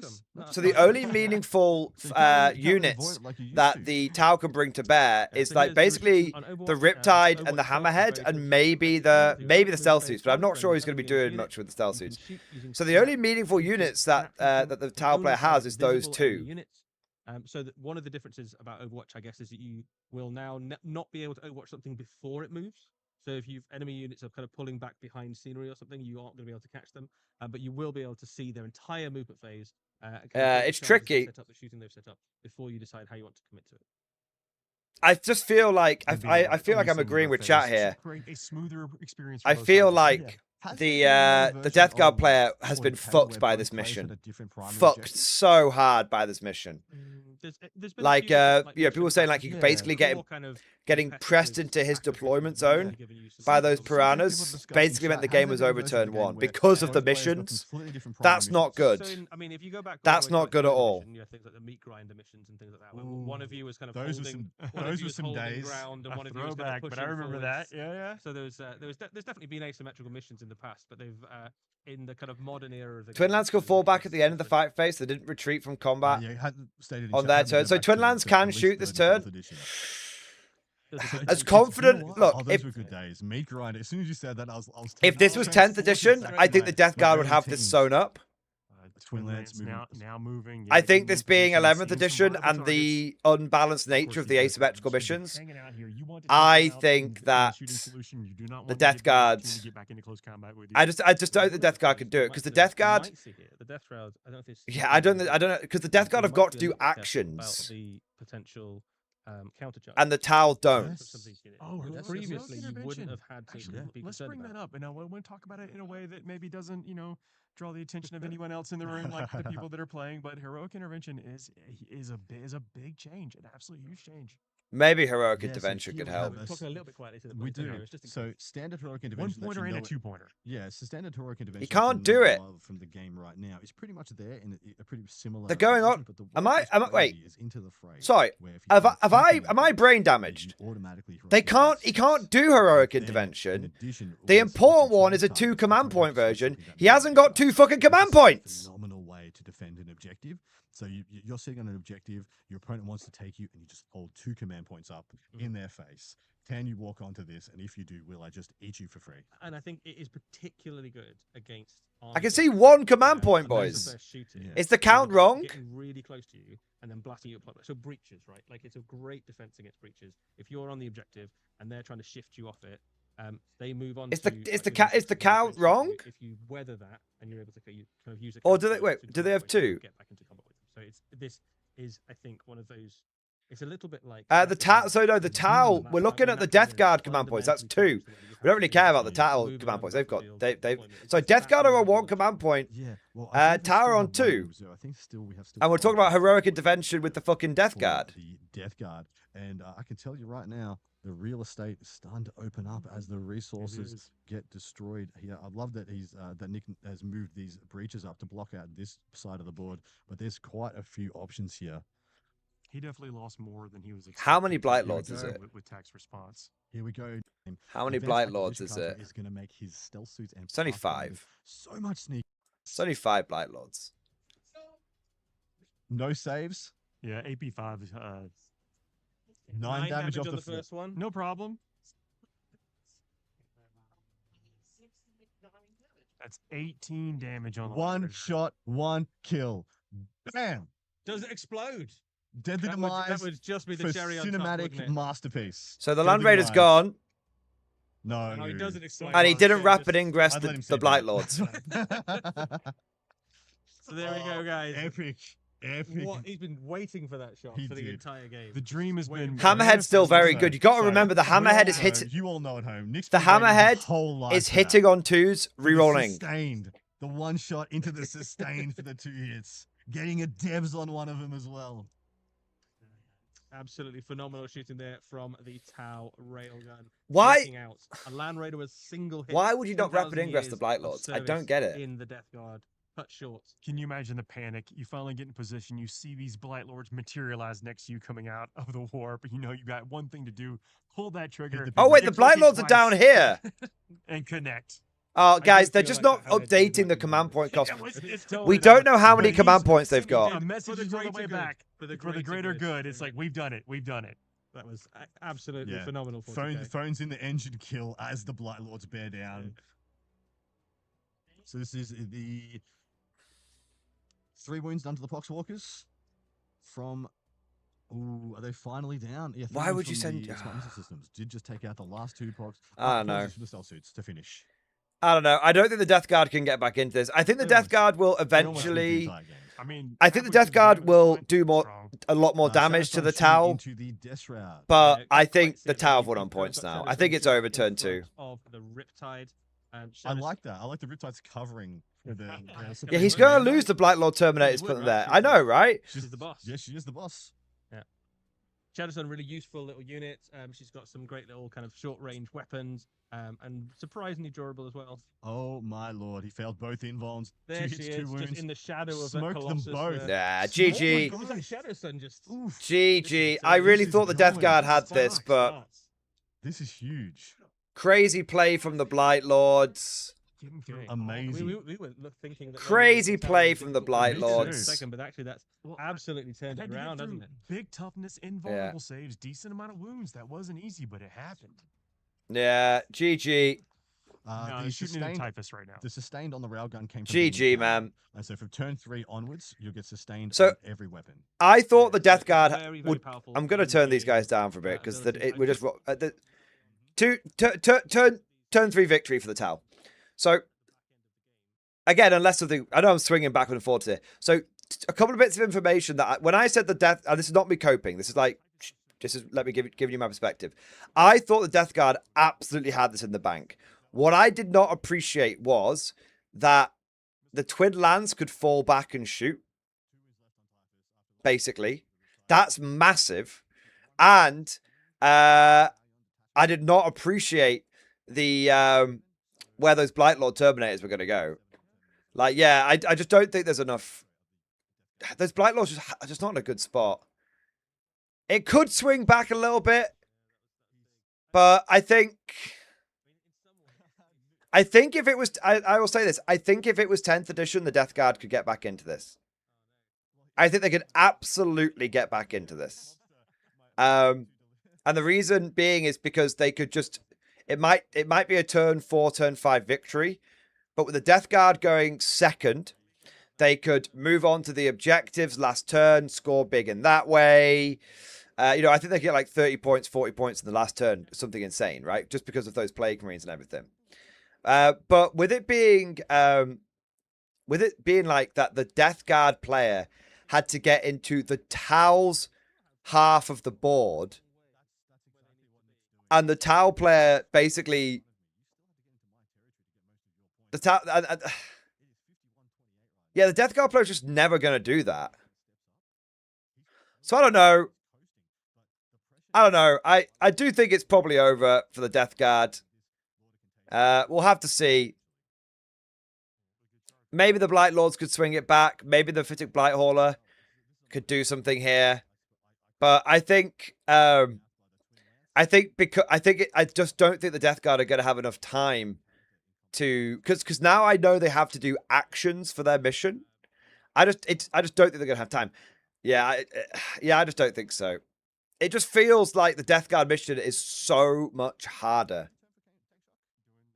It just feels like the Death Guard mission is so much harder.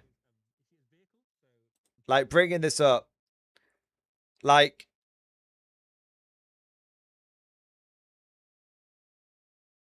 the Death Guard have got to destroy enemy units that are on terrain pieces. Although they say they don't have to do they're saying they had to do actions. I don't think they do. I mean, I presume this is for this one. This one's for this one. Right? Oh my God.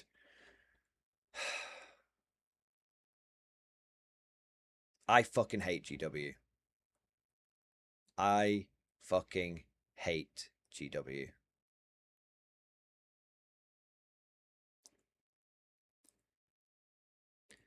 Tau on this side, Death Guard on this side, when it comes to showing the missions. Death Guard on this side, Tau on this side.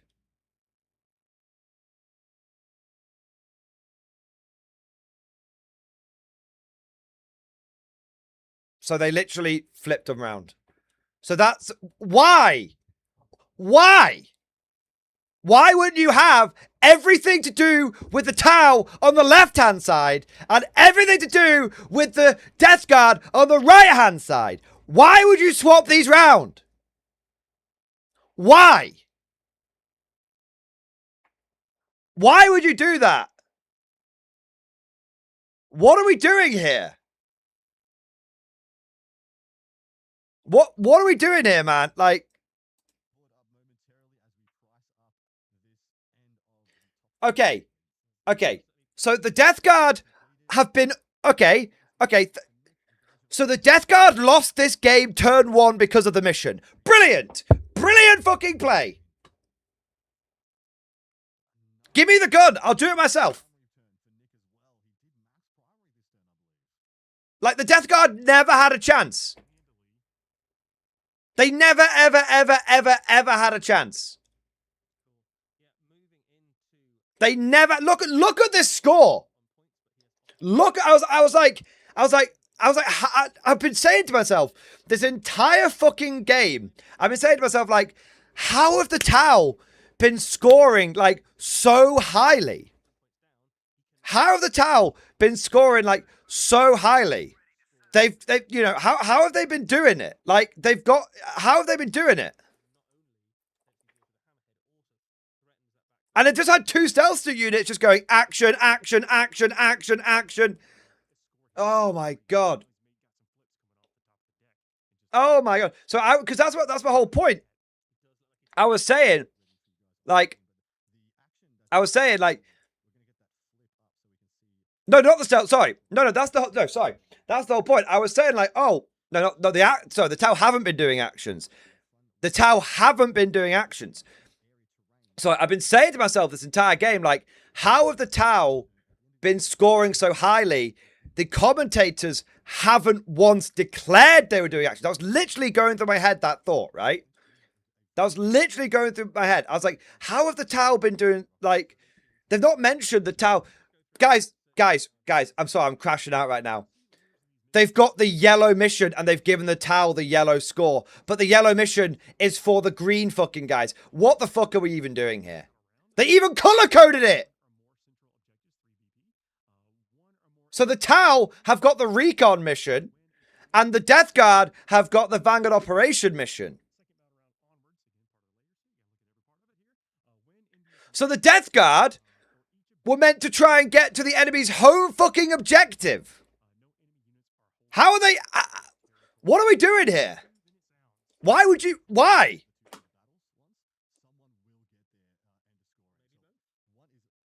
They didn't even tell us what a Vanguard operation... So they didn't tell us what a Vanguard operation is until they briefly, vaguely mentioned it.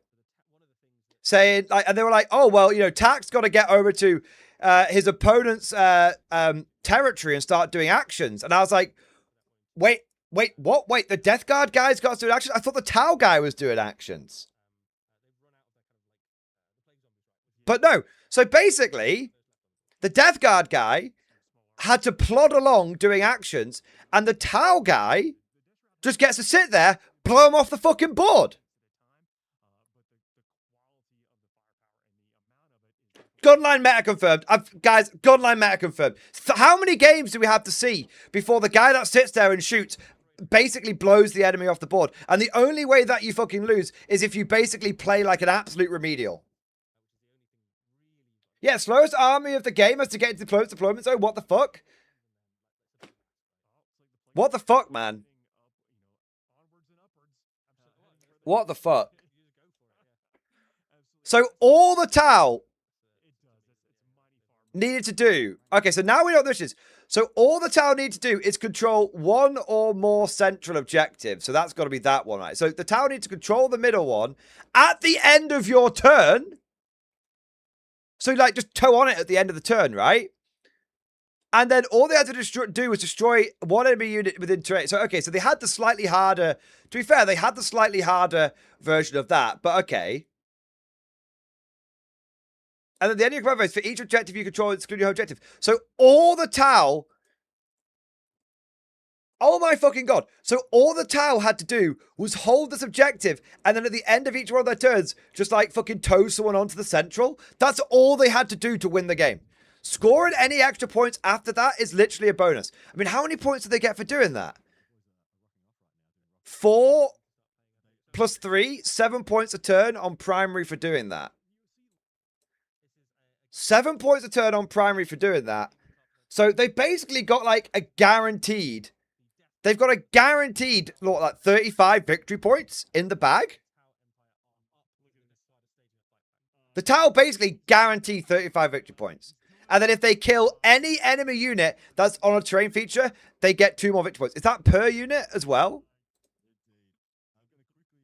Okay, so to be fair, the Tau do kind of have to like... Oh no, it's for each! It's for each! Okay, so the Tau have guaranteed got 35 victory points. For each enemy that they kill, if they kill one, they've got pretty easy access to an extra 10 victory points. But if they manage to take and hold the middle objective, then they get even more victory points. So this is why the Death Guard guy... Fuck this transition. This is why this come on, get out of the way. This is why this Death Guard guy's been so fucked. Because the Tau have just been sat on the... The Tau basically moved... The Tau just jailed him. The Tau just fucking jailed him and then basically sat there scoring fucking 11 victory points a turn, which is why going into turn 3, the Tau are on 64 fucking victory points. What the fuck are we doing here? Can you imagine? Can you fucking imagine if the Tau had been Montcar with advance and shoot on everything? Could you imagine? This would have been over in 2 turns. I mean, it is over in 2 turns. It would have been over in what? It was. I mean, it was over in 1 turn, technically. I just didn't realize it. What the fuck, man? What the actual fuck? I was enjoying this game. I was enjoying this game.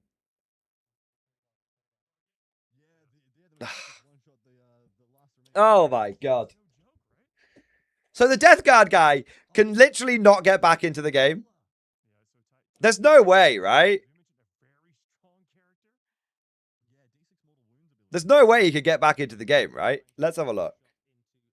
Riptide. So the Riptide, I mean, it's a big ask at that range. I'll tell you, I'll be honest, I'm mostly angry with myself not impossible, because I didn't read the mission properly. And I'm angry with GW for not having it on the right side. Maybe I should have listened closer. Maybe they should have just, you know, had the guy who's playing on the left, mission be on the left, the guy playing on the right, mission be on the right. Maybe we could have avoided all of this high blood pressure. And destroying it. So yeah, that's a very pleased with that. Yes, really cool. So hitting with the transitions are starting to lag a bit. Lol. And there's 2 little shots going into the stranded Twin Lance went down. I guess that's a big deal. Down he goes. Yeah, 1 save was not good enough. Maybe the Blight Lords get onto the enemy hope. Maybe that is a utility piece. Maybe the Blight Lords could walk over here, but I don't understand why the stealth suits can't just stop them from doing that. If you're like 1 Vespid, all of a sudden you're not really threatening these bombs, are you? So actually just being able to remove it removes the opportunity to score. I just think in table quarters. I just think the way the Tau play this is if the Blight Lords try marching over here, the Tau are fast enough where they just jump over, pick the Blight Lords up, then jump back. This is the Mephitic hitting with +1 to wound now. 1 at AP4, so 2 at AP4. It makes them both on the Riptides 4 up invuln. Those clutch missiles hit and does a wound again. Another Not AP gonna be enough to 2. kill him though. Is Goes through. D6 damage. Rips a Only 1. one. Yeah, it's a big ask to take out. You don't want to see Mephitic that Blight. one, though. I love how You've already Eddie's done like, no it's a big effort. ask that the Mephitic Blight Hauler is going to take down the fucking Riptide. You only have a few activations left. And what you've got to remember is the Tau are now in Kaon, or Kalyon, or fucking how you say it. So now they're going to start powering up. That changes the game in a big way because it means that backfield objective is threatened. It also means that Hammerhead is in all likelihood going to get clobbered by that Terminator unit. Blight Lords have a lot of attacks. I don't think the Blight Lords will kill the Hammerhead, do you? He did state he has a Reaper autocannon in there. You can see it. Reaper autocannon's only damage 2, Bolt's only damage 1, Power Sword's only damage 1, right? I mean, I'd be surprised. No character leading the unit. I'd be surprised if the Blight Lords kill the Hammerhead. I feel like the Hammerhead will just take maybe like half damage and then it'll just fucking float off. Devastating wounds here, though. Poll it? All right, we'll poll it. I love it, Liam. All right, let's poll it. Take your bets. Yeah. He's strength 7. He's Can in the affliction range. That's why it's winning on 2s. Fantastic. And 4 Blight attacks, strength Lords 7, devastating wounds, sustain hits 1, uh, 1 AP. kill the one toughness coming into play there. Otherwise, we'd be winning on 3s. Hammerhead in 1 Yeah, one of the things you've got to watch out for if you're playing against a Death Guard army is basically they can pick a bunch of debuffs that you can have when you start getting close to them. And the ones we've I don't think they'll do it, but I could be wrong. AP as well. I mean, they're definitely not going to do it because they're shooting, not to influence the poll, but they're shooting the stealth suit. So, can a unit of Blight Lords kill a full strength Hammerhead in melee? Hits anti-infantry 2+ ignores cover. Just I feel like they can't. Another 2.5 stealth suits down. Yeah. Still got some more combi bolt to fly here for the last of the stealth suits of this squad. 1 wound left on this squad, in fact. Was in rapid fire at the time. Probably would have wanted to remove the unit. You don't want to leave a single stealth suit because it basically becomes an action model, doesn't it? Yeah. So if you've got a whole stealth squad and you've got... Are they damage 2 in melee? Worry about Are Blight Lords damage 2 in melee? I'm going to find out. Doesn't matter how many you've got, really. All they're going to be doing is spotting and doing actions. So the agent lowering some toughness here. Really helping out some of the die rolls. Ooh. Chaos. 1 wound just went through and did finish off the squad. So those Blight Lords just cleared off that expansion objective. Of course, it is secured to them, but that is the objective that the Death Guard want to get on and really start pushing that action. Every time they do, they'll get 4 points. Secured for now. He's going to make a charge roll here in just a second, and we'll see what that opens up for him. I don't know if he's can if we get the top-down shot again. I don't know if we can get see the distance or theorize some distance. I don't know. I think he's going for all right. Damage to a melee. Yeah. Okay, maybe. Would be a huge play if you it's too far. Probably not. Blight Lords are 3 attacks each, hitting on 3s. Not even going to say about that. Lethal hits, AP2 damage 2. Maybe? Like, get to it next turn to do actions. You also want to finish the game on the back objective, don't you? He could definitely go around the bottom and go around for the home objective. Okay, that's the roll for the Terminators charging. So that is not a lot.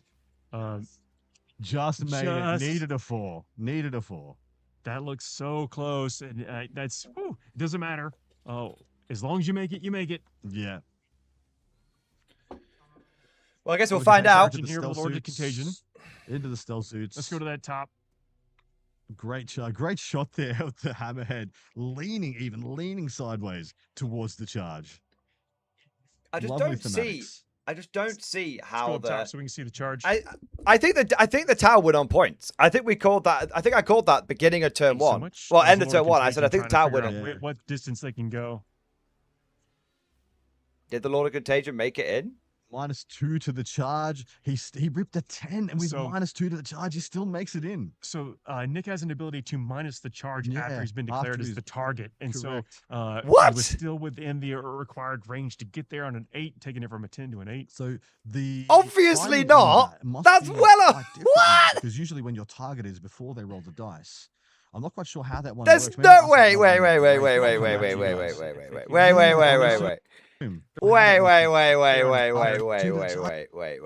Maybe actually. All right, I'll allow it. I thought the guy was up here. I was like, there's no way the dude that was up here is in range over here. There's no way. But no, he's down here, so it's fine. Yeah, I'll allow it. I'll allow it. Yeah, don't declare exactly. it. Good changes or like wholesale. I'll allow it. The rule potentially. I'll allow it. We'll see. Oh, so that charge at the top there has been made. He but- deep struck in there, or Rapid English there earlier. So he's made them Okay. all, actually. He's made it. Yeah. So okay, let's talk That's about what he needed to stay in the game, wasn't it? He needed to get those units in. What has he done this turn? It was mission critical. Taking out the unit here up on the mini map, made those 2 charges.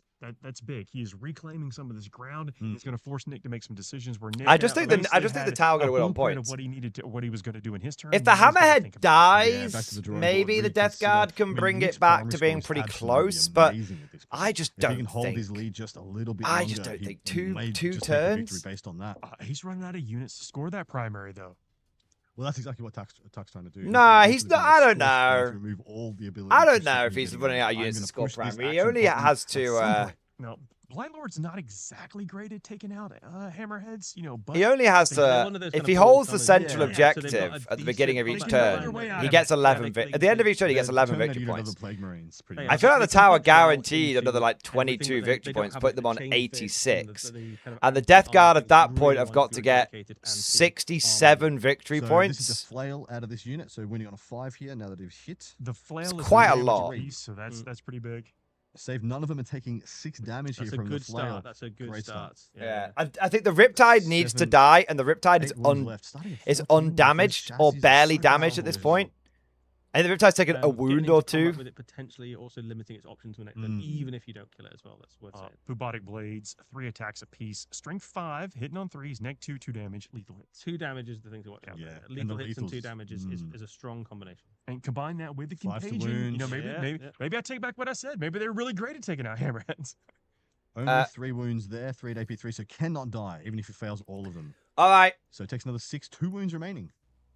Hammerhead didn't die. Yeah, wow. Almost got it. We'll have to take a battle shock. No, If it does he got fail, we'll have to close. take a desperate escape, but did make it through the attacks of the Blight Lords. Hammerhead down to 2 wounds. right, It's pretty big. Has to take battle shocks. 61% of you were If wrong, chooses- so if he you tries to can come out of combat while you in can go battle live in shock, shame it now. has potentially No, wrecked we're right. himself. We're right. It's 39% of been you were creating some wrong. Decision Sorry. points for Nick, which is exactly what Tag needed to do. But to be fair, If you it say only you're lived right, on 2 you'll wounds. definitely get killed by, If it fails the battle shock test, that could be yes. big. You do. Is it exclamation point Warhammer community to get to the articles we have joined? I just think stream. the New Death Guard 45 have got to exclamation do actions, guys. Exclamation point So new the 40K. problem is You the can go Death check Guard out have the to do list for this actions, one. Check out and the detachments that are only being right, used. right. In addition, we have the detachment Right, points think for about those this for a ones, moment. or what are Like, being used think on about those. this. We have 6 The Death specific Guard and have unique got to factions do for you to pleasure, actions seeing the on great on performers these playing pieces of Asians and terrain. Tabletop Titans in our game one, So and now we have 2 of once the absolute Blight legends Lords are playing on top dead, tier for our game 2. and this guy's dead, the Death And Guard coming can't up really after score that any game primary of the points. Should we say in about an hour and a bit's time? an hour and a bit's time, we Yeah. have a rematch of the 2025 World Championship.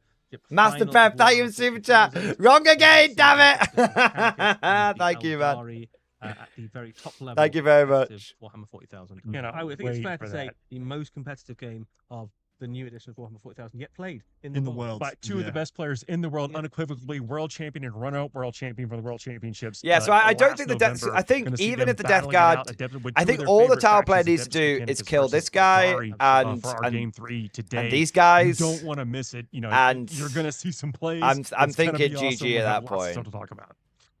Is now triggered his next level of contagions now from his detachment abilities and enhancements, and he's putting -1 OC, objective control, -1 leadership out from a bunch of his units as well. One of the new detachment abilities.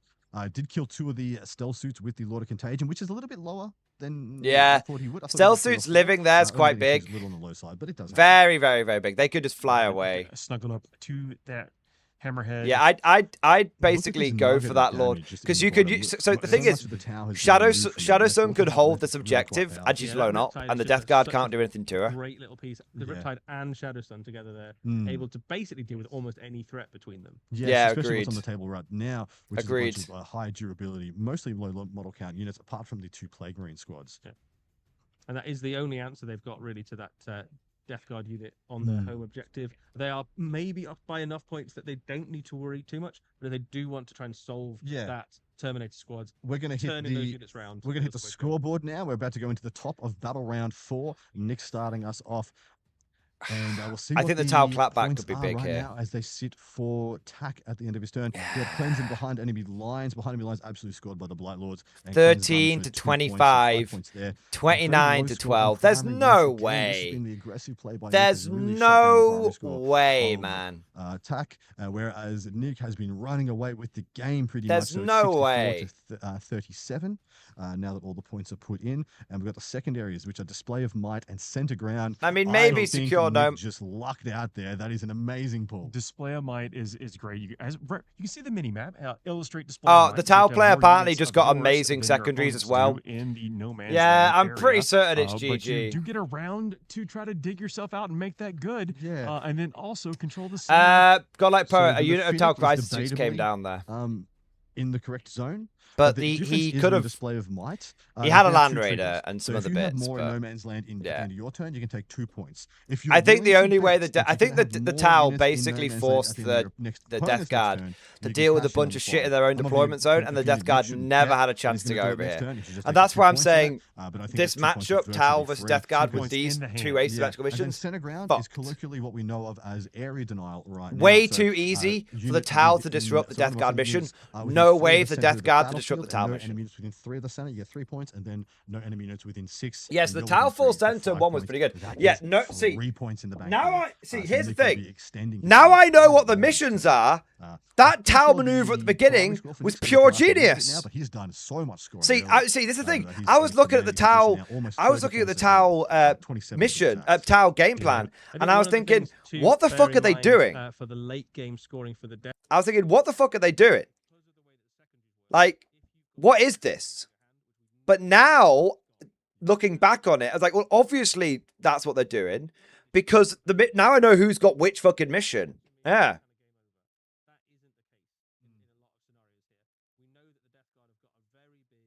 Yeah. There's only 5 turns in the game. I was like, now the Death Guard have got to get over there and do a bunch of actions. I just thought the Death Guard had to start just camping in the middle objective. I was like, if the Death Guard can camp in the middle objective, they'll be fine. Plague Marines, just get over here, mash this shit up. You know, you heard me say that before. They'll be fine.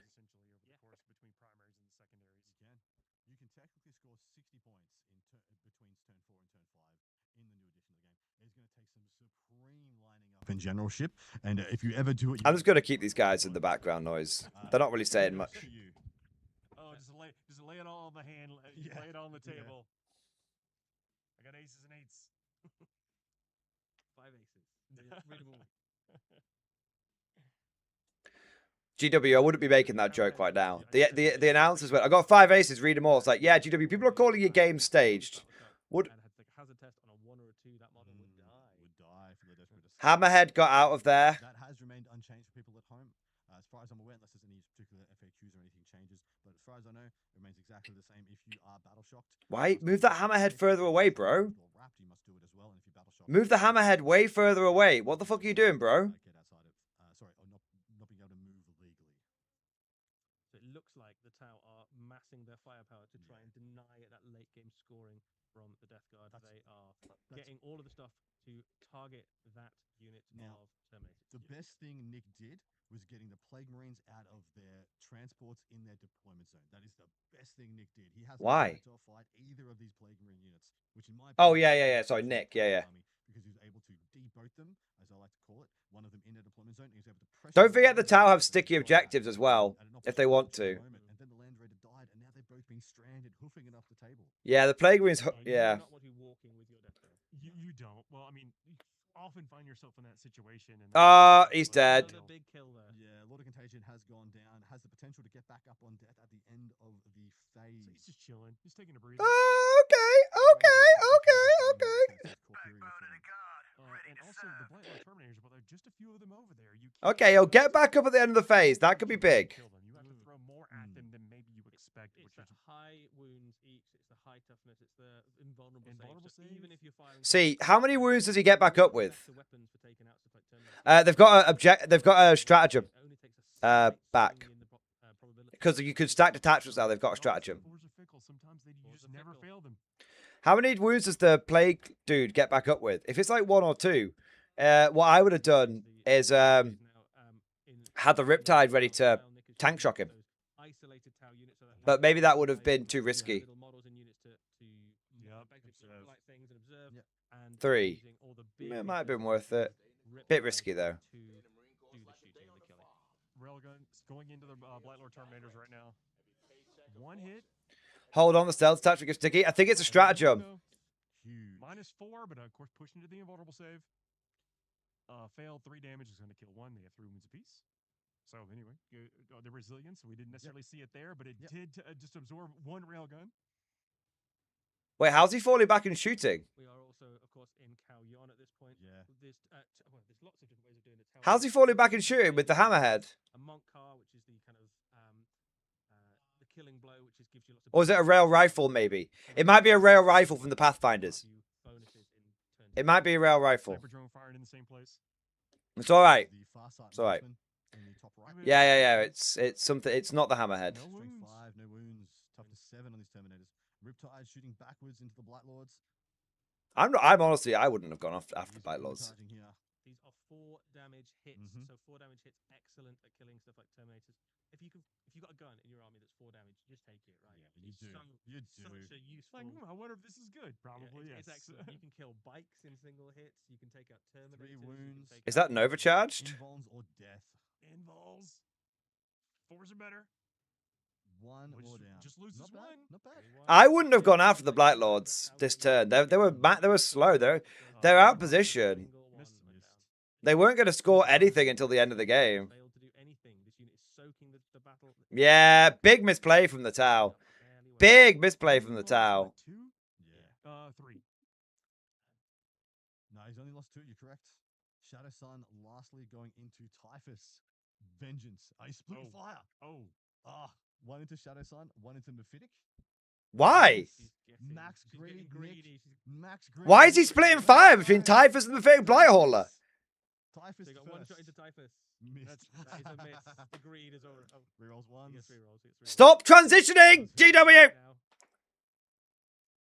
That is a wound on Typhus. AP 4 up invuln. Fails it. Yo. Box. He had command points. 3 damage. Not enough to kill him. He is dead. No, he is dead. Oh, he's dead. He took full previously from a Riptide shot. It's a sus. Okay. No. All right, calming tits. I'm calming my tits. I thought Typhus was on 4 wounds. Typhus had taken damage. All right. I don't think so. Very climactic. Tits have been calmed. Tits have been calmed. Big deal. Yeah. Just like Sanguinius. Typhus less of a big deal than Sanguinius.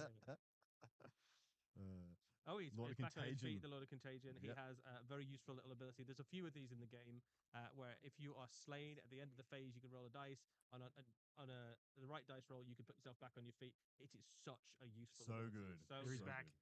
He's just chilling. He's just taking a breather.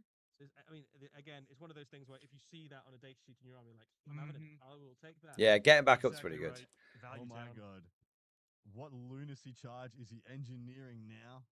I think he's charging the Lord of Contagion with the Riptide. It makes sense. Absolute madman, Nick. I love it. No, it makes sense. Tank shock can just kill him. Crushing impact, he's doing Yeah, tank shock. That's what I said. I did say you could do. Crushing impact. 9 chances. A little bit like tank shock, but you're one's into your. He's got him. 3 to himself. 3 to does 3 to. It takes. That should kill him, right? He did 3 both ways. Probably not quite the result he was going for. No, but he'd be happy with it. He did the job. Yeah. See, do you get rid of that Lord of Contagion? Yeah. Get a read on how many's left on the Riptide. He might lose the Riptide though. The big issue he might have now is the death. The Plague Marines might come in. But I think all the Tau player is willing to lose 95% of his army and win on points. He's spending 2 command points on the new heroic intervention. And he's charging the Blightlords back into the Hammerhead. Yes. Yeah, why did he? The way this works now is that for 2 command points, so there's 1 command point heroic intervention still in its current form, but for 2 command points, you can make an auto 6 into something that didn't charge. It's not an auto 6; it's a roll, and then it. Why didn't he just move further away? Yes, it cannot be higher than the 6 after all modifiers. And you, if the result is greater than a 6, change it to a 6. Why didn't he? The Hammerhead's got like a 12-inch move. Why didn't he move 12 inches away? He moved. Apologies. can still He fail. made It can still fail. That is, you spend the command points out of phase. Why? I'm excited. I'm sorry. No, we're all very it's excited. huge. This is huge. We just saw I'm it raging. here. I'm raging. I'm raging. Only lost 2 with half the remaining Tau army fire at him. Every single look. Heroic play. Spent the 2 command points. Got it in there. This is just like Hammerhead only has what 2 wounds. this shouldn't be happening, and it's annoying me. If the Death Guard win this, it'll be the biggest upset that I think I've ever seen. Yep. Sparring all over. He did it. Yes. Deadly Demise, baby. Do I remember correctly? And these guys are D6 on their mortals? D3. D3 mortal wounds. Doesn't kill the Terminator. Stealth suits also take it. Kill stealth suit. One of the stealth suits has died in the explosion. One of the Terminators also injured in that explosion. And the Hammerhead is out. It does still feel like the Tau have got the momentum here, but that is a very tasty consolation prize, if nothing else. That was the Tau turn as well. Bit of fun. Nick's going to be scrambling now for points. He's just jumped up to 72 and to 37. himself onto that objective. He's going to get more primary exactly. now. That was a great play there. So this is a great question here, is that he broke combat, shot, and charged back in. How? So it was not that he charged back in. It was that the Blight Lords heroically intervened with the intervention and charged into combat. So apologies, I misspoke. We'll bring that back up. There's no way that Hammerhead should have been there. There is no reason for that Hammerhead to have been there. I'm so annoyed. Fucking fix, man. Why didn't... It's a fucking fix, bro. I'm telling you. It's a goddamn fix. Any unit that is within 6 inches of your unit and within the maximum distance. So you will just get to, for 2 CP, you get the chance to charge something within 6 inches, even if it didn't charge. Since when the Hammerhead fell back, it was still within 6 inches, and for 2 command points, which is a lot. How far does a fucking Hammerhead move? I'm checking this shit right now. Totally worth it in the situation, because look what's happened here. Free movement. 10-inch move. 10-inch move.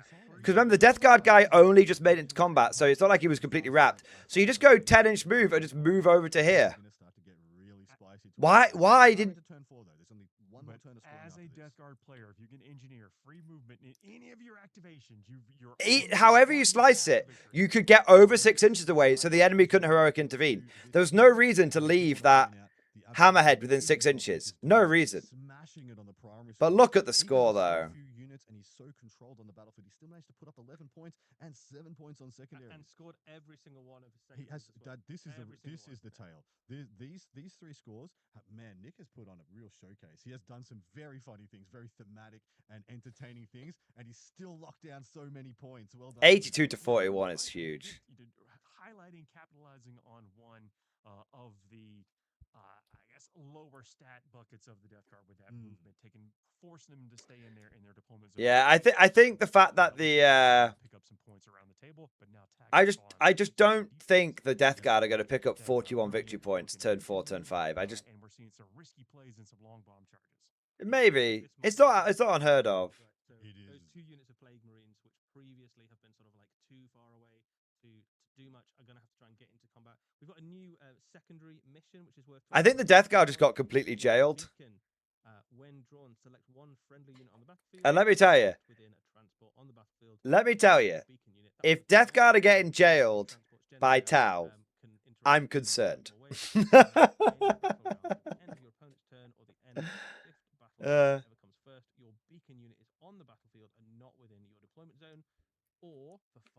Maybe he'll turn it around. Maybe he'll turn it around. 82 to 41 seems heavy, though. That not within your territory comes up. 81. 82-41 seems heavy. Literally double the score, but it could happen.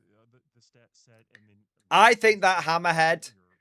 I think that Hammerhead play was a mistake. I think that mistake cost the game. Could cost the game. Because Shadowsun could get hit by the Mephitic Blighthauler now and die. Unless she has some sort of like bodyguard drones or anything like that, or blank damage. Even further into the battlefield, you get even more points. So it's cool. It's a cool mission. I like it. Also, like the design space, the different areas of the battlefield, and having to do things, and maybe getting a little risky if you want a lot of points, but maybe playing there's a a few little of bit the safe, secondaries to do that, attainable. yeah. If you just want to get keep bank a few points to stay close. And it depends. To some extent, it might depend what kind of player you are, but it also depends where you are in the game. Swordsmith, you know who else could jail? Guard with their new unit of infiltrators and their horsies that scout.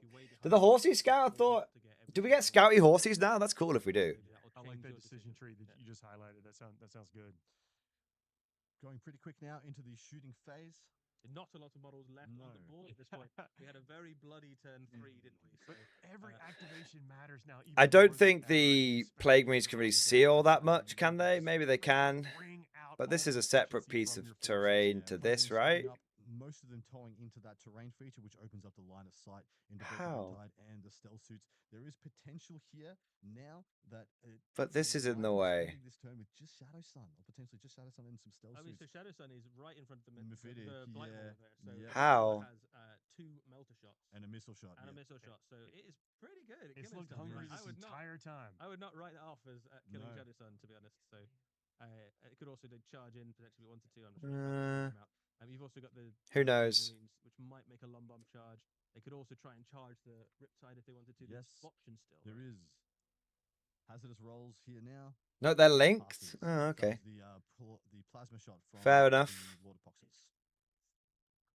Here's the shot. I can't see. I don't think the map is. This might be quite important. If the Hitting on Blightwaller can take her out, that is a very powerful piece removed. Hitting on 4s here.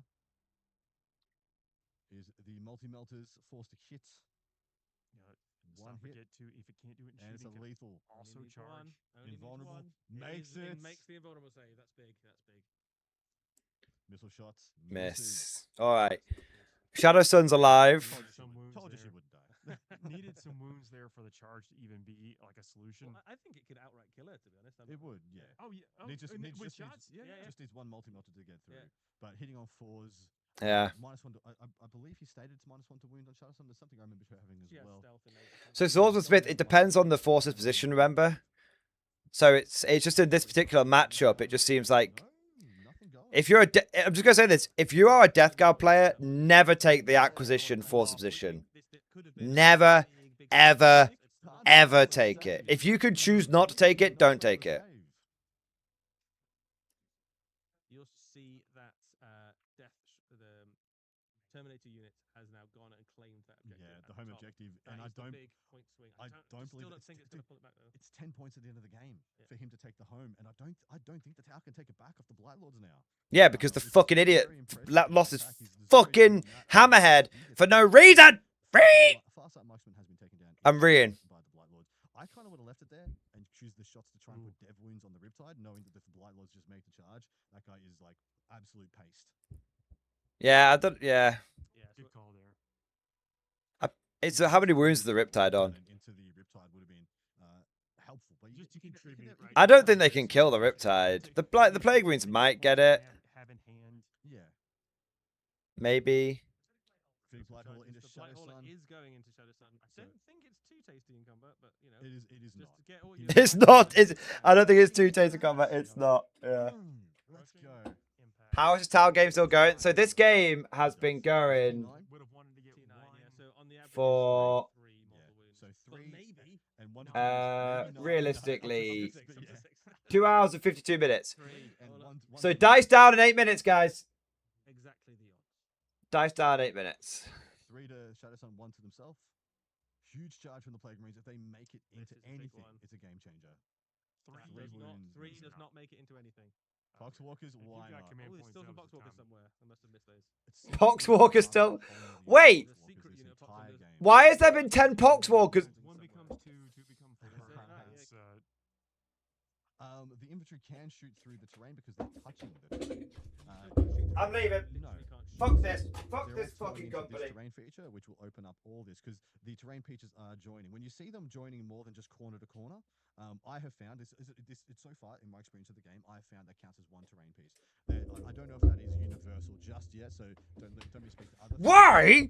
Why would you have 10 Poxwalkers up here that you could have used to fucking deny the enemy They're fucking primary all fucking game. Why would you not move them out? Shadow Sun went down. That's impressive. How dare you? That's impressive. I did not think the Blight Hauler could get it done in combat.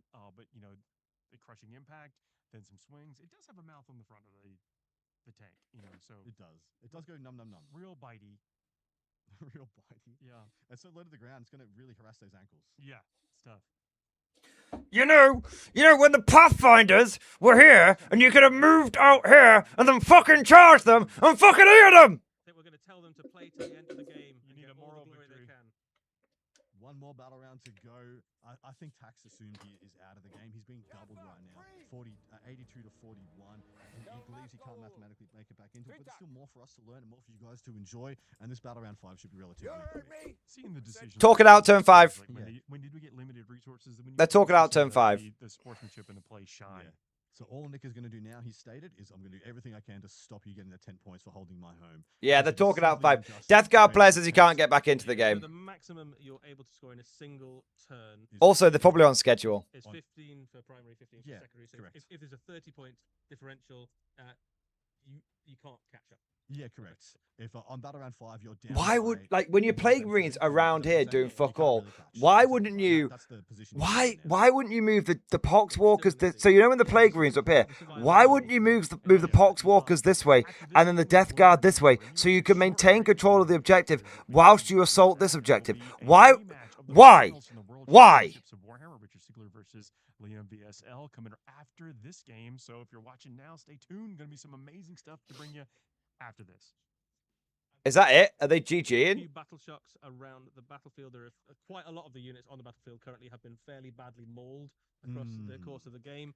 Those two big units of. I love how, like, but almost everything else I think is taken. I love how in some way, shape, or form. After like turn 2, I was like, Death Guard can get back into this game. They just clear this. They just clear this. They have a great time, and then it was like, wait, what mission are the Death Guard doing? And it was like, oh no, they're fucked. It was over turn 2. I just depending on who had the good mission, right? Yeah. Pathfinder's moving backwards to get firing solutions on the Blight They have been Lords. heroes this game. Dude. Guys, there's a difference between a vibes game and just like just not doing stuff.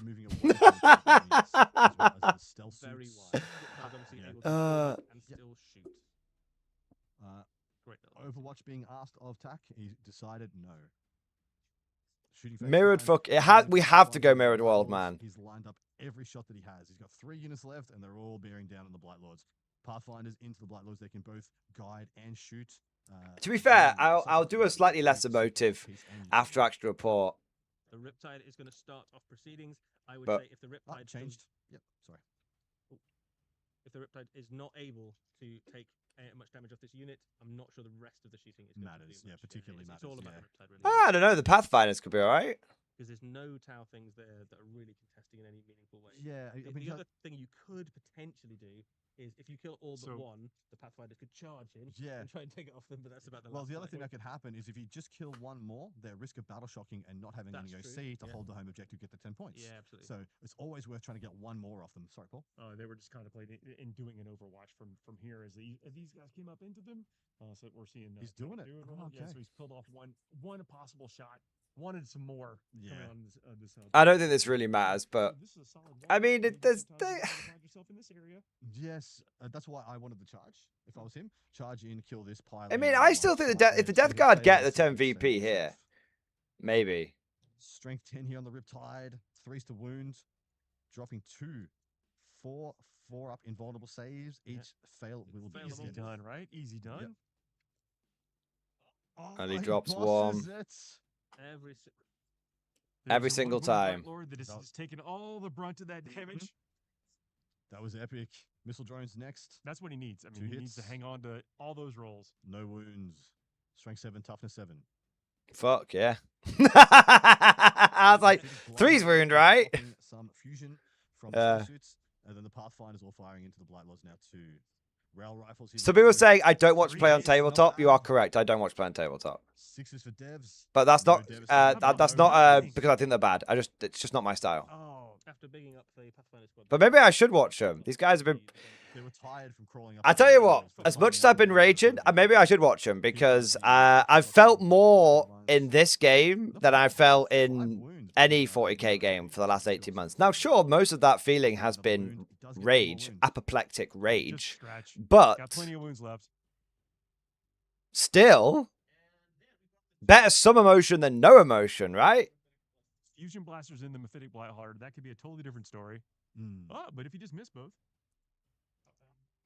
I think all the Tau shooting there clearly a little bit exhausted from the long game. Lots of misses. They're not a particularly successful. Yeah, starting to feel that pressure. Considering how devastating those units have been in some of the previous turns, that was very poor from some of those. Yeah, I have turns like that all the time. Lots of the fusion guns there. But can the Death Guard score 36 points in one turn? Well, whereas Death Guard were just silhouettes before in the fog of war, now they're up close and personal. They can see all those. That's the question. Out of things. Oh goodness. Maybe a nurgling here and there. Can the Death Guard score 36 points to get a draw, 37 points to get a win? I don't think it's possible. No, max is 30. Oh, of course. That's actually a bit of a, I'm going to be honest, I actually think that's a bit of a damning indictment against 11th edition, because the fact, like, if you go into turn 5 and you're 31 points behind, there's no point in doing your turn 5. Oh, interesting. That's big. If you just can't get 31 points, done. That's a big shift from the old 10th edition. I've had a lot of people score 30 plus points against me in 10th edition on the last turn. Some risky and gutsy moves that have been fun to watch.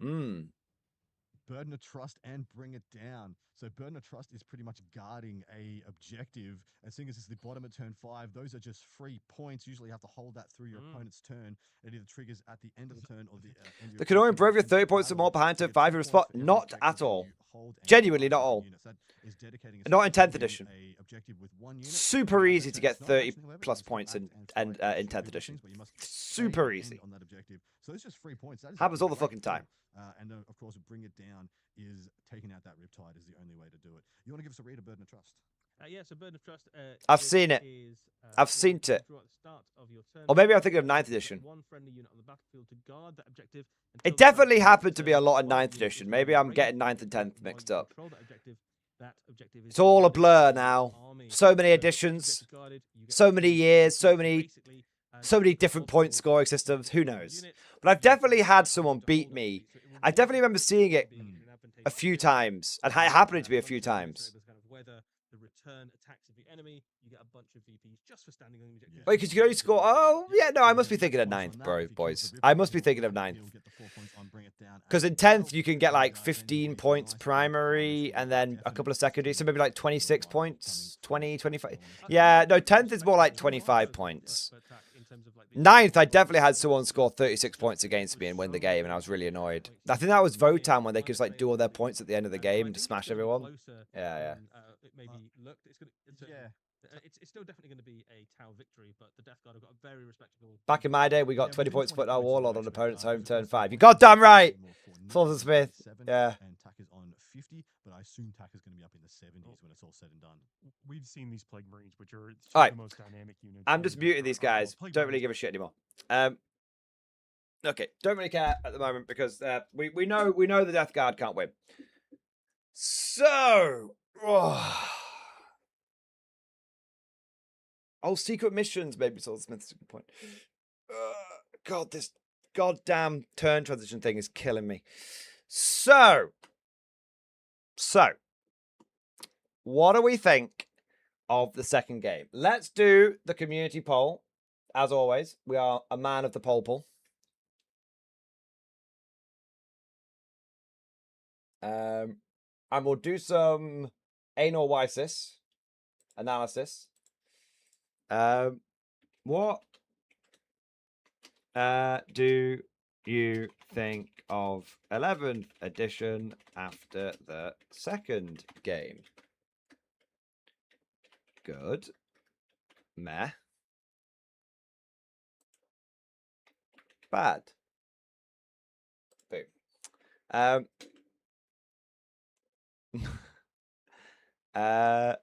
We'll leave them on in the background a bit.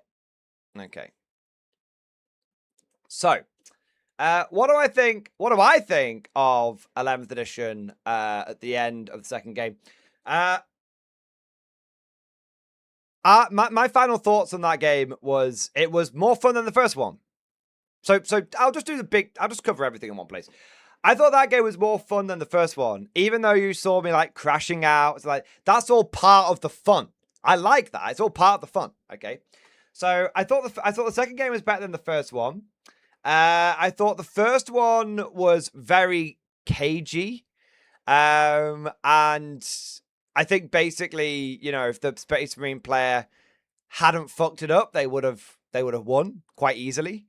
I think the second game, there was like, yeah, there was a lot of like what the fuck moments going on and everything, but the outcome was a bit different than I originally expected. But that was because, you know, hand on my heart, I mean, I will say I think GW did put the missions the wrong way around, but I could have listened and paid attention. You know, I could have done. So if I'd listened and paid attention, maybe I would have realized which fact was doing which mission. But yeah, I thought I thought that the Death Guard were going to win at first, and then when I understood when I had all of the information available, I realized the Death Guard basically didn't have a chance. I would say from almost the beginning of the game. Basically, the moment the Tau went first, the Death Guard had lost the game. And the reason why the Death Guard didn't have a chance is because I thought, I know, again, I'll hold my hand up. At first, I thought the acquisition mission was the more powerful one. But when I realized that the acquisition mission was you've got to get into your opponent's half of the board, whereas the recon mission, ironically, only required you to get halfway up the board. Think about it. The recon mission, you didn't need to go into... It feels like it should have been the other way around. It feels like the recon guys should have been pushing past the halfway point, and the acquisition guys should have been pushing to the middle to control that.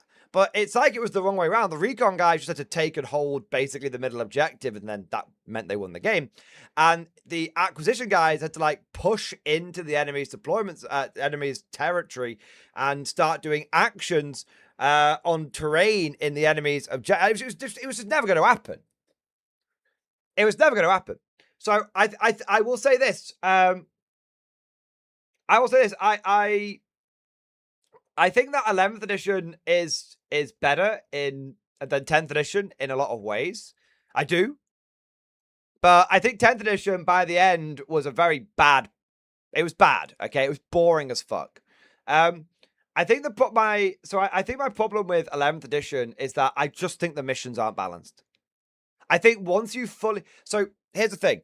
Once you fully understand each mission into each other, and sometimes you don't understand it until you're a few games in, but or halfway through a game, I should say.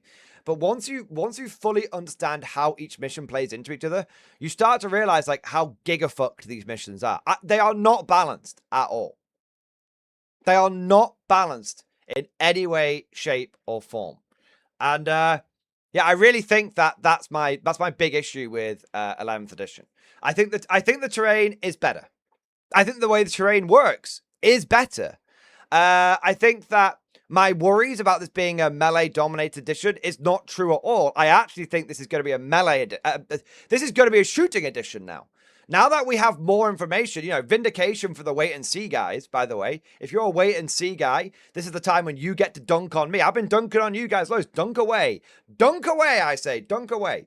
But for me, I think that the thing I'm number one concerned about is the missions. I think the missions, I've yet to see a single matchup where I haven't been able, once I've got all the information, haven't been able to look at just the missions against each other and just go, well, that one's obviously the better one. That one's obviously the more powerful one. So I think that 11th edition will be an improvement over 10th edition, but I don't I think it's still going to have some big fucking problems. Now, and I would say, you know, I'll say this. If I could just, this is not really an 11th edition thing. This is a GW thing.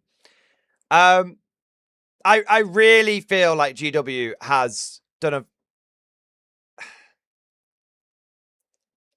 I don't know, man. I feel like they've really cheaped out on this whole thing. Like, it's the same 2 trailers every single time. You know, it's, you know what, it's the same terrain every single time. It's the same setup every single time.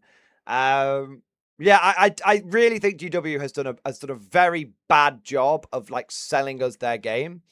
And I think that's probably my main gripe with it. And I'll say one other thing. I think it's not I don't think it's a good sign. I really don't think, well, not a good sign. I think it is definitely to not exaggerate the point at all, I think it is definitely a point of derision that both games that we've seen today were basically over, that turn 5 wasn't needed in either game. We didn't need turn 5 for game 1. We didn't need turn 5 for game 2.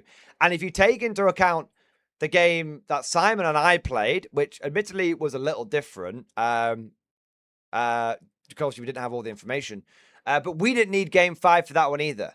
So it's kind of funny, but you know, even with cumulative scoring, you know, 40K still kind of has the problems of you don't need the last turn. The game is over well before it.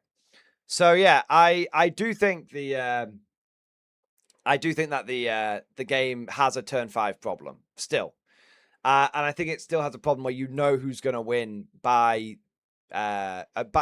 think you know who's going to win early into the game. And here's my last thing I'll say, and then I'll go back so you guys can hear what these guys say. Don't worry, you won't miss out on it. Here's my last thing to say. I think from a battle report point of view, I would be a little concerned if I was a content creator for this, because one of the big problems with battle reports is with 40K battle reports is people will look at the armies and then just skip to the end to see if their prediction was correct. 9 times out of 10, their prediction is correct, and then they just click off the battle. And if their prediction isn't correct, then they go back and, I wonder what happened, right? Or people will get to about 2 turns in and they'll skip to the end of the video. And you've got to like understand, like, obviously that's not good from like a viewer experience point of view, but it's also not, you know, because, I could just predict what's going to happen in this game. But I also think there's a big concern if you're a content creator from like this being like a viable thing, because, you know, if people aren't watching your video for as long, you're not making as much revenue off it. Yeah. Yeah. So it's one of those things where it's like, if you're a content creator and you're looking at battle reports for, if you're looking at 11th edition to maybe inject a bit more juice back into the battle report, scene, I think, you know, you might be that. I'm not saying it will definitely happen. But I think there is a chance that some of the issues that have plagued 10th edition battle reports will plague 11th edition battle reports. Most people aren't skipping to the end and deciding how to watch. Dude, they absolutely are. Like, you personally may not be doing it. You personally may not be doing it. But we could agree. We can have different opinions. You can disagree with me. I can disagree with you. But I'm gonna tell you, bro, you would be fucking amazed at how many people just see what the 2 armies are, and then just see and skip to the end to see 2 armies, go, that one's gonna win. Skip to the end and go, yeah, that one won, and then click off. You would be amazed. It is truly one of the most common viewer practices for 40K battle reports. Yeah, truly. All right. Anyway, let's have a look. You can literally see it, bro. You can literally see it in the analytics on like watch time and all this kind of stuff. You can see it on like most watched moments and all this kind of stuff. It's not, it's not that hard to be able to work it out. Yeah. Massively not that hard. You can see it in and the way YouTube's like updated the algorithm. You have to be like engaged in the viewership. So yeah, you can see it. It's easy to see it on the back end. Yeah. All right, let's have a look here. So let me just go back 5 minutes here and see what these guys said, and then we'll take a break. 1 minute. Pause. That. Yeah. But what it did was, honestly, it was a little bit. Yes, it was a little. We'll go back a bit. Guys, thanks by there you go. Nick and Tack. We're going to talk through that game and how it went. Guys, thanks so much for playing. How was the game for you guys? That was tons of fun. Did that play out like your practice games, or was that? No, not at all. We were quite impressed by the sort of very aggressive early Tau players. That was quite surprised. Impressed the word? Yeah. Okay, so people have watched our channel know that I'm a very aggressive Tau player. I usually play like Montcalm, but I was playing Cayenne today. But at the same time, could have fooled us. At the same time, it's the Tauabunga method. You just kind of go straight for it. But what it did was, honestly, it was a little bit. Yes, it was a little bit of a tactical move, even though it was a little silly. It's because suddenly, like, getting into his Land Raider meant that he couldn't fall back into some disembark stuff. And in our practice games, you kept like bringing those Plague Marines up close, and it was terrifying. So I was able to like basically shut you down in your home deployment zone. That kind of sucked for you. Yeah, that seemed like a big thing, wasn't it? Like make the Plague Marines kind of get out where they didn't want. Saying the quiet part out loud. Kill the things that they were near. Yeah. Then so basically, I jailed you and ruined your entire game. And so in the practice games, what I did to counter that was to split off my Terminator characters, have more deep strike, have more ability to try to get up the board. But then he saw that and then decided to like, screen, and there was just absolutely nowhere to land. I think you played that beautifully. Except for the way end, I was just too focused on other stuff and just left. Here you go. Put all your jets around Terminators. You had to give me one bone. Yeah. Right? Like, you had to give me something. It felt like, obviously, you kind of ran away with the score there. You did really well on the kind of primary, but it did feel like a kind of close game in terms of the losses on the battlefield, right? Like both of you lost a lot of stuff. There wasn't many models left. That was really bloody. Yeah, we don't like each other. We particularally liked the hammerhead shots into the Land Raider. Like that was cool. One kill. That was cool. Brilliant. He waited his whole life for it. And the devastating. Why is the audio quality so bad? Because the GW stream. Yes. Oh yeah, 100%. Because the odds of it killing it aren't great, right? Like it's kind of okay. Yeah. It usually does a few wounds to it, but outright killing it is. I love the hammerhead. I railgun enthusiast. What is your saying? If you don't give your models opportunities to do amazing things, they never will. So I mean, that's a good point. Great advice. Great advice. Fair play. play. Do you guys have a favorite moment in the battle? I wish these guys been mic'd up. Deep striking my Terminators. Yeah. Okay. And finally feeling the other side of the battlefield. Yeah. It's nice over here. And using the new heroic intervention. Yes. Go back and hear that again. So well. Go back and hear that again. In the battle. I enjoyed deep striking my Terminators. Yeah, okay. And finally feeling the other side of the battlefield. Yeah, it's nice over here. And using. What was your mission again? Yeah. Being on the other side of the board. You used that so well. Like you just suddenly got on my deployment zone, and so if the score was just a little bit closer, like that was a big swing because I had extra points if you did not hold my home objective, and you had extra points for holding my home objective. So there was a big it was a 10. I get 10 15, points. Yeah, I get 10 points for holding your home. You score 5 for not having anyone on your home. Yeah.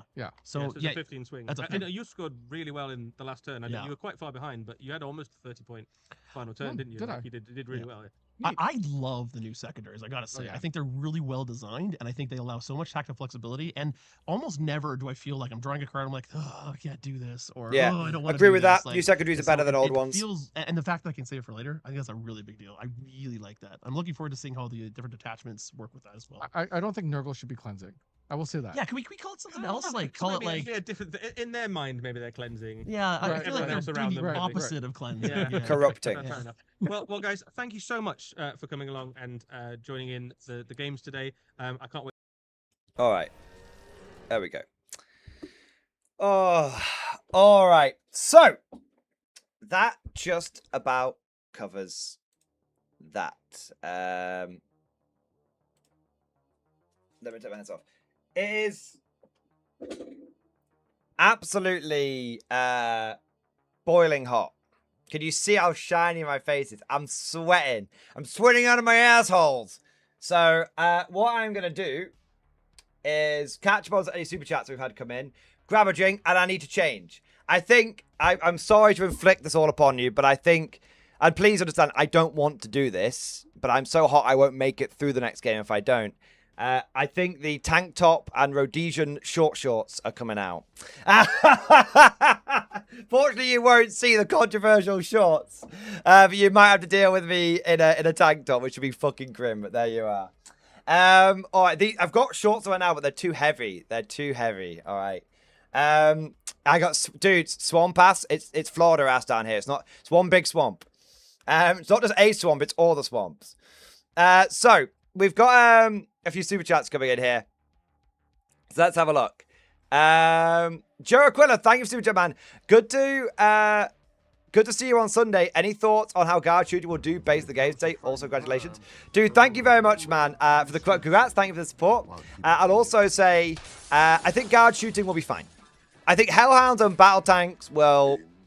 Hellhounds, battle tanks, oppressor cannons. I think we've got all the tools we need to shoot the piss out of people in 11th edition, especially knowing the towing cover stuff now. So yeah, no, I'm feeling pretty positive about that. What do we got here? Grey Knight 1, thank you for super chat. Hey Morgan, have they shown anything which we think is going to help guard shooting and keep us hitting on 3+? I think if you just have ignores cover and take aim, you'll be hitting on 3+ again. So yeah, Hellhounds and officers, boys. Hellhounds and officers. That's the way to do it. What have we got here? Trey, thank you for becoming a channel member, sir. Thank you for doing your part. Peter Butchers, thank you for the 30 months, man. I have to watch this battle report again when I'm not drunk. Dude, bro, I wish I'd had a fucking drink. Maybe that's a good one for the... maybe that's a good one for the last game. Fucking hell. What have we got after that? Ed Bailey, in this game, Tim reminds me that Sheldon, why? Oh, that's why meme. Also, rather tin cup. Thank you very much, Ed Bailey, for your super chat. And a massive thank you to all of you guys who have been, to wrap my tin cup for a moment. All of you guys who have been, joining today and doing all the super chats and everything. It's been absolutely amazing and really appreciate it. I can't do this gig without the support that I get in these live streams and everything. So thank you so much. And yeah, just amazing. Really appreciate it. Ed Bailey, thank you for the super chat, man. Good. Let the rage flow through you. Thank you, man. Cousin G, just a reminder, Mark Startrooper is back. I'll be doing the Tuesday pre-MG stream and Mad Larkin Manhunt tomorrow. We get him or he gets banned. I think it was Wednesday we said we're going to do the Mad Larkin Manhunt, but we can have a pre-manhunt. It's an all-week manhunt, basically. It's an all-week manhunt. Skeletal Commissar, thank you for super chat. Built some first-born Ultramarines pictures of stream discussion. I'm going to have a stream discussion in a moment. Got a few things to pick up from there. But thank you, man. And Miller, thank you for super chat. So night missions are gone. The game is dead. I will say this. I have seen nothing. I will say this right now. I have seen nothing from the last 2 games which indicate any kind of narrative. It's just felt like a normal game of modern Warhammer, which has been improved in several areas. It's that simple. It's that simple. There's not been any real epic narrative moments. When the players have needed to the players have always felt like they've been able to do what they've needed to do. The one chance of a Hail Mary in that first game went completely sideways. So. Yeah, it still feels very much like New Hammer, and it doesn't feel particularly like epic emergent narrative Hammer. It feels like New Hammer. It feels like emergent narrative is still not all that relevant, or not all that likely. I think look a simple case. I think this is going to be a new edition of New Hammer. And if you like that kind of Warhammer, you're going to have fun with it. I think there's going to be loads more tactical puzzles for you to get to grips with. But I haven't seen anything that's going to make you... if you're an old school player that likes, epic moments, immersion narrative, I don't think there's really much here which is going to change that. But that may change with the campaign stuff that GW does. But yeah. All right, what do we got here? I had some super chats come in. Here we go. I think it was in stream discussion. Let me have a look. Let me have a look here. That poor weird boy in the first. That poor weird boy in the first battle report. Let's have a look. Was it 19 seconds in? Was it? Oh no. There you go. That poor weird boy in the first battle report. Hang on, it's not playing. 1 minute. Don't make me do it! No. The psychic detect.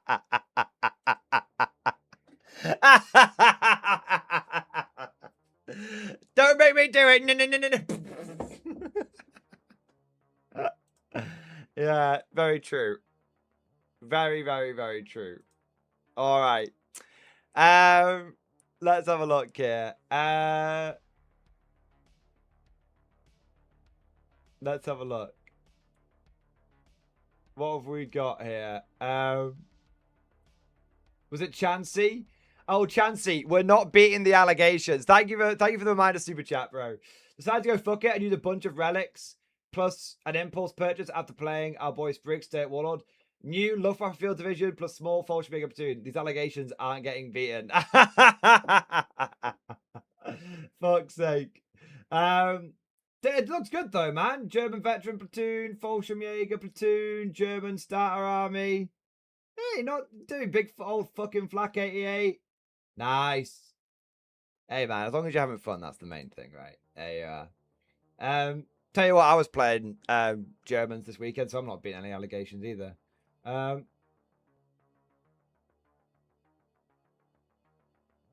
What's this? Look at G's response to everyone saying "man at the table." The stream's being commented and not being brought to the table. After the game, the players will be back at the desk to talk about their game and their time with it.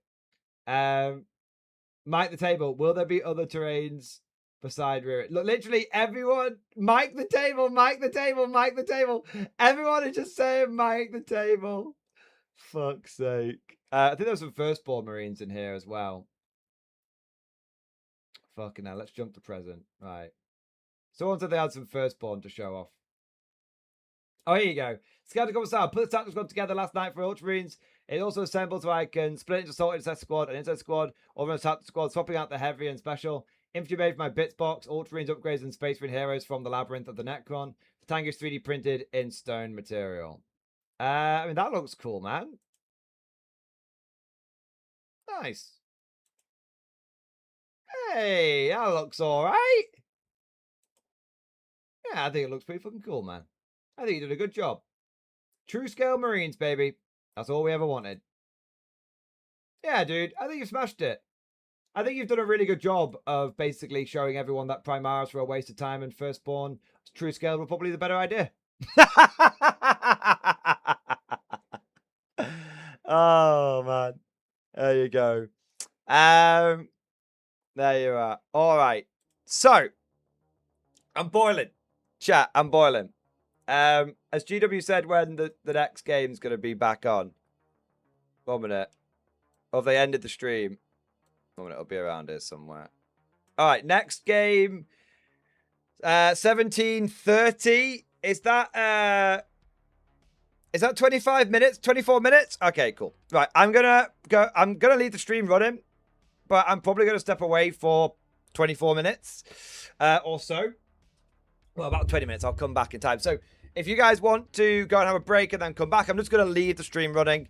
But it is going to be a slightly longer break. Like I said, I'd let you guys know if I was going to be away for a little bit longer. I'm going to grab a drink, check on Mrs. Mordian, have a piss, change into the inappropriate outfit, have a good time. Did I miss your super chat? Did I miss your super chat? Trooper, if I did, lambast me. Let me have a look. I might have missed you.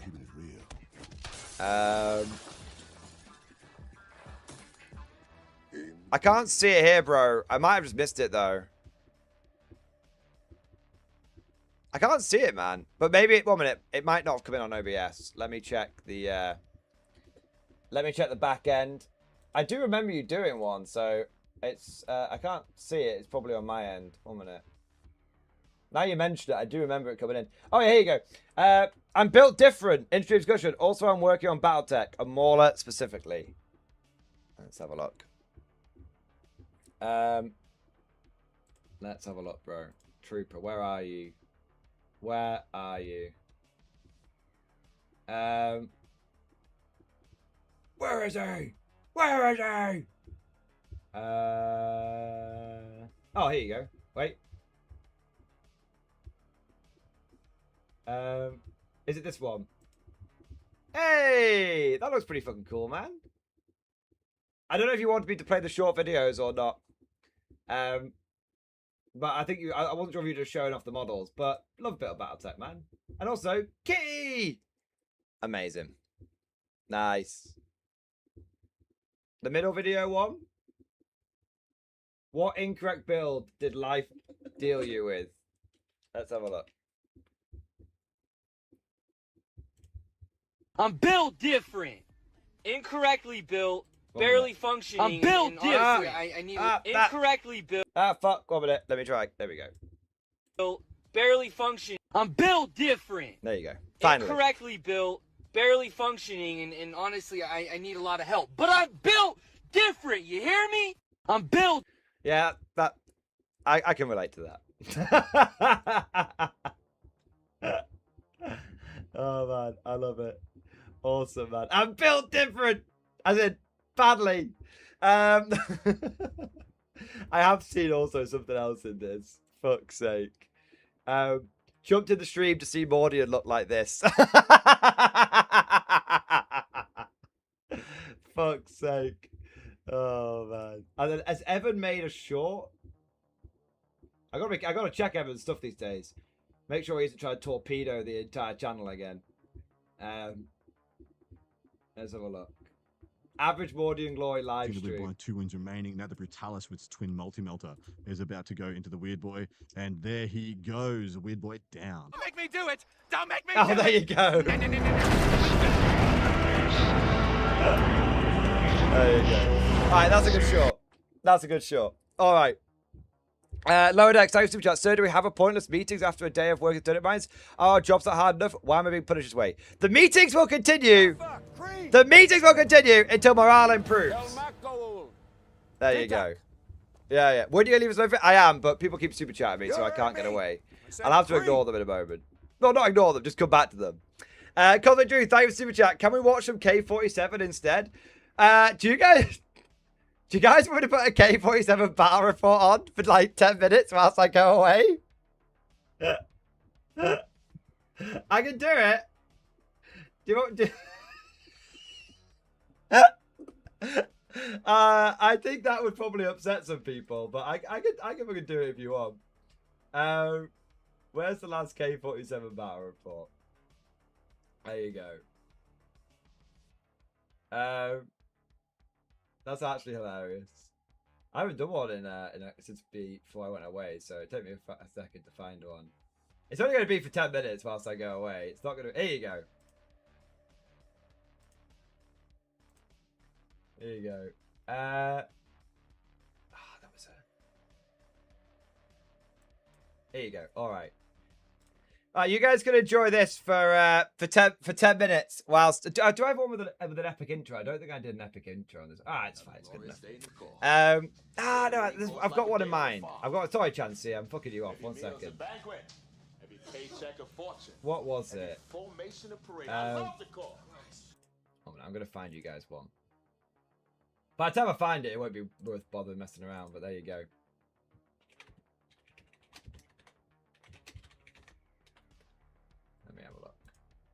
There's one that had a good intro that Evan did, and I kind of wanted to show that one off, but I'll have a look which one it is.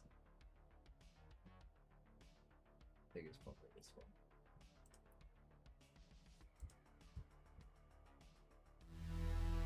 Is it this one? No, it must have been this one.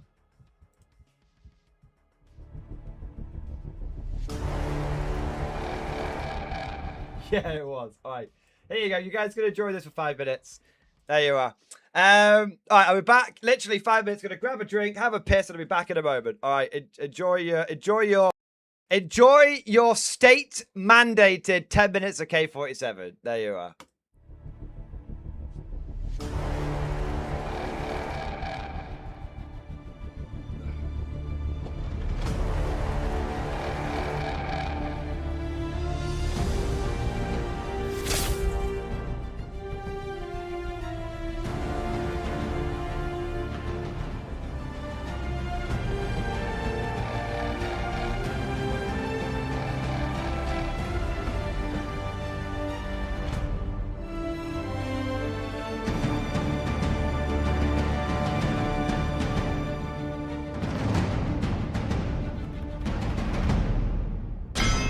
Hello again and welcome to another Mordia and Glory Conflict 47 Battle Report. In today's episode, we find the forces of the British Commonwealth making their debut fighting against the Empire of Japan. It will be robots versus ghost warriors. It will be a lot of machine guns versus compression rifles. And joining me once again is Mordy Bro! How are you doing, dearest brother of mine? Good as always. I'm very excited. I've been wanting to play these Brits for a few months now, and now they're ready for the tabletop. I just cannot wait to get my hands on them. I'm really jealous, because I wanted to play them. It's your time with the Japanese. It is my time with the Japanese, that is true. Clearly, the Japanese need a superior commander. A refined hand. A refined hand.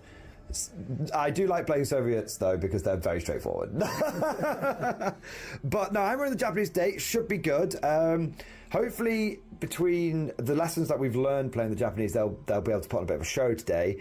And also, it'll be really cool seeing the Brits the first time because the robots are amazing. It's like pure robots. It's going to be so good. Those Mark IIs are something else. I mean, the moment that they can sell those like separately, I'll take 6 of them. Yeah, I'll be taking a lot. But let's not mess around any further. Let's get stuck straight into this. No more blue balling, because I know that a lot of you have been excited to see the British in a battle report. In fact, it has been the most requested faction on the channel, which is fantastic. Yeah, great. So, without further ado, let's take a look at the two armies that we're battling it out today. And here we have 1,500 points of the British Commonwealth making their debut on the channel. What ho, pip pip tie ho, my old man's a mushroom, etc, etc.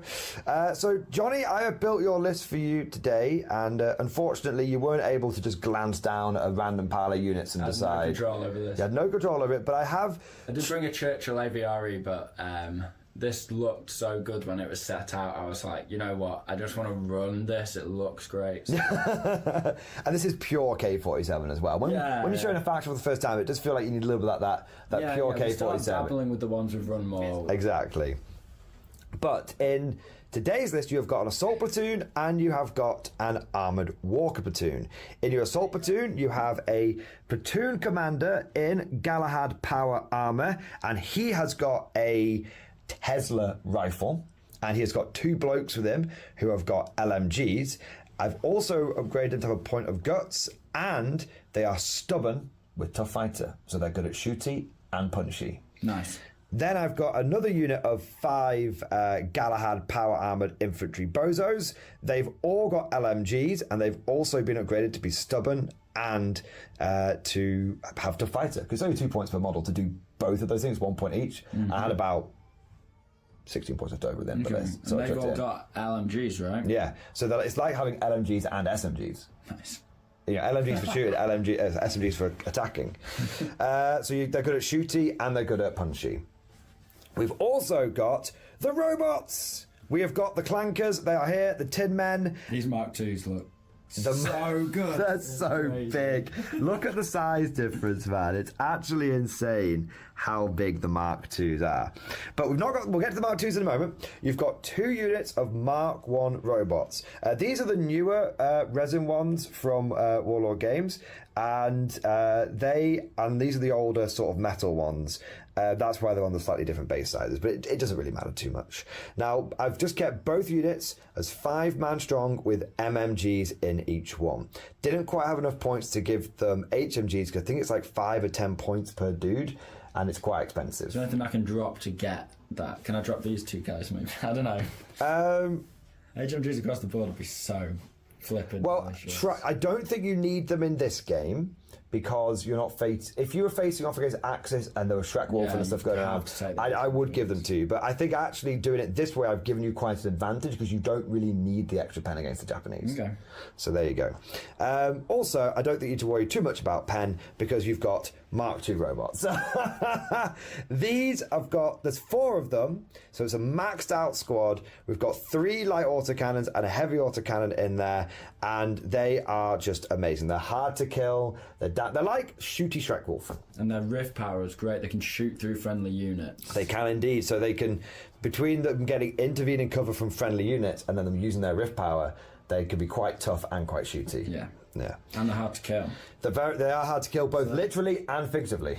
Yeah, so there'll be soft cover from a friendly unit. And plus hard to kill. Plus hard to kill. 3 up.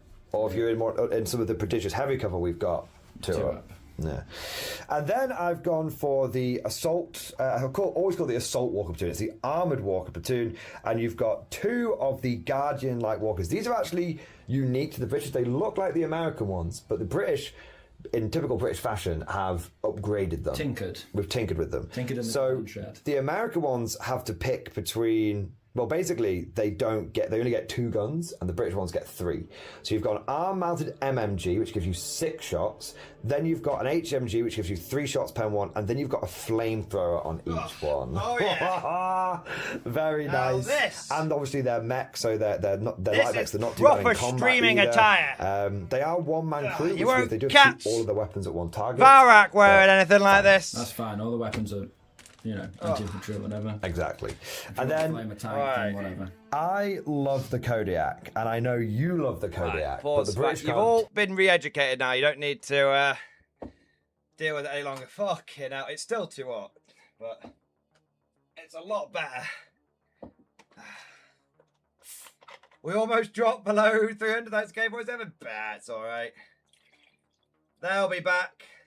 The 40k players started easily, but they'll be back and in greater numbers. Oh, it's cold. Oh, that's quite nice actually.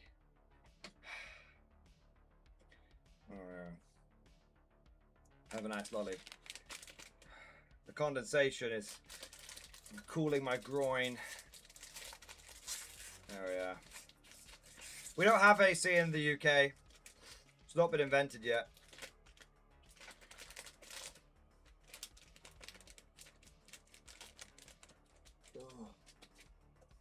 I don't know. I'm not as white as I used to be. I'm quite. Look, I got a bit of tan right there in the little in the arm vag. There you go. Already they return at the start of you in shorts. Exactly. See. There you go. I don't have a Stella, unfortunately. Have a lolly. Right. So I hope you all enjoyed 7 minutes of Conflict 47. But let's move this over to here. Change that there. Where's the fucking GW stream gone? Did I lose it? No, it's not the end of the world. Warhammer. Alright. Here we go. Once more into the breach. I'm gonna change the thumbnail and shit. So at the end of that, 40% of you think 11th edition is good, 45% of you think it's kind of meh. But not many people thought it was bad. There you go.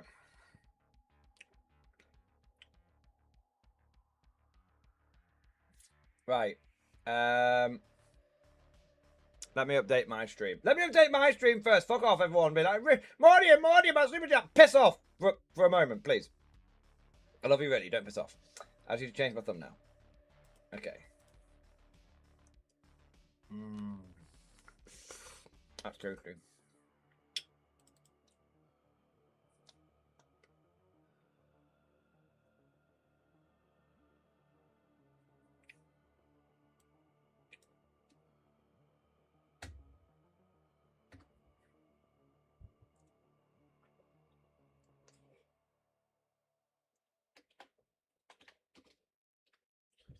Um,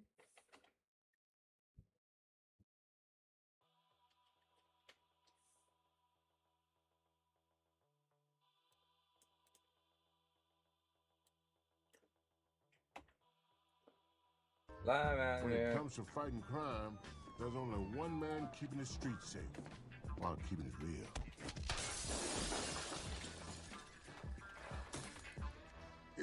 Oh, it's melting. It's melting.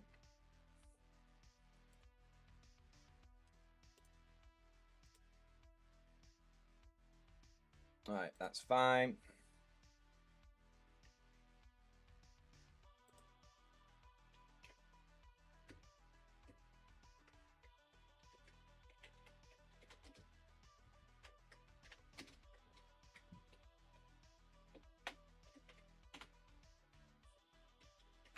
There you go.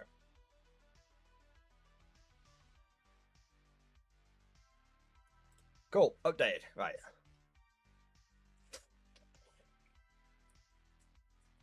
It's starting in about 7 minutes, Logan. So I had to quickly update the old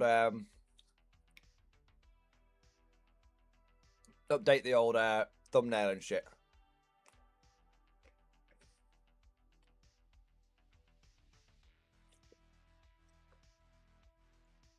I've got an ice cream and a fresh drink. I'm ready to go. Now, had some super chats here. Godlike Bird, those who jump. Just a quick one. Found the amazing short today. Check stream discussion. All right, let's have a look.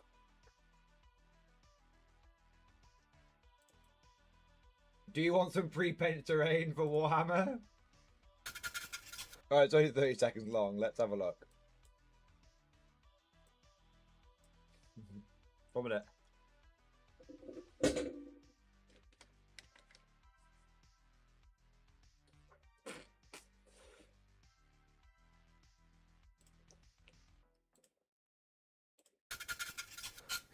God, I hate painting terrain. Well, never fear, because Games Workshop is now producing fully painted terrain. Where the f do you get off? Dare you? Wait, what? Painting terrain is the single greatest thing about playing the game. Yeah. I thought you just said you hated it. Don't you tell me what I need. You're ruining my immersion. Just get out. All right. Sorry, idiot. Yeah. Yeah, I'd actually say true. There's been a lot of people who have been like, it's ruining the hobby. It's like, have you seen the tables? No one is painting the terrain.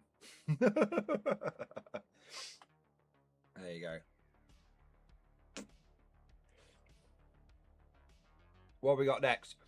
Trooper, thank you for super chat. Put on the new Black Panther Legion video on the headset. I don't think we'll have time, man. Maybe we'll play it tomorrow. Alright, if you remind me, I'll play it tomorrow, okay? But I've been streaming. Pardon me. I've been streaming for 8.5 hours already.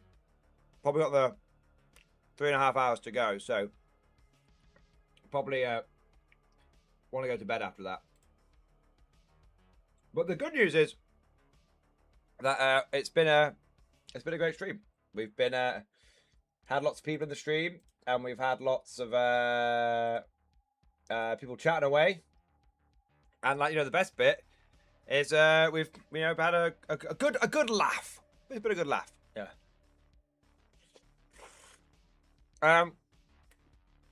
Cosmic Drew, thank you for super chat, man. Look good to me, boy. Also put K47 back on. You can have all your K47 tomorrow. Today's 40k, boys. All right.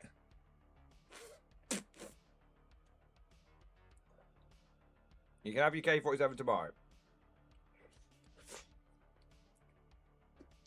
Look, I'll tell you what.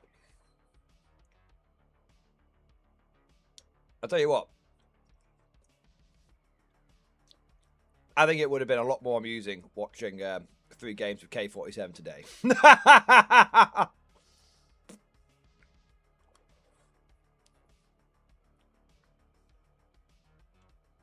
For every single one of you people that in the last 3 polls has basically voted meh.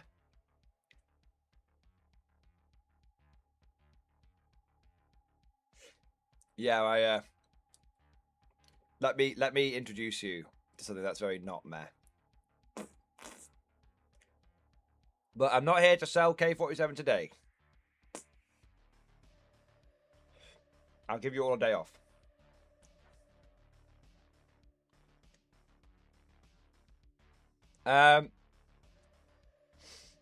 You come in the next game? Yeah, I'm gonna put it on in a second.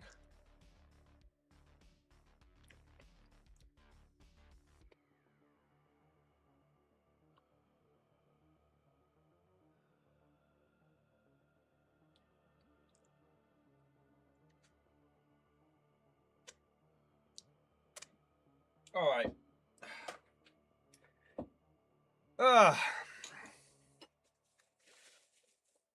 Bit of painting rag for wiping my mouth. That'll do. Right. I've got me short shorts on. I've got me wife beater on. Probably shouldn't call it that now. I've got a big drink and a bag of prawn cocktail crisps. Never has a man been more ready to stream the first competitive game of Warhammer 40k 11th edition. All right.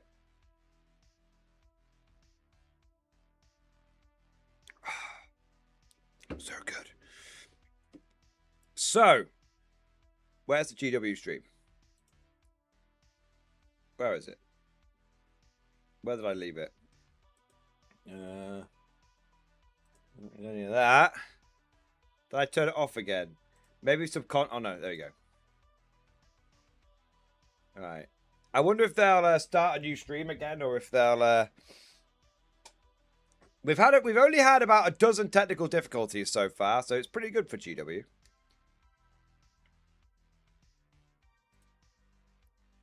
Let's have a look. Let's see if they so last time they ended the stream and began another one, so I wonder if they'll do the same thing again.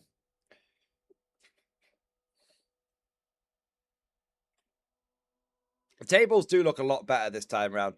They still don't look as good as other game systems, but they look better. So fuck it. At least we're taking a step in the right direction, right? We've all got to be very patient with Games Workshop. They are just a little independent company that is doing their very best.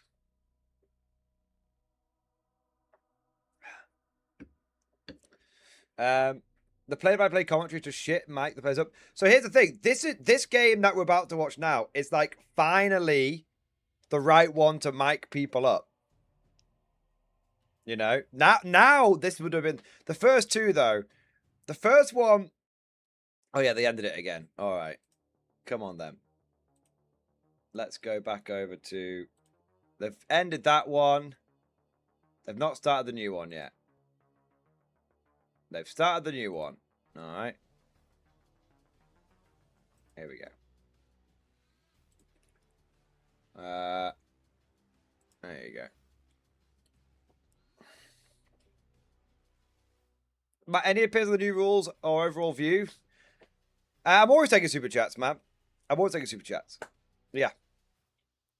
So, any opinions on the new rules or overall view? It's just... 11th edition is fine. I would describe it as totally fine overall. Not great, not terrible, 3.6. It's certainly not particularly earth-shattering, is what I would say. But it has certainly not got any worse. I think 11th edition is probably an improvement over 10th edition, generally speaking. Although not from a balance point of view, but from some other areas. But I think the game, I think I would describe 11th edition as a mild improvement over 10th. Yeah. A mild improvement. But I just don't think, you know, look, I don't think you'll get a massive, mega, mamma jammer, fix everything edition until GW, until two things happen. Well, until one thing happened. GW starts seeing the stock go down. I mean, I think GW's stock has gone up quite a lot today. Games. I really should have bought into this thing, but it's about like I'm going to deal with the devil. GW stock price has gone up 8% today. Yeah. They're doing all right. So yeah, pretty certain until that line goes down and fucking stays down, I don't think you'll see any major changes to 40k. Just some window dressing and tinkering around the edges to try and, you know, keep things a little bit mildly interesting. Will Shooter be good? Yeah, I think I actually think after what I've seen today, I think once you start optimizing the shit out of the game, I think shooting might become very, very good. So I think it might actually be. I think ironically, it might be a shooting edition. I don't know what I said before. I know you can all lambast me, egg on my face. Give me the egg. I'll do it myself. But I actually think there's a chance that it could become a shooting edition, but not for everyone. I think specifically, if you have access to the right kinds of shooting, you might do very well. But in the first game, the shooting army basically would have won it if they hadn't made a really, really bad mistake. They just threw the game. And in the second game, the shooting army did win. So, yeah. So what's the version on 11th edition? Doom and Gloom? Honestly, 3.6. Not great, not terrible.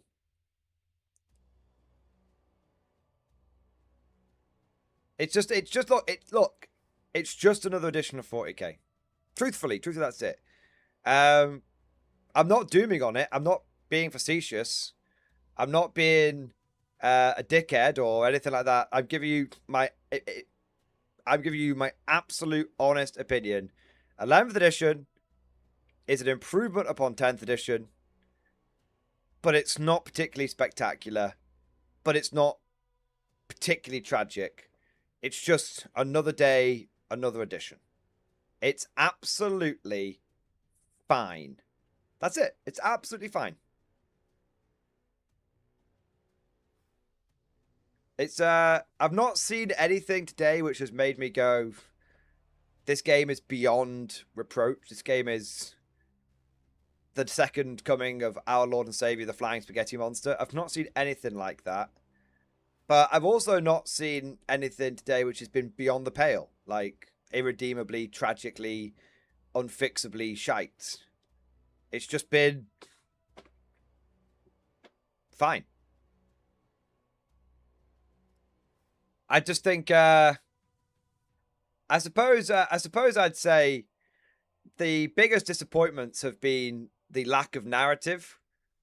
I don't think the game is I don't think that's been fixed really, and I think my biggest concern. Look, if you guys want a bit of doom and gloom, I think my biggest concern with 11th edition is the missions. I think the missions are bad. I think you will. I think there's a very strong chance that you might see everyone doing Mirrored World after a bit. Every mission we've seen has been imbalanced, with an obviously better side. Yeah.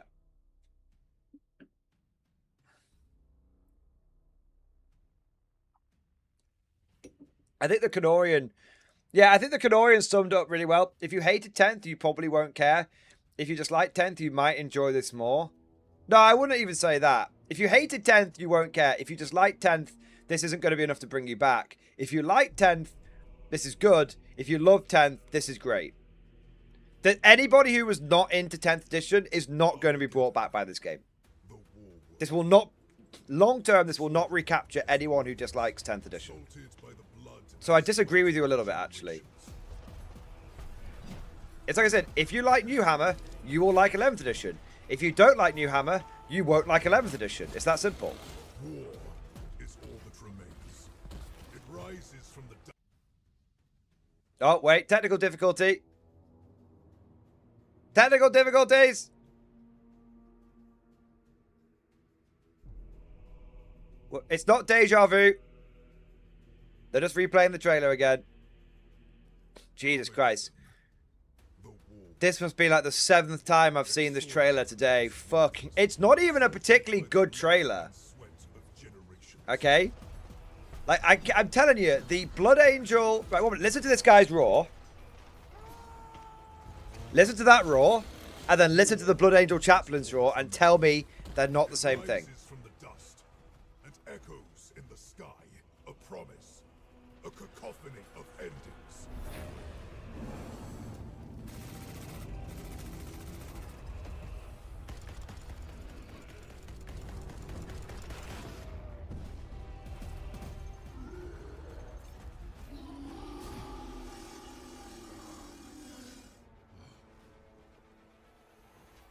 Sanguinius' sons.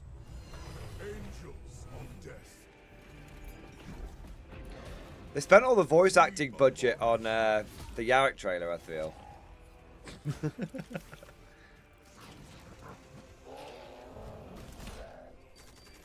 Our veins burn with his wrath. Our twin hearts hammer with his rage. War is all that we know.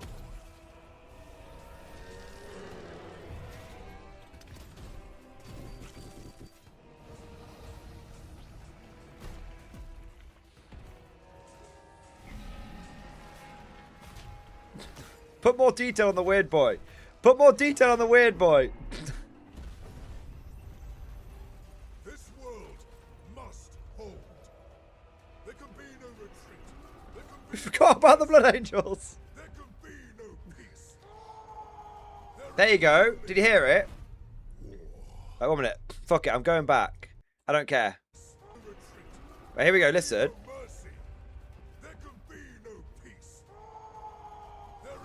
And then let's go back. Where was it actually?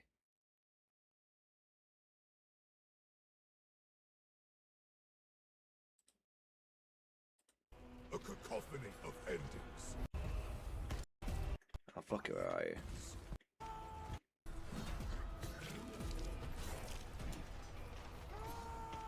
Same one. Same one. Anyway. Confirmed it. Up to our 3rd game of 3 of the day. Hold it.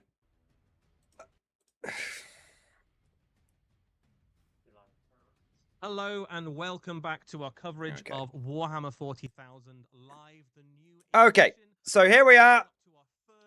Game number 3. This is the competitive game. So we've had the intro game with the intro box. We've had the casual game with play on tabletop, and this is the 3rd one. And if any of you have been watching and you're wondering, why am I now in a wife beater? It's very warm in the UK. All right, I'm feeling much better now that I'm wearing the short shorts and the tank top. I don't want to wear it. You guys don't want to see me in it, but this is the way it is. Now, basically, what the whole point, these guys are just chatting bollocks, okay? We've seen it with the first 2 games. We're going to see it with the 3rd game. These guys are just chatting bollocks. So let's not worry too much about the commentators. They don't really know what the fuck they're talking about. Now, the thing is, this game is the competitive version. So a few months ago, we had the World Championships, and we had Liam VSL versus Richard Siegler. That's his name. Admech versus Eldar versus Admech. Liam using the Eldar, Richard using the Admech. And basically, GW, what they thought would be a good idea was to redo that game, but this time with 11th edition. So it's I don't know. They're obviously going to be doing like a different mission and everything, but they brought the players back. The players are both using the same armies that they used in the 10th edition rematched, the 10th edition game, and now they're doing the same thing again in 11th edition. Now I don't know if the lists are going to be different or anything like that, But the idea is we've had the casual game, we've had the narrative game, and now we're getting the competitive game. GW trying to hit all the angles. I will say, however, that so far every game has felt like a competitive game. But I think that, unfortunately, is the reality of 11th edition and modern Warhammer. I think the reality is that the competitive scene has somewhat consumed the casual scene. But fuck it, we're not going to get into that conversation right now. But basically, we're going to have to deal with GW miking the players up and all that kind of stuff. Sorry. No, I wish we had the players mic'd up. The players are not going to be mic'd up in this game, from what I understand, although we might be pleasantly surprised. But instead, you are going to have to deal with the GW commentary. But we're not going to... the main thing that we're here for is to see if any new information comes out of this game.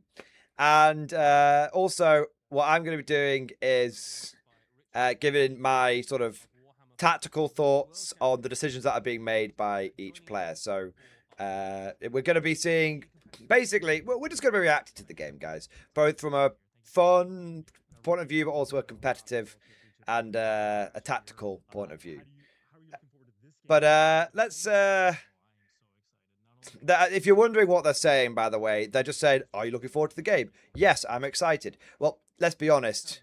If they asked him, are you excited for the game? And he went, no, it's a bag of shit. That would actually be something to comment on. But this is just a bit where they're just selling you the game. Okay, they're just selling you the game. So, yeah, here we go. Now, this time, I'm going to keep an eye on the bloody missions, because last time it completely threw me off that they put the missions the wrong way around. So let's see if we can see what happens. I don't think... now, just to give you guys an idea of where Admech and Eldar are right now. Eldar is considered, for the first time in a long time, one of the worst factions in the game by many competitive players. And Admech are considered to still be quite good. Although Admech are not as dominating as they were. So what's happened... So basically what's happened since this last matchup happened in 10th edition, Eldar... Admech did get nerfed, but Eldar got fucking dumpstered. So it'll be... And last time Admech won. And I would be surprised if Admech didn't win again. But of course, one of the things that could create a bit of an upset here... Well, there's two things that could create an upset here. The first one is the missions. Eldar might do much better into the 11th edition missions, which will be interesting to note. And the second thing that could upset this, of course, is if this game is scripted. Which, I'm not totally convinced that the last two... I'm not saying the last two have been scripted, but it definitely feels like there's been some thumbs on the scales, maybe. And actually, either there's been... Actually, I'm going to say this. I don't think there's been any thumbs on the scales. I don't think there'll be any thumbs on the scales, but I think what has happened is the mission... One mission has always been obviously better than the other. And I think, basically... in both games we've seen so far today, the obviously better primary has won both times. So this whole force disposition thing is a little dicey at the moment. But there we are. So, let's see. I don't think the missions were rigged. I think the missions are unbalanced. Anyway. So let's have a look at what the forces are using. So, Eldari... Aspect host, 3 detachment points for aspect host. So let me move my face out of the way because you guys don't really care about that for the moment. So Eldari aspect host, 3 detachment points. That's pretty big. Adeptus Mechanicus Kustari Hunter cohort is 2 detachment points. Laws of the Forge is 1 detachment point. I think Laws of the Forge is one of the ones shown off in the Admech preview. The Eldari aspect host, it seems it has to use disruption. So yeah, it only has one choice, which is the disruption one. Whereas the AdMech could choose between priority assets and reconnaissance. So interesting how the 3 detachment point, it seems like each detachment only gives you access to one force disposition, which is kind of a big deal when you think about it. Because I think some people were assuming that the 3 detachment point ones were going to give you access to multiple force dispositions. But each detachment only gives you access to one disposition. So it's a case of if you take more shitty detachments, you get more choice on your force dispositions. Now for the lists, they do look. So I'm going to say this: the Eldar list looks very similar, a little different, but very similar to last time. Azaman, Janzar, and Lycus. Some Guardians, lots of Dark Reapers, a few Dire Avengers, Fire Dragons, some Howling Banshees. Not as many Rangers this time round, and I don't remember there being Shining Spears or Striking Scorpions last time. So there's definitely been some changes on the Eldar side, but it's very similar. It's very, very similar. Lots and lots of little infantry units, and that was the case in the 10th edition game. So then we go over to the AdMech list, and the AdMech list is massively changed. So this is definitely not a 1-for-1 rematch. The AdMech list has basically taken out pretty much, last time it had like 30 Taraxi, now it's got 10. Last time it had 9 Iron Striders, now it's got 3. We've actually got some Scorpius Dune Riders here, which is very good. And we've got some Sidonian Dragoons with Taser Lances, which is kind of cool. So the AdMech list, I think, is significantly different to last time. But it still has quite a lot in it, but it doesn't feel quite as hoardy as last time. Both armies massively stacked with ship munchers. Lots and lots of action monkeys. And lots of... you can see there's a lot of units in each list. Especially the Eldar list. So many 5-man squads. Whereas the Abbott list has a few more 10-man squads this time. Gut Instinct, looking at these two lists, I feel, looking at these two lists, I'm inclining towards the Eldar one. I'm inclining towards the Eldar one.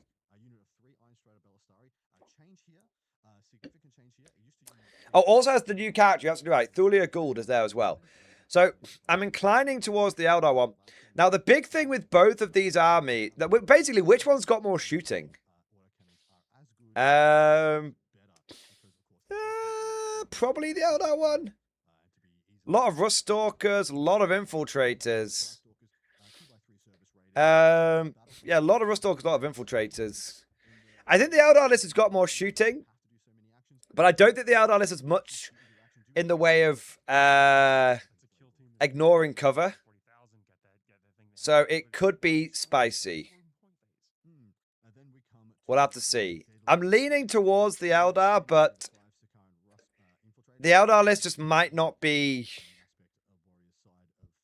It might not be built that well into... I don't know. I'm not sure, actually. I'm leaning towards Eldar right now, but only...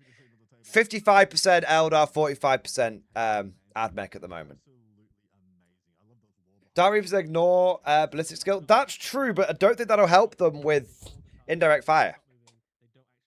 Will it? I don't think that'll help with indirect fire. So yeah, my instinct is I'm currently 55% in favor of the Eldar, but it's definitely I'm not totally convinced. Yeah. Eldar are typically Eldar are very bad, though. Okay. So they've done it again. So just to be clear, the, GW has done it again. They've put the wrong mission on the wrong side. So this is the AdMech mission, and this is the Eldar mission. So we're getting it right this time. All right. So this time we are doing... For priority, can we see 1 minute if they just gone it? Let's see if we can just see it. So we're doing search and scour for the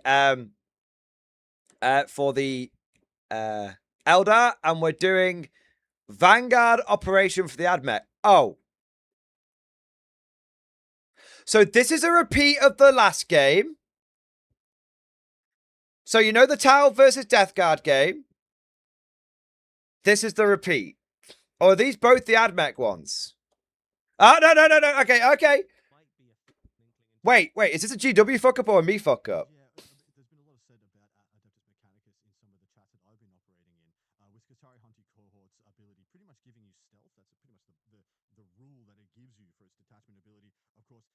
Wait, did I fuck up or did they?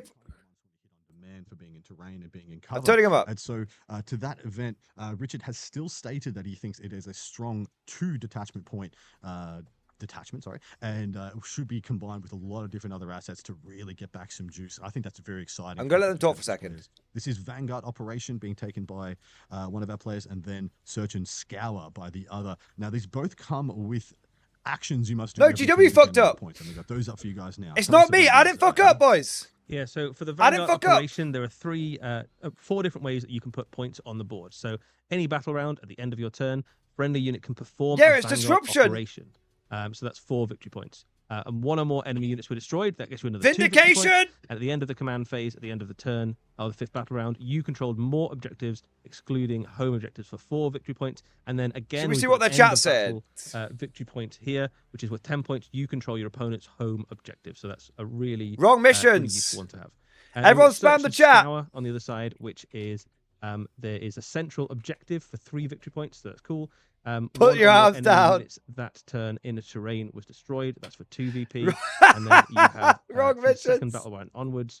You are trying to take objectives. God. At the end of the battle, no enemy units within your territory. There you go. Wonderful stuff. Like I said, both of these come with a. They showed the wrong mission. What to do every turn to get the maximum. I got hairy points. pits, boys. You And deal we're with gonna it. get It's warm, that all right. transition over there now, so you guys can see what's going to be required of both of these players every turn to get the points they need to win this match.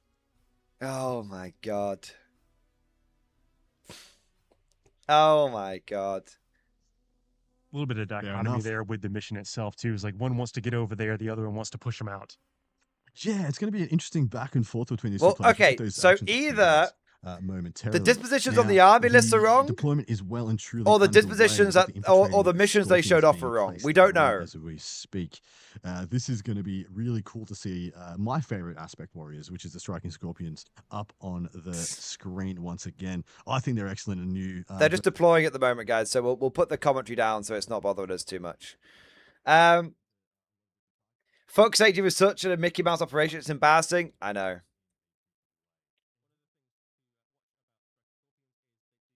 So, do the players on the board know which mission they're doing?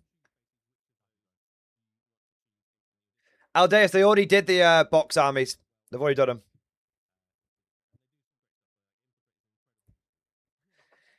If anything cannot be argued today, it's that GW will stop putting only 1 hour a week into preparing for the streams. Yeah, they've totally phoned this in. I mean, it's like, okay, can I riff for a second? It's the same terrain again, guys. Yes, the layout is different. But fucking hell.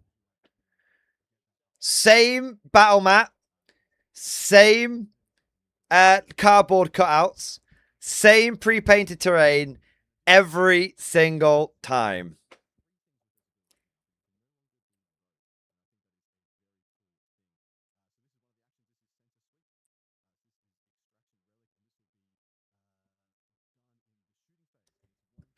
Let me pause this.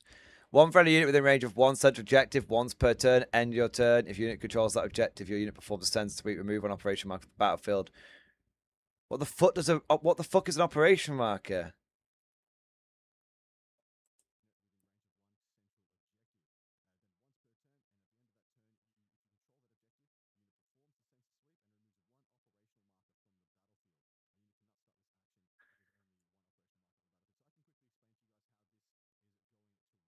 Oh, these little markers here.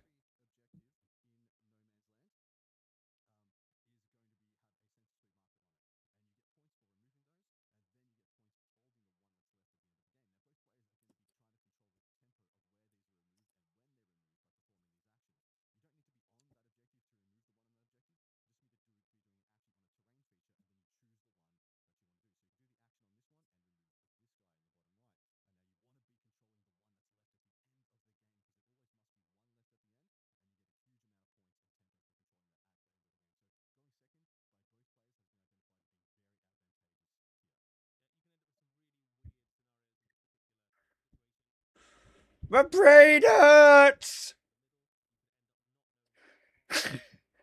They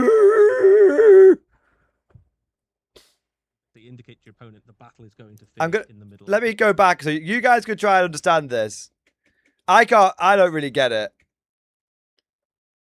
Operational marker on the battlefield. So I can quickly explain to you guys how. What are the this is operational going to work markers for the missions? Essentially, every objective in No Man's Land is going to have a center sweep marker on it, and you get points for removing those, and then you get points for holding the one that's left at the end of the game. Now, both players are going to be trying to control the tempo of where these are removed and when they're removed by performing these actions. You don't need to be on that objective to remove the one on that objective. You just need to be doing an action on a terrain feature, and then you choose the one that you want to do. So you can do the action on this one and remove this guy in the But bottom why? right. And now you want to be Why wouldn't controlling you the one remove that's it left at the end of the game. That's so because there always weird. must be one left at the end, and you get a huge amount of points and tempo for controlling that at the end of the game. So going second by both players has been identified as being very advantageous here. Why the fuck would you build a mission where if you do an action here, you can remove this objective marker? Why would you do that? That's fucking dumb. Oh, I'm just going to stay here, do an action, remove this one, then do an action, remove this one, then do an action, remove this one. Wait, what? 1 minute.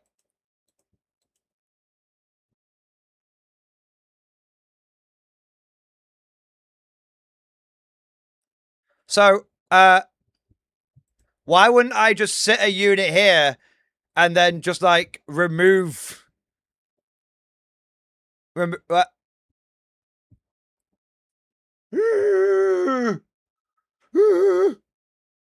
I don't get it. Fuck this. You guys right now, it's all the 40 mil pucks that in previous you would have assumed were objective markers. Well, they are objective markers, but these little pucks, they don't mean anything about where you need to be on the terrain feature in order to interact with them. You just need to be on Yeah, those they just mark that Yeah. terrain features as having an objective. And what it sort of does as well is if you've got a force and you've converted up some cool little tokens, like you've got a Tyranid army with some little ripper thing. Sweep and removes a wall.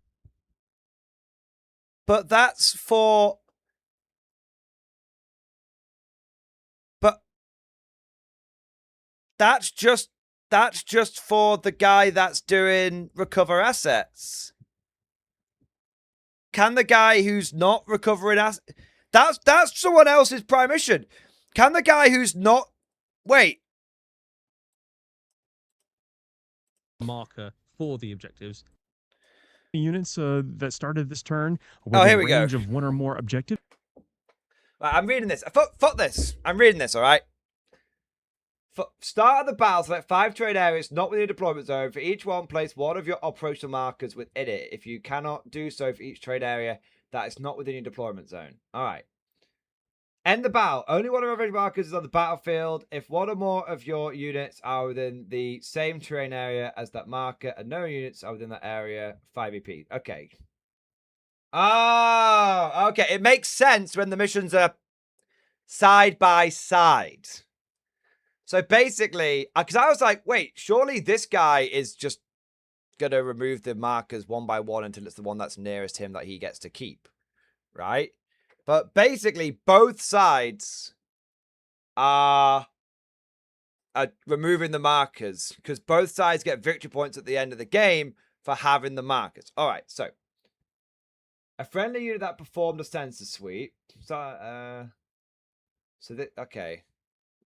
Okay, so select 5. Okay, so a friendly unit performed a sensor sweep this turn. That's the action. One or more enemy units started the turn within range of one or more objectives are destroyed. Fine. Only one of your opponent's operation marks on the battlefield. If one or more of your units within the same terrain area as that objective marker and no enemy units are within that terrain area. Okay, so that's going to be towards the end of the game, right? Because the operation markers are going to be getting picked up pretty quickly, all right? You control one or more objectives. Okay, so this one and this one destroy one or more enemies that started to within range of one or more objectives are destroyed. So this one has 4 points for doing the same thing there. That's equal. That's equal. And that's equal. So can someone tell me... No, like seriously, guys. Can someone tell me why the yellow one isn't obviously better? Because the yellow one gets 4 VP a turn for just doing the sensor sweep. And the blue one doesn't. So surely...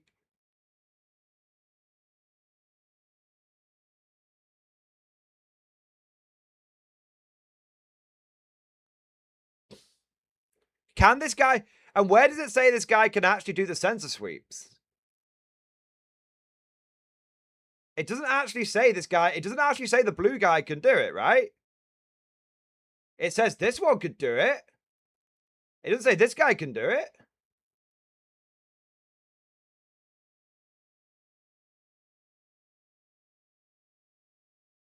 Where's that fucking sensor sweep? Yeah. This guy gets to do... Both sides must be able to sensor sweep, right? VP? So that at the end your opponent can't rush onto that and take all your hard work away from you. It's really quite fun. Sounds like we're yeah, ready I to think rock and roll. the players are getting ready to roll for. We'll have to first wait turn. and see, So but- we are about to kick off our final game of the new edition of Warhammer 40,000 Live. We're going to see who takes the first turn.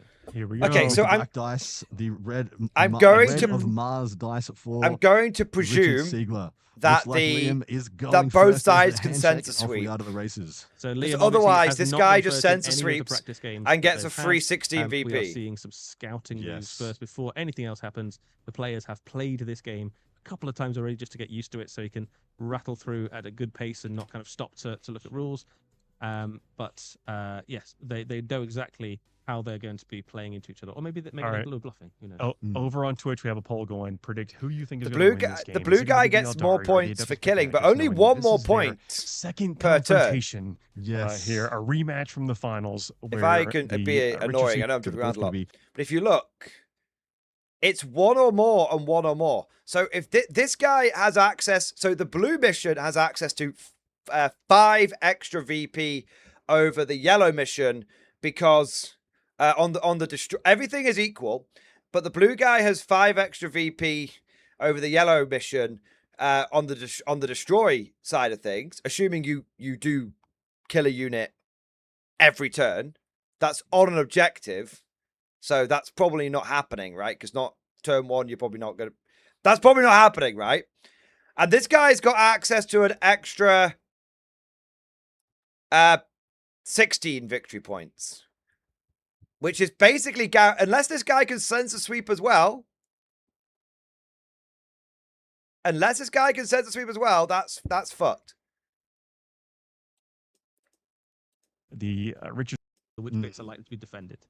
So many models on both sides, a lot of activations here. It's going to get bloody at some point. I'm of the opinion Richard is in the driver's seat here. He has more models per unit with the same durability and plus 1 more toughness on most of them. As Aspect Warriors, you know, we have a 3-up armor save, 4-up armor save, or a 5-up. Oh god, I've got to get used to the bloody sweep again, haven't I? Single win models apart from the Yeah, they tend to be a little bit faster, but not much faster. Yeah. There is a lot of speed in this Correct. Adeptus Mechanicus Well, force. it's Katara Hunter Core, so they do have access to advance and charge, and then of course being close to battle line units, they'll get extras to their advances and their charges, which is obviously what's been set up over here with this super deadly unit of. So who's going first? infiltrators, Is which, it AdMech I mean, first? Can kill every Aspect Warrior unit. It can charge pretty much. This unit is really powerful in the new edition because with the +2 to charge, theoretically, you can just go fire roll that charge and just spread, just go into a swarm, and then of Oh, no, course, that's with outrageous. sustained Okay, hits too, Eldar going you can first. Really just like essentially Eldar or going 3, first. Infiltrators can It kill a whole seems. unit of Aspect Warriors. Anything he doesn't kill, he has the potential to also lock in a battle shock with Liam on the other side. He has enhancements to, or not enhancements, but has the ability to impact the battle shock test. That could be brutal.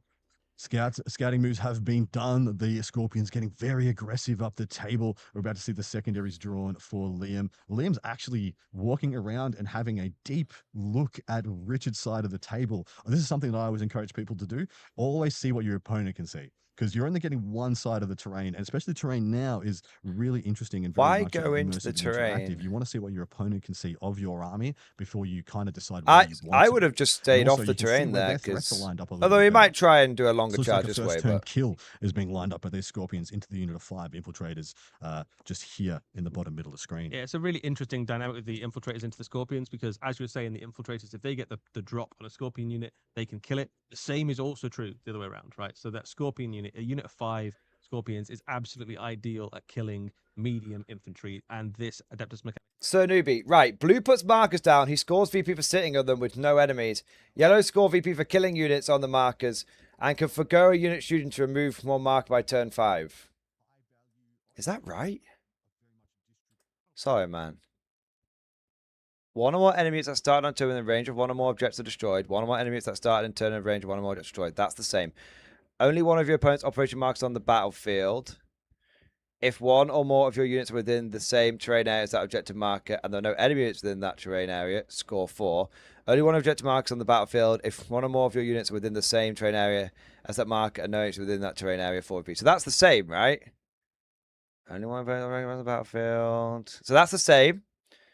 So that's just them being on that, and that's at the towards the end of the game, right? Because it's when there's only one marker on the battlefield, so that doesn't matter. Control one or more hero objectives. You control one or more objectives, so that's the same. End of the battle. Only one of your opponent's objective marks on the battlefield if one or more of your units within the same terrain area. You get it. Only one or more objectives on the battlefield if one or more of your units within the same terrain area that mark. Yeah, no. So that's the same. That's the same. That's the same. And that's the same. That one just has 1 VP less than that one, but this one gets a whole bunch more extra VP. I don't see it, man. I don't see it.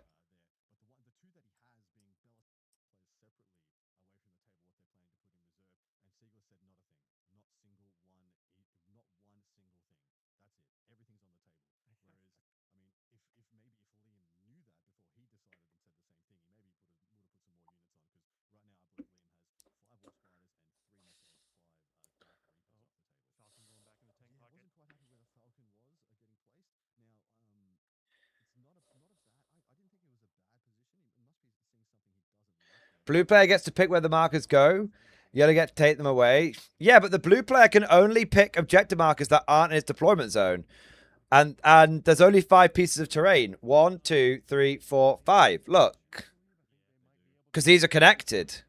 So the blue player has no choice where the objective markers go.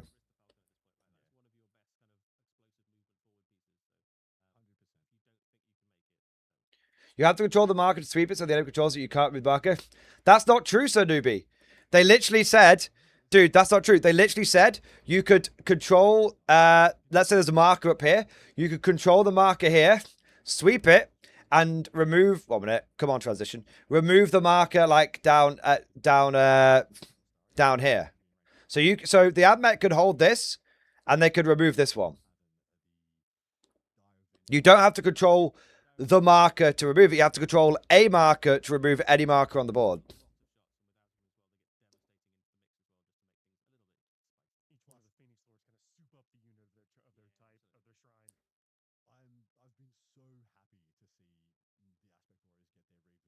Yeah, you only have to control the objective you're doing the action on, not the one that you're removing. Yeah, exactly.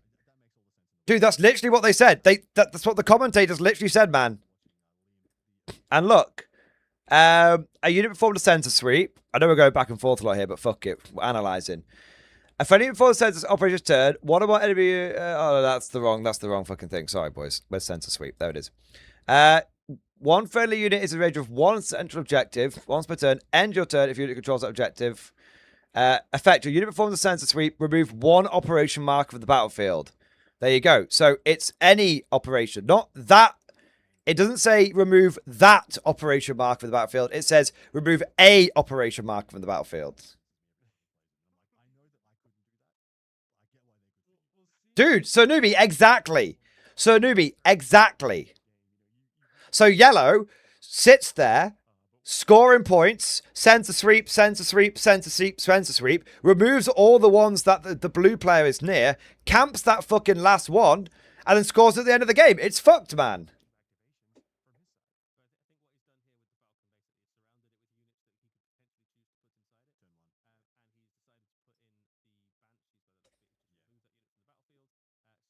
No, the blue player doesn't get to pick which one is removed. No. The yellow player does the scan, gets points for scanning, and removes the one and gets to choose which one is removed.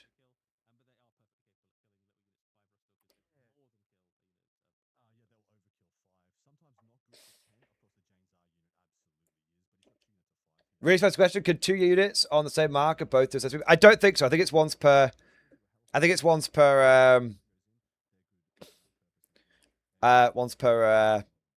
turn. So if so what we need to keep an eye on is how many of these markers are removed, because if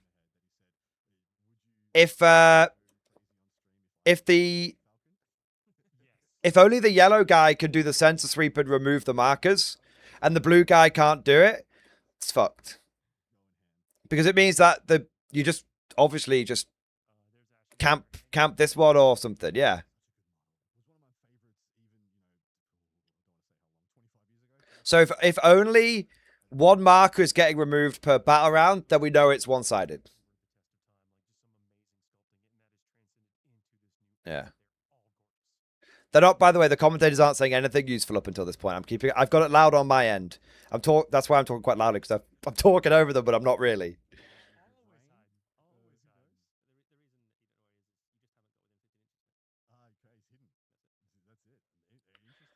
I'll turn it up a little bit because I'll let these guys just sort of explain a little bit what's going on. Explaining how the Guardians are hidden. If Jane's is not as good now that her fights first has gone away. I believe that just means you have to change the way you think and use Jane Czar. A lot of the time, so you don't see many people using Lilith like they use Jane Czar, despite them having I'm just checking something here. Reasons to be in the list. They both absolutely blend the hell out of infantry. So blue is Eldar, yellow is Admech, isn't it? So Admech should win this. So now we know what the missions are. I am 80%. Okay. I need to wait to see if both sides can sensor sweep. I'm not an Eldari player, but that's what I If both sides can sensor sweep, I think there's a strong chance Admech get this. If only Admech can sensor sweep, I'm 90% Admech get this. Fights first is still a thing. It's like fights first really is a thing. It just changes a bit how the interaction is, I think, in subsequent turns. Yeah, so you have to think about fights first now as a free interrupt almost. And if you think about it on those terms, it's a free 2 command point stratagem. It's 2 command points of value, but it also controls where your opponent has to activate first. If they're in multiple deadly combats and one of those deadly combats has a fights first in it, well, they have to fight there first. And if you can wield that to your advantage, knowing you'll be able to generate value from either the interrupt that you'll pseudo get for free with the fights first unit, or paying 2 CP knowing your opponent has to fight there first, all of a sudden you're opening up value propositions for yourself. Just a slight clarification: the ability has not gone away, but the way it interacts with the fight phase has changed, and that's what we're discussing. Yeah, you got to work a little bit more for fights first. I mean, I don't think many people disagree that fights first was one of the most powerful abilities you can do in the current particularly edition on of the some game. units. You had things like the Lion, who was basically unassailable in your own combat phase. If you're playing a melee matchup, like melee on melee, the Lion was just what do I even do? How can I even interact with this guy? You stabbed a lot. That's what happens. Yes. Yeah. The main difference is we've got the rule up on screen for those of you who are curious. But the main difference now is that in your opponent's phase, your fights first units will no longer automatically go first. The opponent's units that have charged also have strikes first, and they will activate before your first strike first unit. Can we just bring initiative back? I know you're all going to hate me for saying it, but can we just bring initiative back? How is all of this easier than just saying the highest number goes first? Contend with rules that I loved changing. And is there a limit to the number of actions per turn? I can double check, but I think it's just I think it's 1. And if you a friendly unit performed a sensor sweep this turn.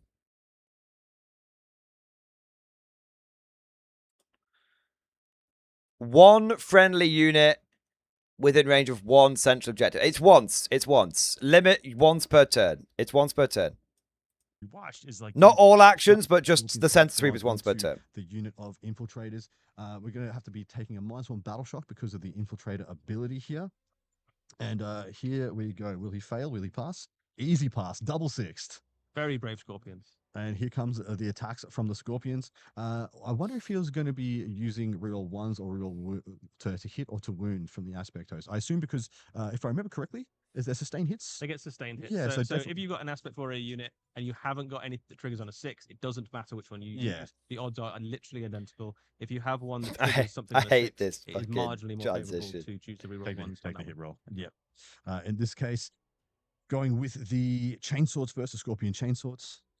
Not a bad roll there at all. Rerolling the ones. He's got 8 sustains. That's pretty good. So striking Scorpions are just an absolutely brilliant unit. That's pretty good. Oh, he's rolled like piss though. They do a whole bucket load of attacks. There are multiple wounds. Look at all those ones he's rolled. This is the only thing that might keep a couple of them in the game, but you have to roll some hot saves. It's like I can hear him over there cleaning him up now. Is what it feels like. He's lost 2.5 of the infiltrators, and he's still he has spent a command point for the Feel No Pain. So you have a flat out Feel No Pain strategy. Eldar rolled like just rolled like absolute dog shit on the wounds. Now we're going into the Scorpion's Claw. And he's going to flip to a 6 to generate another sustained, and then 3s to wound here. Only 4. It is enough to kill the whole unit, but he's now on. He passed them all. Richard Siegler. He does that to me every time I play him. Richard Siegler just made an incredible amount of rolls. He can't keep getting away with this. A couple of those survive. He just potentially does quite a lot of damage to that Scorpion unit. So already an uphill battle for the Eldar.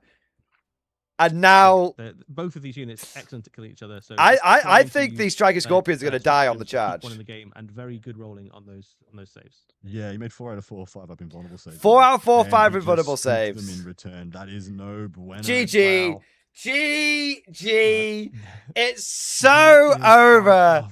The striking Scorpions just got taken out in their own turn. And just really literally, I don't want to sound like Salty Simon, but literally GG. One of those pieces is pushback. Literally GG. And the trade-off has gone badly wrong. I think even with the Feel No Pain though, that unit is kind of feels lucky to have survived.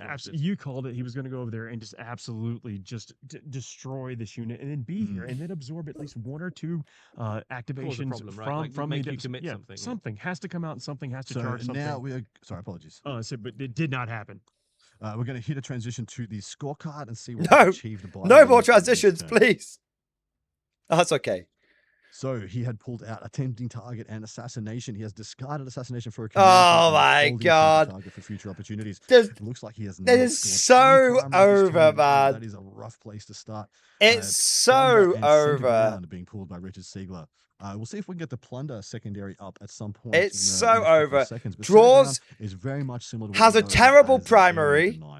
Is playing one of the worst factions in the game. That central piece of scenery is. That is has one that we've already seen. Terrible primary, terrible faction. Yeah, so when drawn, you terrible secondary draw.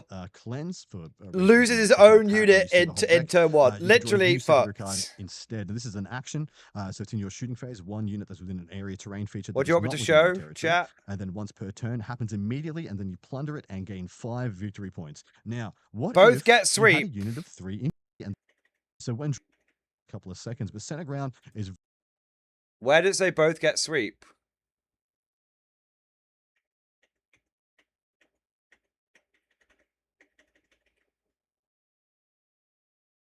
Where does it say it? Their side of the table. Have to be a little bit careful if you go over there because you might get heroically intervened. That's just on their side of the table. That's plunder.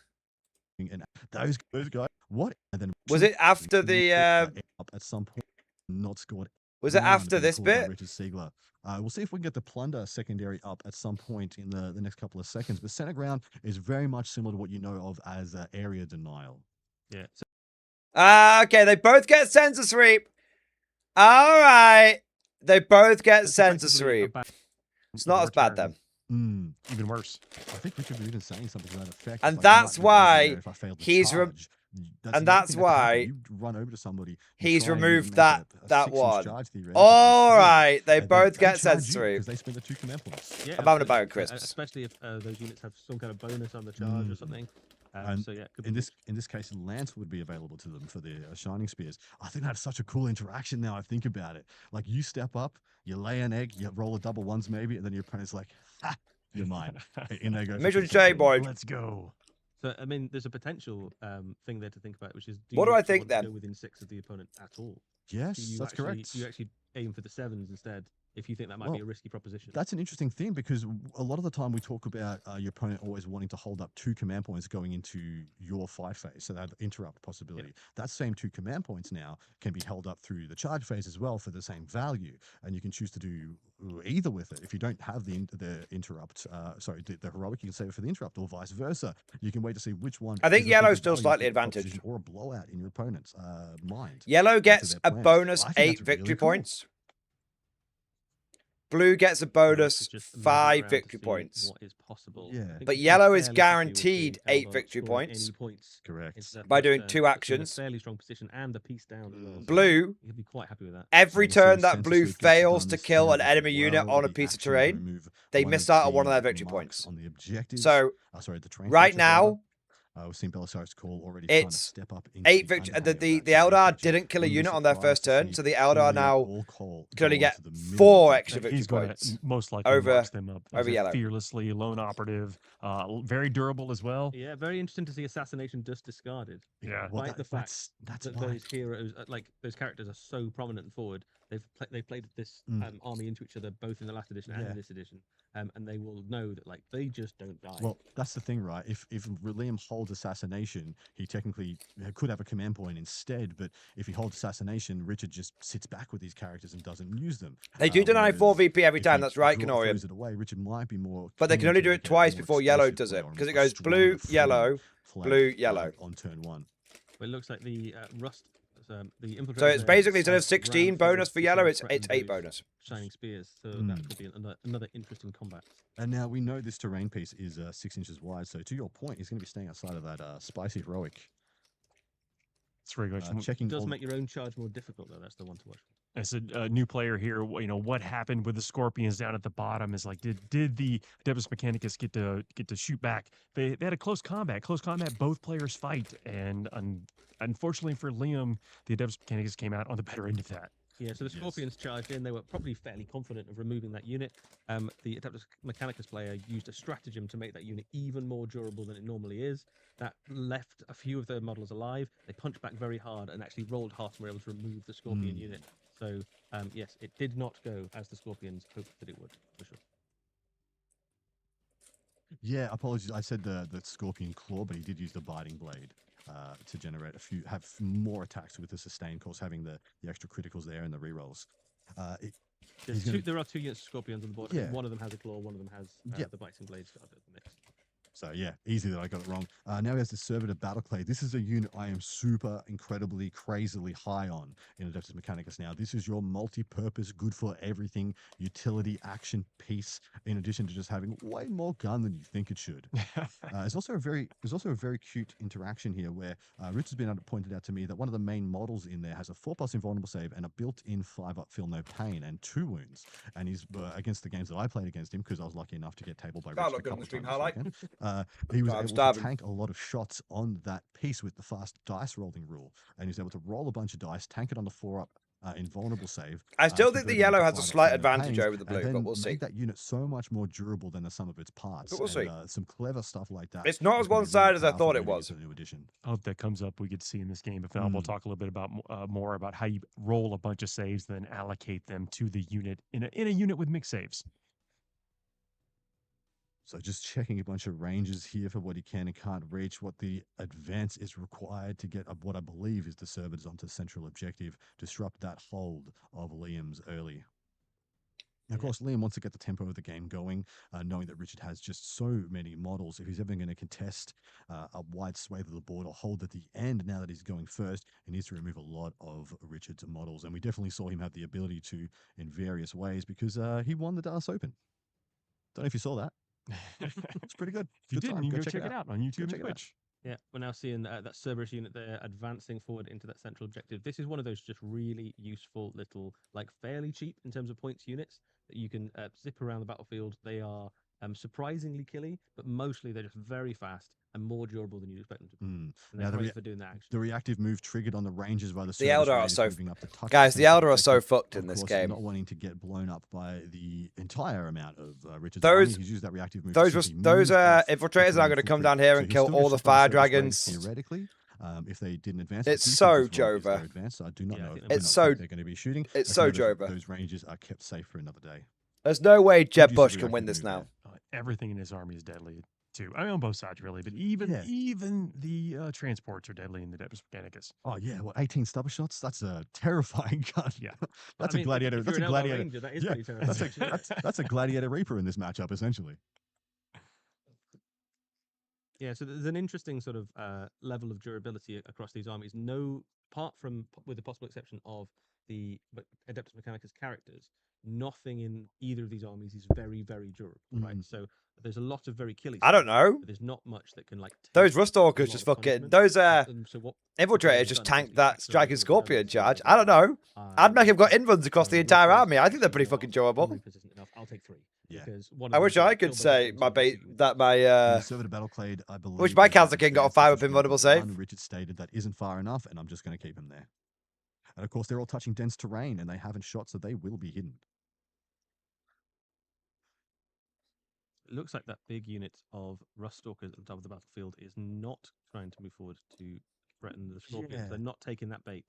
No, I don't think they want to. And as we just saw, Liam might be a little gun shy to commit the next unit of Scorpions to such a fight. I certainly wouldn't commit 5 Scorpions into 10 Rustalkers. I think you kill 3 and then die horribly. That's pretty much what would happen. In saying that, if that is your goal, though, like if your goal is to just manage the unit, chip a little bit off the top in order to make them a more manageable threat later, so be it.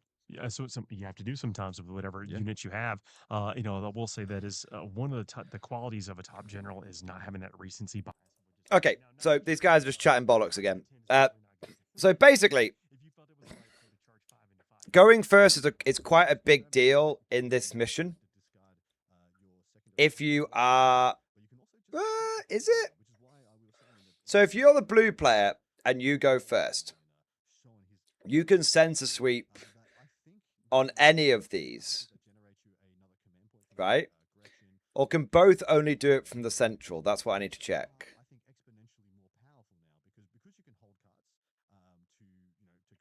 I need to do that blue sensor sweep, guys.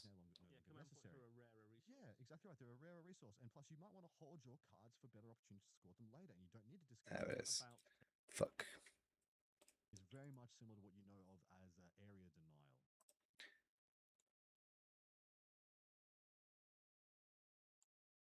Center. So both players can only center sweep from the center.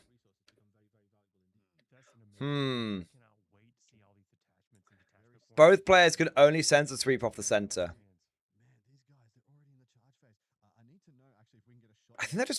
I just think the yellow one is better. Guys, the yellow one is just better, man.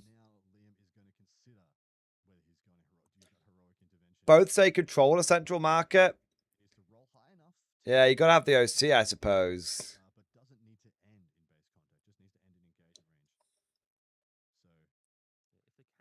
Clear images in stream chat. Let's have a look.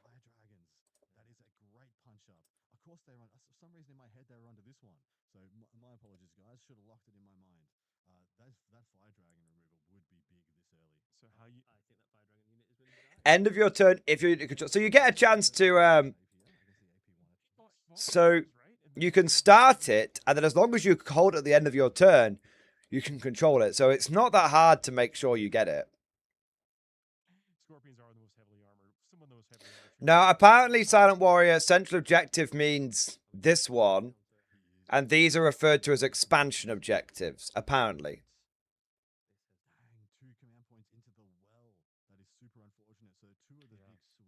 I don't know. Central is just no man's land. I don't know, man. I don't know. Maybe it does, but I'm going off what they said in the first game.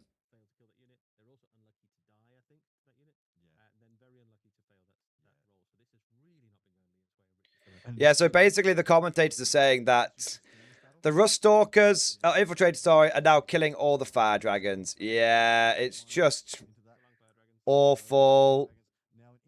That one unit of striking scorpions failing to kill that unit of infiltrators has meant that that unit of infiltrators has now killed 2 units, including one of the fire dragon units for the Eldar, which is one of their main sources of anti-tank.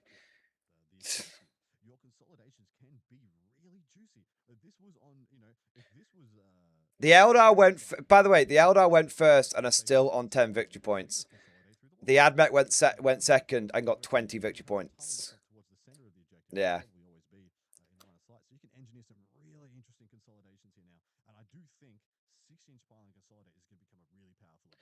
But if that's the term for this stream or rules, that's odd. Yeah.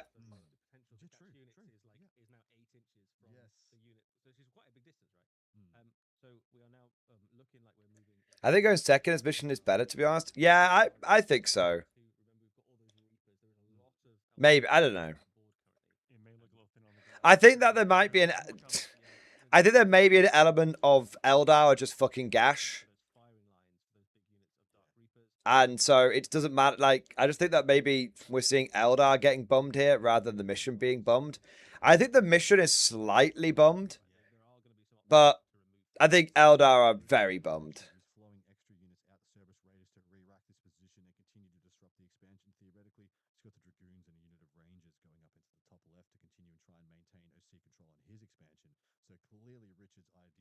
Yeah. My take right now is... Although, I suppose, to be fair, the Eldar have still got a lot of reserves. The Eldar have still got a lot of reserves. I do think that the Admech... I think the Admech are...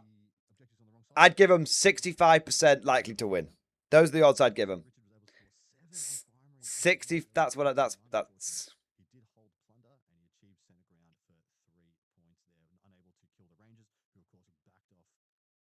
Yeah, so Richard Siegler got 7 victory points turn 1 because he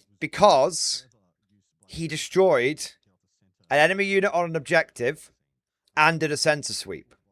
Now, if Liam VSL had killed an enemy unit, he would have got 4 victory points. But either way, because the Admech can do the sensor sweep and the Eldar can't, the Admech have got the advantage. Sorry, because the Admech get points for doing the sensor sweep and the Eldar don't, it's fucked. You can't have one side get 4 points for doing an action and another side not do it. It's just fucked, man.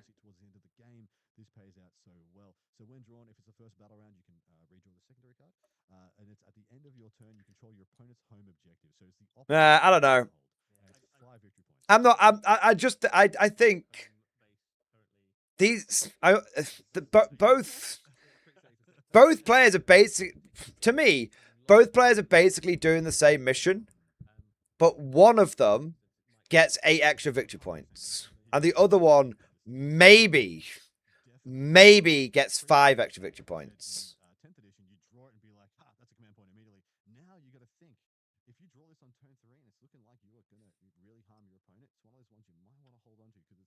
Yeah. Anyway, we'll let these bastards talk for a second. They can earn their pay. Where it's like, well, I want to take you home anyway because it neutered your primary. Well, what if it gets me 5 victory points for the privilege also? The other thing about that secondary potentially is because of lots of the primary missions not actually requiring you to hold on to your home objective so much, there might be more opportunities against some opponents to go and nab that objective. So abandon, basically trade your 3 that you might have gotten for 5. That's not bad. Because at the moment, in most missions in Warhammer 40,000, the current edition, you're very heavily incentivized to look after your home objective. That seems to be a little bit less true in some matchups. So it might be that secondary becomes more likely to score. Not in this scenario. There's nothing major going on here. No, I tried to... I gave them a chance, boys, but they literally said nothing useful. They're just repeating shit from the last few games. They've run out of... I'm being a little... Look, I'm being a bit mean, but all I'm just going to say is the commentators have run out of new things to say after 3 games.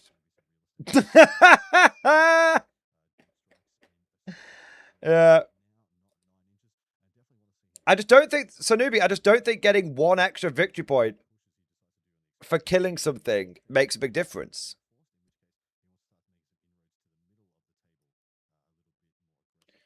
I think one extra victory point for getting the kill doesn't matter.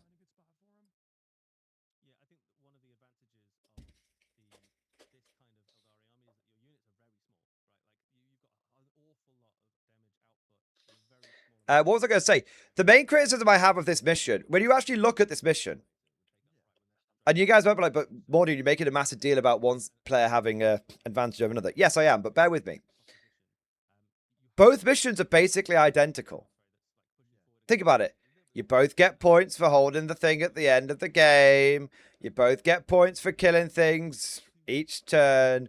You both get points for holding one objective that's not your home each turn. Literally, like, this is almost mirrored world. To me, I'm just going to say it. It feels like they needed to come up with something to make this asymmetrical. They were like, fuck, like, we need to make, you know, every mission's meant to be different to each other. One guy gets points for sensor sweep, but one guy gets more points for killing. That's balanced, right? Yeah, that sounds about right. 8 to 5. Yeah, it's pretty close. It's close enough, all right? Close enough. All right. Yeah, it really feels like this is the mission where they were like, yeah, we'll write the mission and then we'll basically just tweak it slightly for one player, tweak it slightly for the other player. It's not that asymmetrical. It's asymmetrical with a lowercase a.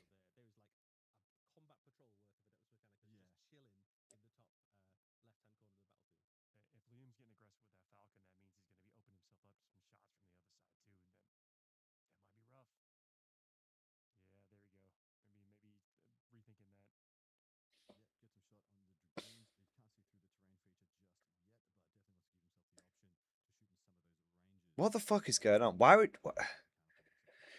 I don't play Eldar or Admech, but...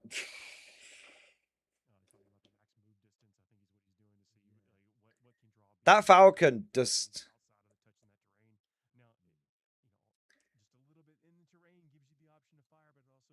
Is the Eldar player bringing any reserves down?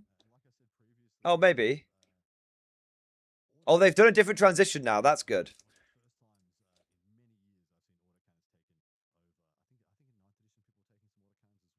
I'm trying to get a gauge of what the Eldar player is trying to achieve. I'm trying to get a gauge of it. Like, to me... Okay, we need to wait to see to the rest of the Eldar players...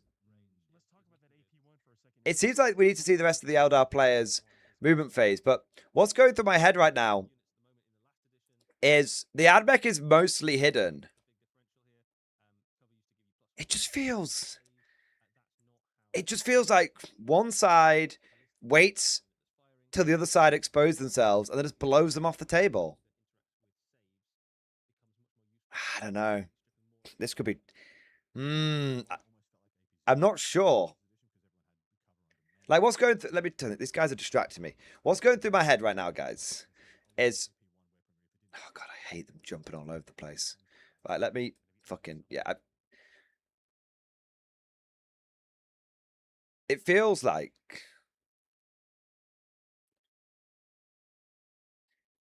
The Eldar player is going to have to move out, or is moving out and staging up. But then the Admech player is just waiting, and each Eldar unit that comes out, the Admech player just removes. And if we go back to game 2, it felt like what the Tau did is wait for each Death Guard unit to become exposed, and then remove them from the board. Obviously, there was a bit of like turn 1 jail and shit going on, but you had that castle around the central ruin. So it's like, okay, I'm going to push a bunch of shit things out. You're going to have to respond to kill them. And then once you respond, I blast you off the board. And then now, in the first game, it felt like that with the Orcs. That the Marine player basically set up a firing line, and then the Orcs, and then basically tempted the Orcs out, or forced the Orcs out in a number of areas. And then the Orcs basically just got blown off the board. And the one time the Space Marine player went like full send it, like it fucked him up. Or they didn't go full set. They made that big mistake with the Vanguard veterans. It really feels like there's a if you could just like it feels like if you basically put the mooks forward and then just like gun line. That I feel like 11th edition is push shit munchers forward, gun line. Which if that's the case, then I'm feeling pretty confident about Imperial Guard, not gonna lie. Anyway, let's see what's being said. Anything important? Paul, by the way, that felt good. You have to go back and watch that, and you'll see how it ended. But over here with the Shining Spear, it's basically going to be able to pick up that unit for free, but it is costing him a whole turn of activations, and so that cost may be higher than anything else. So he was just moving the Shining Spears in to see if he ended his move here after killing the unit within 2-inch engagement range, what would be able to see him back down this angle. And I think he decided that, was actually this is so cagey. Well, the issue is... This is so cagey. This is like... It's going to be a cagey edition. Could be deadly. It's going to be a cagey edition. Holy shit, man. Like almost the first game and last game, super cagey. Well lots of different things. They're particularly good into... like big targets, but they're great into loads of stuff. But they are not much harder to kill than just a normal Eldar jet bike. So, like, basically, if you can kill a Space Marine, you can kill an Eldar jet bike. They're good at killing, like, some of the elite things and maybe even taking out some light vehicles. Yeah. Those are really not the best targets on the other side of the field right now until he clears out everything in between them and the Dragoons. But equally, if you don't... Either Alpha Strike to fuck or hold till turn 4. Yeah, something like that, Mad Larkin. Like to die. The Falcon Hot Shoe Shuffle continues because Jane Zar has been disgorged. Shout out, I was scared of melee armies. I still think melee... I think... have now jumped into the Falcon. Okay, let's have the discussion because I think it's a good time because, again, they're literally not saying anything worthwhile. So, basically, I think the Striking Scorpions have got inside the Falcon after Howling Banshees got out of the Falcon. I don't think it really matters. So... Basically, I think that the game is going to force... So, I think melee is going to be dominant, but only certain kinds of melee. I think shooting is going to be dominant, but only certain kinds of shooting. I think if you have shooting, which has got easy access to ignores cover, and good medium strength firepower. So, medium strength, we're talking, pretty good volume, pretty, middle, so like, strength... 6 to 8, actually, said 6 to 10, AP 1 to 2, and damage 3 or 4, right? If you've got access to that kind of shooting with ignores cover, and you can basically sort of have easy access to hit on 3s, I think you're going to be a good shooting army, all right? If you don't have that, I think you're a dog shit shooting army. If you're a combat army that can move across the board quickly, start jailing the fuck out of people, and then basically just trade, or a combat army that can trade ridiculously efficiently, then you'll be good. If you don't have that kind of combat, if you don't have the speed or the trading, I think you're fucked. And I think that, so what I'm trying to say here is, it's not that shooting is going to be more dominant than melee, but I think what you'll find is that you'll need to be a specific kind of melee army to do well at melee. And if you need to be, and you'll need to be a specific kind of shooting army to be good at shooting. And if you don't have a specific kind of shooting, then you'll lose the shooting war. And if you don't have a specific kind of melee, then you lose the melee war. And and unfortunately, if you don't have the required melee requisites, and you don't have the required shooting requisites, it's not that you have bad shooting, it's like your shooting is not good 11th edition style shooting, if you know what I mean, then you're fucked. So I think that's where we're at. You need to be good at a certain kind of shooting and good at a certain kind of melee, and you need to be looking at your factions right now and working out, do I have good, not do I have good melee, do I have good 11th edition melee? Not, do I have good shooting? Do I have good 11th edition shooting?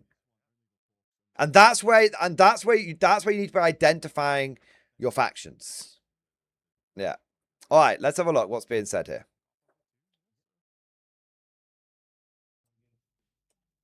Jains are moving down into the right, just getting in better position to attack the middle in the next turn. Another unit. There's been a lot of faffing around with this game so far. And the game is ridiculously cagey.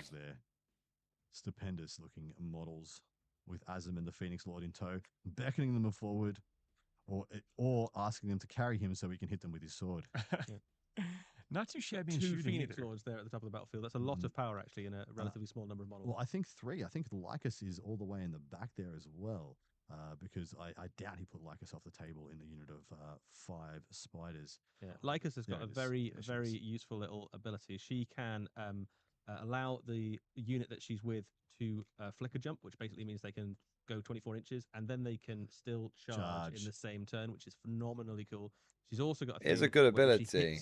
An enemy unit, you can critical hit on them on a 5, which is so, and that combos really nicely with loads of different stuff in the Eldar army. There's lots of units that have crits. So, for example, the Scorpion unit, if you shoot them with Lycus first, and then the unit charges in with Scorpions, you can critical on 5s into units. So, like, and her own combat powers are also great. So she's just so just having a look. I'm waiting. I'm going to wait to see where the Eldar movement phase ends. It's like, and her own combat attacks, which also have crits. No, it's between the two of them. I believe they butcher most things they're going to come in contact. I really like that little combat. Yeah, some would say she's been the best model in the Eldari range for this edition. Can't disagree. Plus, the model is spectacular. A joy to paint. I think we, the community, have been hankering for a Phoenix Lord for the Warp Spiders for a long time. I wonder when that Phoenix Lord was first mentioned in the lore, though. Because I remember reading a lot. Yeah, of the Eldar must remove those horses. You're right, I Canorian. don't think Lycus shows up until the Codex when she released it. Yeah, no, I mean, it was always implied that there was. They're still fucking around with. The whole point of the Aspects hosts is that they're still fucking around with. I'm going to wait till the season dice being rolled. They're still fucking around with shooting. It's very, very positional. Now, I always say this. If you want to see how a game is. If you want to see the heart of the game, as in cut through all the marketing bullshit, cut through all of the narrative bullshit, forgive me, and just look at how the game actually works, give it to the competitive crowd. That will allow you to see, the competitive play is the window to the soul of wargaming. And I think the problem that we're seeing right now is just how fucking cagey both sides are being. And we saw this in the first game as well. You see, there's so much tiny, and I know there's an element of this being Eldar, don't get me wrong, but there's so many tiny little bits of movement happening here. It's kind of wild. There's a lot of faffing. And I think they're starting to roll some dice. So my take on this Eldar thing right now is I think he's going to remove the Ruststalkers. Where the fuck are the Dark Reapers, by the way? Okay, so the Dark Reapers aren't on the board. Are they in?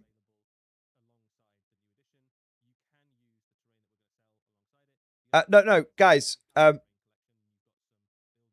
the Eldar player forget his Dark Reapers? Why are there not 3 units of Dark Reapers on the board shooting indirectly?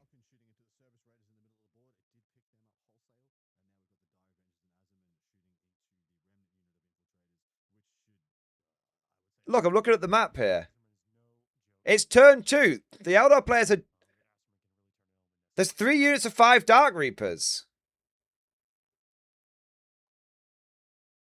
I guess they must be in reserve.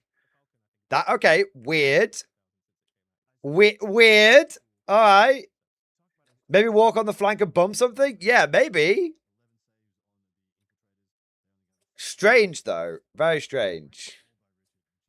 All right. So I think the infiltrators will die. The dogs will die. And that's basically it for the Eldar turn. And then we have to see... Yeah, bang, bang, done. And then we basically have to see how the AdMech respond. But I don't think there's any surprised. The Admech has lost 2 units they fully expected to lose. And now the Taraxi are going up. So maybe they'll come down. I don't know. But yeah, so Eldar is both sides are basically just feeding 1 unit into the game at a time. I'm going to score my points. I'm going to score my points. I'm going to score my points. I'm going to score my points. Yeah, both sides just feeding units into the absolute killing zone, which is the middle of the board. I think instead of the turn 2 go turn, we might see a turn 4 go turn. Yeah, we'll see. I think we might be seeing a lot of in this particular matchup, both sides basically just trading small units constantly. But let's have a look at what's happening. We'll bring the commentators back in. You almost always want to keep your card.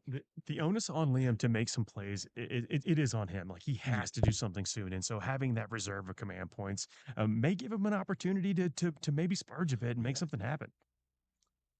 1 command point has been spent by Richard Saylor to put his unit of Taraxi back into reserve. That's terrifying. So that's the 10 birds are going back up, and they are fearsome. As mentioned, they put out almost 60 shots that are almost like just written to destroy Eldari. I believe that is known as Uppy Downy. Uppy Downy.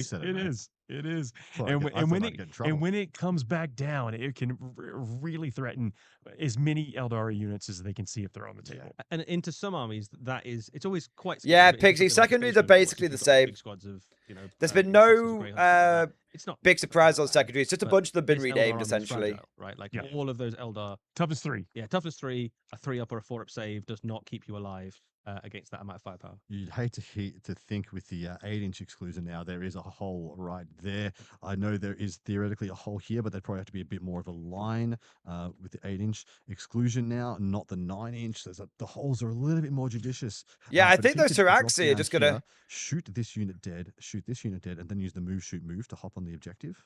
Yeah, I think the Taraxi are just going to pick up 2 units in its own right is almost worth doing. Always. I think the Taraxi are going to pick up 2 Eldar units here play. easily. To flip the expansion also would be amazing. I mean, he doesn't want to give those units away, but he just keeps Liam buttoned up on that side of the table. With as the turns tick on in the game. Obviously, we haven't. Okay, so we haven't seen the. You've got to imagine that he's got a plan for it. If he spent the. I'm not going to worry about. They're talking about the Taraxi coming down. So. Right now, it looks like the Admech are in a really strong position because just look at the numbers of Admech that are available. But we haven't seen the Dark Reapers from the Eldar yet. And I do absolutely believe that those Dark Reapers could come in and be a game changer. So I'm not counting the Eldar out. I'm still on 65% Admech, 35% Eldar, but I'm leaning heavily towards Admech, but I'm not completely convinced.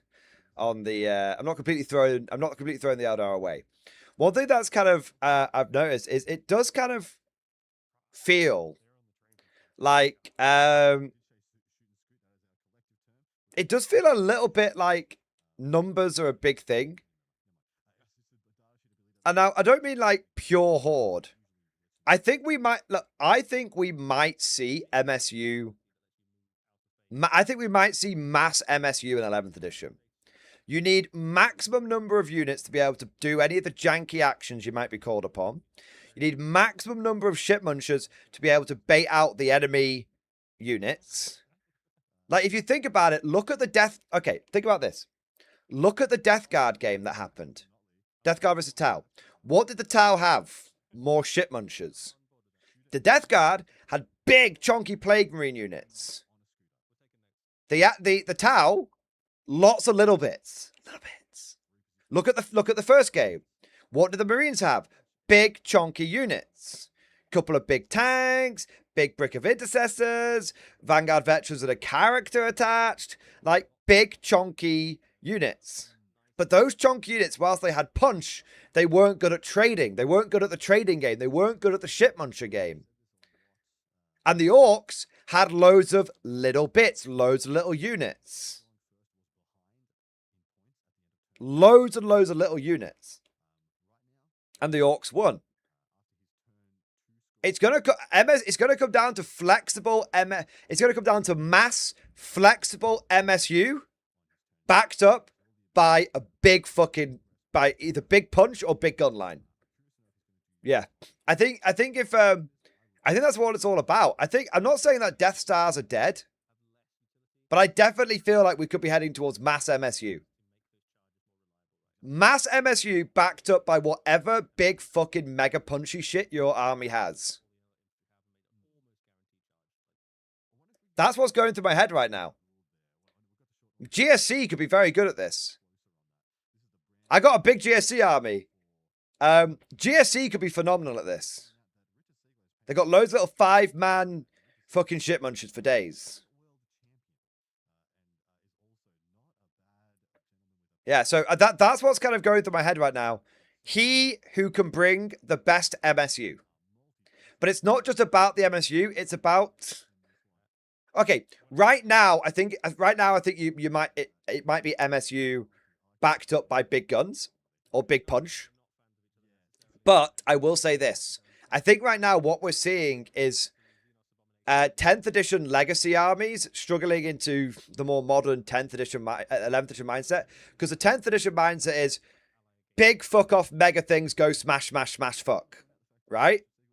Take 10 guys, put a character in it, go fuck the enemy. Right?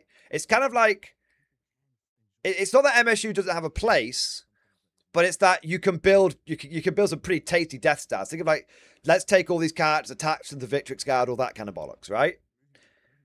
But I think in time, the 11th edition meta, as people realize it's all about the MSU, it's all about the, it's all about the unit trading. I think we could end up with it basically becoming mass MSU wars. So right now, I think MSU plus big shit counters legacy 10th edition tactics that are coming into 11th. I think over the next 6 months, as people start optimizing, figuring things out, getting to grips with the game, I think we may see mass MSU. Because it'd be like, what's the point in bringing a big thing? What's the point in bringing a big thing if my opponent's only exposing one little bastard at a time? If I bring a big thing, it doesn't mean much. Maybe, though, if you only bring the MSU and your opponent brings big shit, maybe to beat that big shit, you have to... Yeah, no, I do think it's mass MSU backed by big shit. Because if you only bring MSU, you might need to expose multiple things to go after the enemy's big thing. At which point, you're exposing more. And so you might want your own big shit for that. So, yeah, no, I do think it's mass MSU backed up by big shit. That's where I think we're at. Yeah, that's where I think we're at. Okay, let's take a look at where the game is right now. We're in the AdMech turn. We'll let the commentators see if they can give us any useful information. It's just the best. It's the best way to be. If you're not going to be like 10 or more, be 7. Here's a good question here is how does line of sight work? And we can try to explain that also. If Oh, you're brand new getting into fuck this off. hobby or thinking about doing it, !new 40K. Yeah, they've got no new information. So basically, the commentators are having a bit of a rough one, I would say, because they're desperately wanting to talk about what's happening in the game. But all that's happening is the game is that basically both players are being super cagey, then just like basically just like picking units off each other. A part of another, yeah, and then now they're just talking about how line of sight works when we already know. I think so. Anyway, we'll just go back and read it. If every part of the model that is facing the opposite observing model is visible to the observing model, that model is fully visible. Oh my fucking god! That is classic word salad bollocks. That's what it is. If every part is visible, that unit is visible. Honestly. We're getting a lot of questions about Warcry. The job is 2 weeks away. They shouldn't be so cagey with the rules. Yeah. Yeah, probably. Consume. Stop asking questions. Just consume product and get excited for new product. Oh my god. Oh man. Jesus fuck, man. So the Taraxi have come back down over here? That is, okay, the Taraxi coming down over here, we're back to the found fudge. The Taraxi coming down over here is kind of interesting. They are going to go after the Guardians? But then they're going to go after the Guardians, and they're probably screening out the Dark Reapers from being somewhere useful. They're probably going to kill the Guardians and then overwatch something, and then die. Okay, fine. That would be my guess. I don't know if the Taraxi can see this unit as well. They might be able to. It does seem a little bit of a bad trade, 10 Taraxi for the Guardians. But yeah, I think maybe the dogs will go after the Scorpions and the Taraxi will go after the Guardians. The dogs are moving a little bit. Maybe. I guess we'll find out. I would say we could listen to the players. They could explain it, but they can't really, unfortunately. Are the bikes hidden? The bikes might be hidden by being physically behind the piece of terrain. I don't think they are hidden because they're not in the terrain.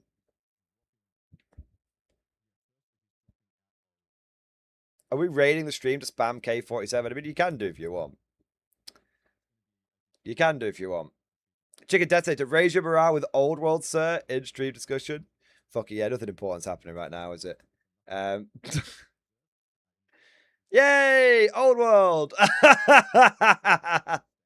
Dude, these look amazing, man. Absolutely amazing. Thank you, Chicken Detonator, for the super chat. Amazing, bro. All right, let's see if anything's important happening in the game. I think we're just going to see some Guardians getting mashed up.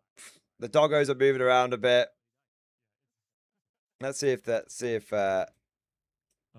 so it's not exactly high strength, but it's that volume and weight of dice that can. But it's firing into Guardians at this point, right? That is like almost the ideal target for a unit like that, which is like not a very high armor save, 1 wound, lower toughness. That is exactly the sort of thing you want to be shooting with like that. So Richard is now very cognizant of that revamped heroic intervention, that second tier. And he's now stated, I'm going to be staying 6 inches away with his unit of Cerberus Raiders. And he said, remind me, I'm going to try and stay 6 inches away from now on. And so that just means, like, in the game, if I'm not going to charge you, I'm going to be 6 inches away. And that's really, it's like a second engagement range that you have to kind of say out of, right? That's the best player in the world saying, please, like, remind me, I intend to stay 6 inches. Yeah, no gotchas. Game 1. Because this new ability that we got is kind of scary. You don't want to get caught by it. I mean, especially when it's preventable. So I tell you what, boys. I tell you what. I feel like Valrak right now. This is... Okay, I'm just going to say it. I might not make it through this game. This has to be the most boring game of Warhammer 40k I have ever seen.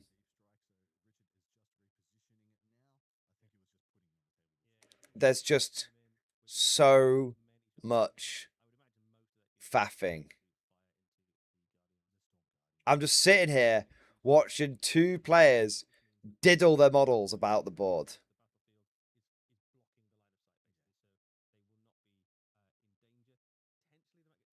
Like, it will watch the game and it will suffer. This is so boring.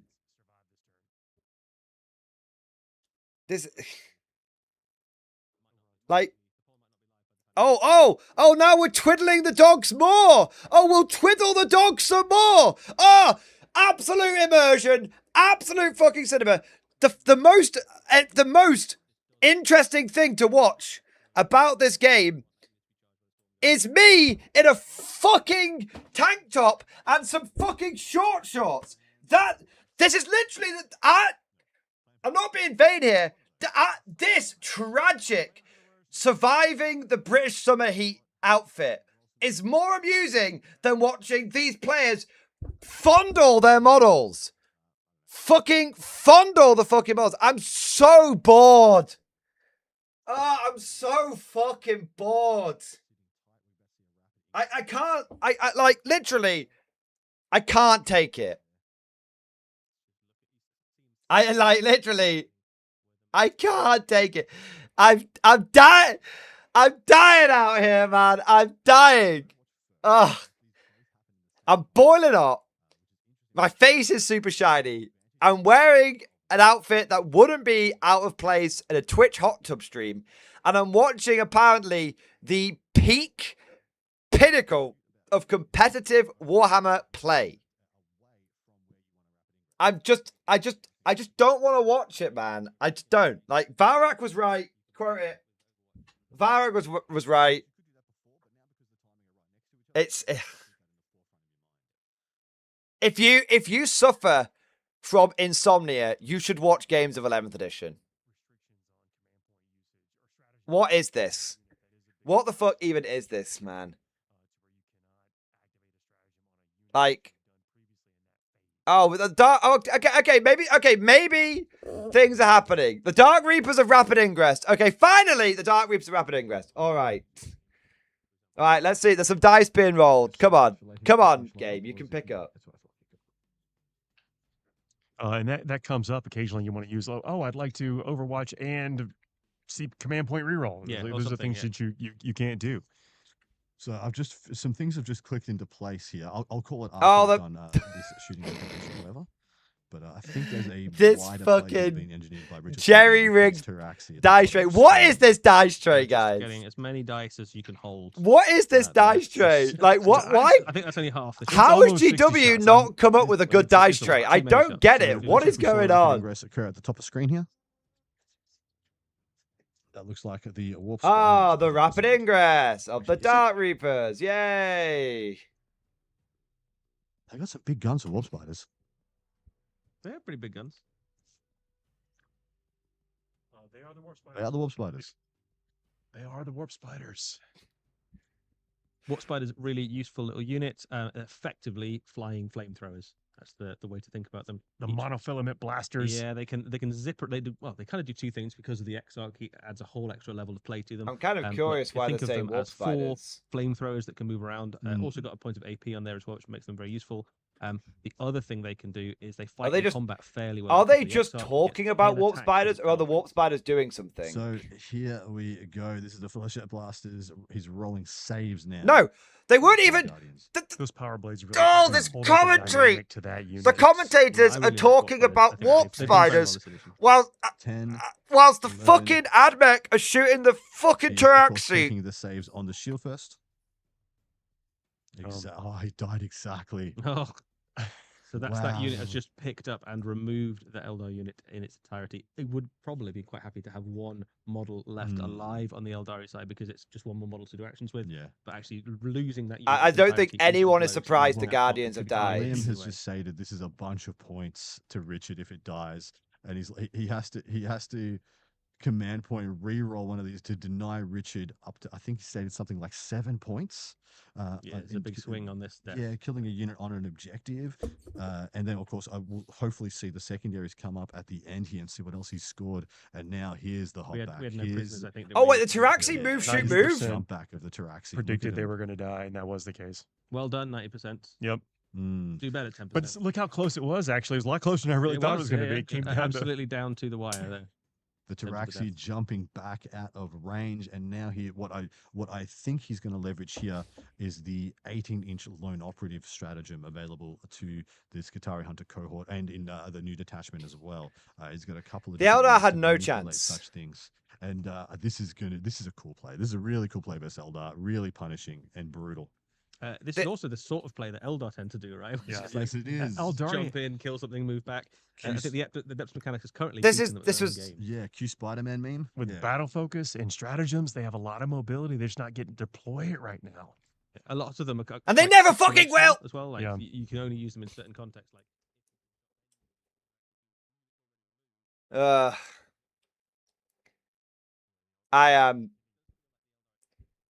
I thought something interesting was happening.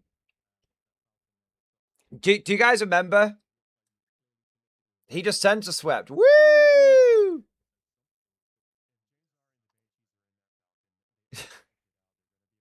The doggies. Oh my god. He took away another objective. Yeah, fine. That's all right.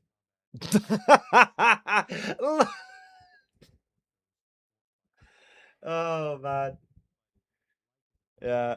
I think the AdMech have got this in the bag. I will be very, very, very, very, very, very, very surprised if the AdMech don't have this in the bag. I mean, I am now 75% on Team AdMech. Yeah. I'm 75% on Team AdMech. The Skystalkers move, shoot, move 12 inches if they had hold within 12 inches of battle line. Ah. That's pretty powerful. A 12-inch move, you say? Interesting. I see. You start with 8% Team AdMech before the Infinite Sensor Sweep became available. I was on 90% Team AdMech. Then I found out about Sensor Sweep. I went down to 55% Team AdMech. And then I found out about how terrible Eldar are. I went up to 65 Team AdMech. And then I found out about how good AdMech are into Eldar. And now I'm up to 80% Team AdMech. All right? I say this. I think that this was a terrible matchup. And I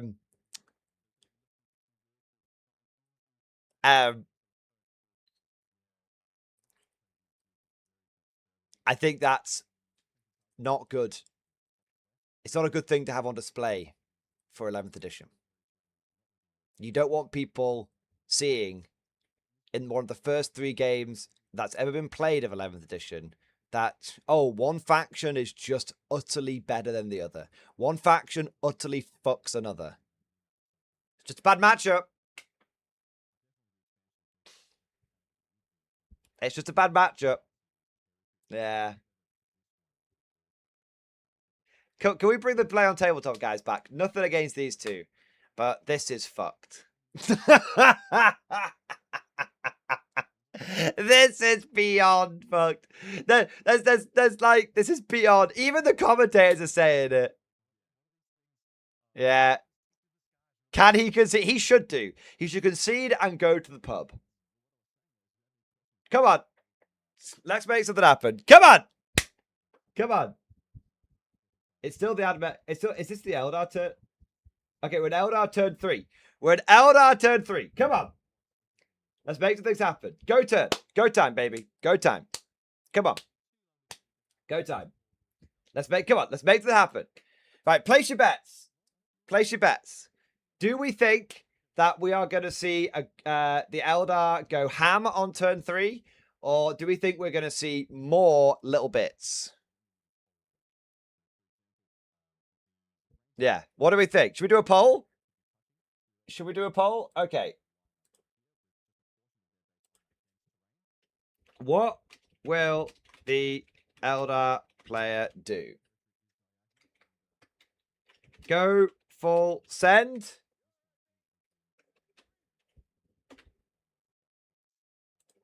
More little bits. There you go. Let's see what happens. All right, do the poll. Vote in your poll. There you are. Look, guys, GW and this game may have 0 interactivity, but I am a man of the people. I will give you your interactivity. Okay, I will bring it to you. I will bring it to you. All right, what do we got here? Look at the models are all good. All right, we've got some swimming hawks coming in here. Holy shit. Something might be happening. Something might be happening. We've seen some swooping hawks move out. We've seen some Dark Reapers. No, are these warp spiders or Dark Reapers? I don't fucking know. We've seen something move out. Some things are moving. There's only one objective left now. One of the little mission tokens left.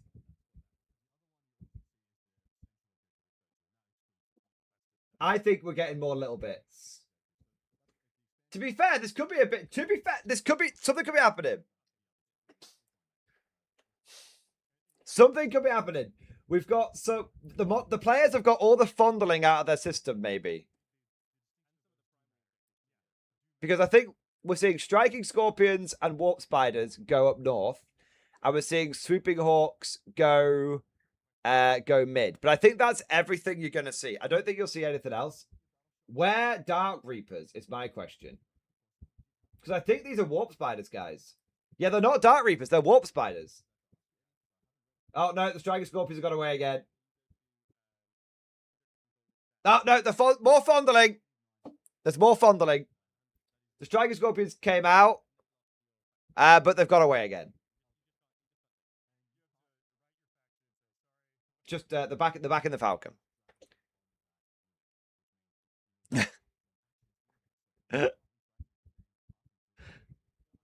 Maybe I think you'll see the shine. My call on this is the Shining Spears will go into the Cerberus Raiders and clear them away.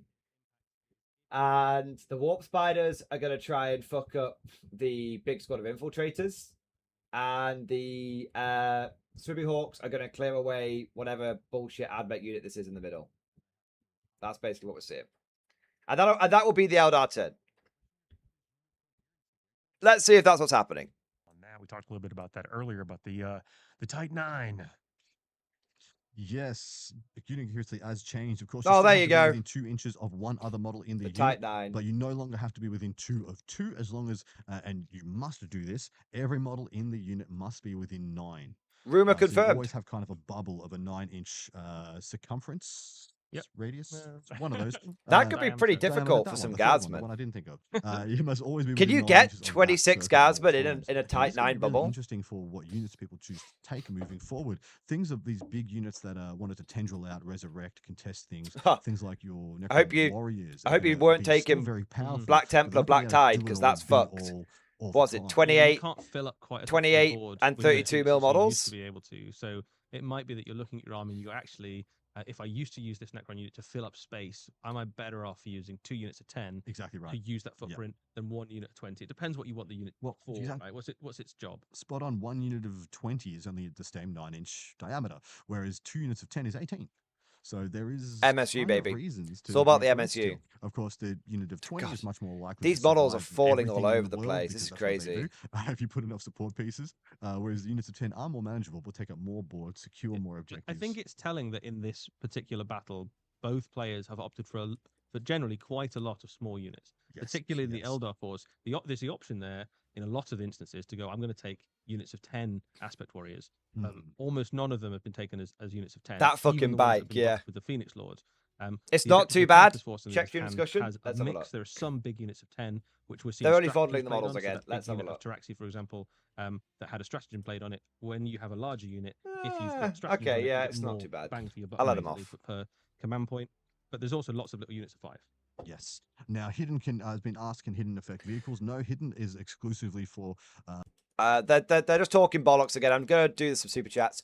So, Newbie, I'd rather try and play Pirates of the Caribbean theme song by farting in a Pringle tube than watch the battle bot. Fucking competitive players! Just... What would you rather do? And this is a blast from the past. What would you rather do? Watch the Fred movie from the early 2000s. Hey, it's Fred! Or would you rather watch these competitive players fondle their models? That's the question. Ed Bailey, thanks for super chat. Richard is a very good player, from what I know. Oh, they're both very, very good players. They're both very, very, very good players. And they're playing correctly, but playing correctly is kind of boring to watch, unfortunately. Cosmic, thanks for super chat. So that's 11th. Welcome to Green Vault Glory. I know. Back to K47, boys. Back to K47.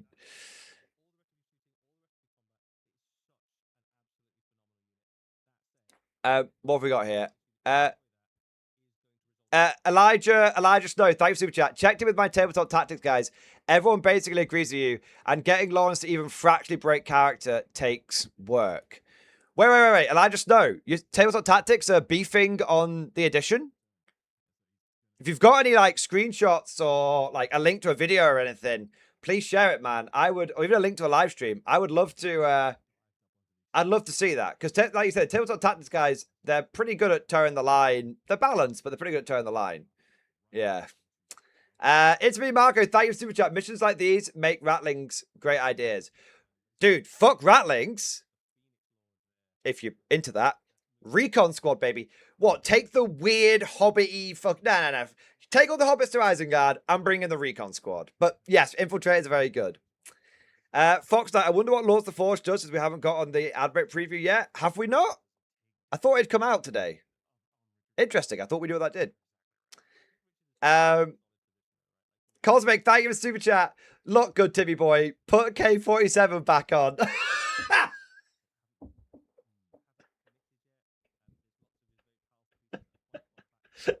Chris K, Hail Mordian, hobby update and stream discussion. All right, we'll come back in a second when they do something interesting.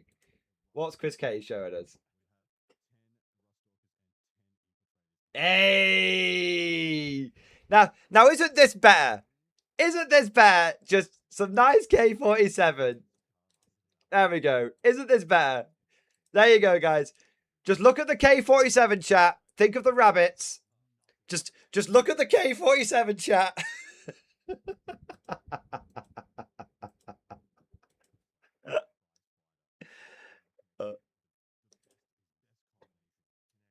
They just said that this. I want to just play you probably the most cringe bit of commentary I've ever heard in my life. Would be perfect. Listen to this. The best by Liam. To rip up any. Listen to this. Really. And so this is the most cringe commentary. Perfect hammer blow by Liam, almost like a prize fighter trying to connect with the best, his best combination. Connect, bring down a prize. Doom Striders. Everyone gets hazardous. Bro, you cannot Out. compare Is that 40k perfect? to fighting. That would be perfect. This is the.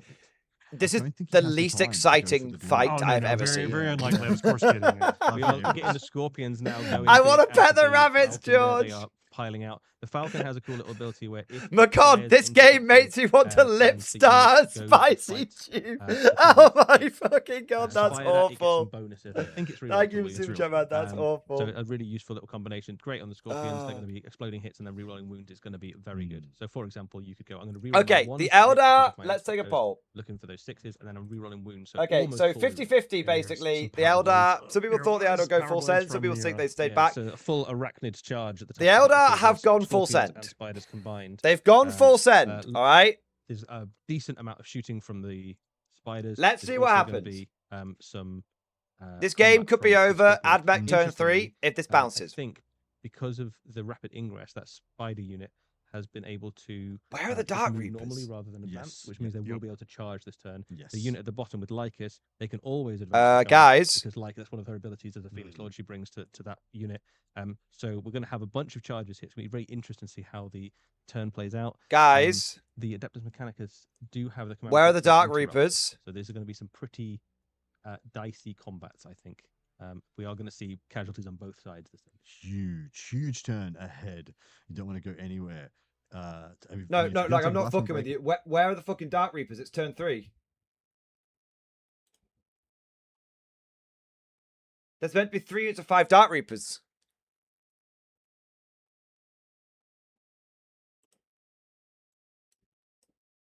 I'm looking at the tactical map. Shining Spears, Warp Spiders, Dire Avengers. A vehicle, if it is obscured by pieces of terrain, you can be -1 ballistic skill as well. If you're shooting at something standing out in the open, did the Eldar player forget to bring in 15 Dark Reapers? They're just moving up behind the central objective. We'll be getting a pretty good primary. There's 3 squads of 5. You can't fit them all in a Falcon.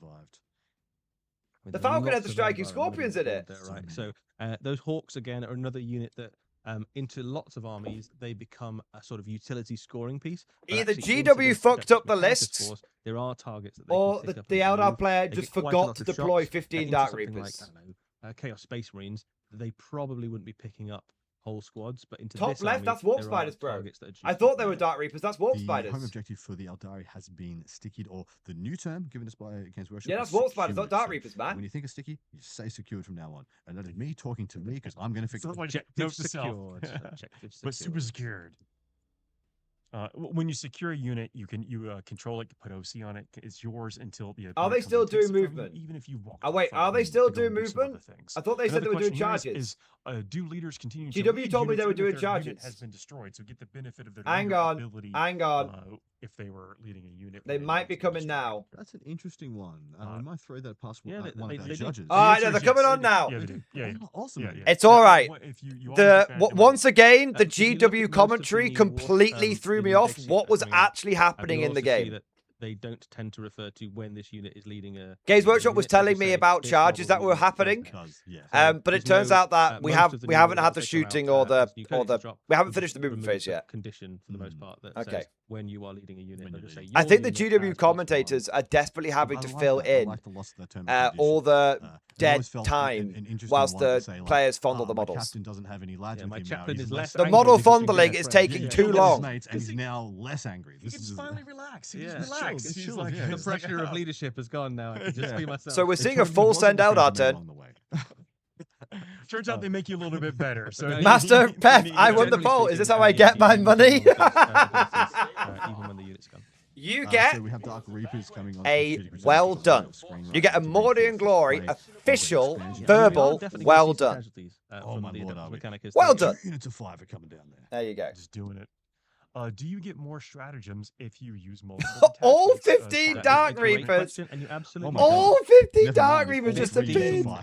What? That's the whole shrine. Well, Liam's plays are pretty face up now, aren't they? He's like, this is what I really. I guess we're all in. Do. I guess we're all in. So just onto that question, do you get more stratagems if you have more detachments? You absolutely do. That's almost the reason to take the detachments. So this is a massive Eldar go turn. 2,000 point game. If this turn doesn't work, it's GG. 3 detachment points. A massive Eldar go turn. I'm going to tell you this. The size of based off. Okay, before I even see the results, so you guys. Okay, smaller detachments, but you can. Let me turn this down. Before I've even seen how the dice rolls go, I'm going to say I've gone from 80% in favor of AdMech to 60% in favor of the AdMech. The reason I'm not giving them 50-50 is because of Richard Siegler's bullshit dice rolls. Okay, I think going full send against. I was going to call him the Sieg, but I might get in trouble for that. I played Germans in bolt action.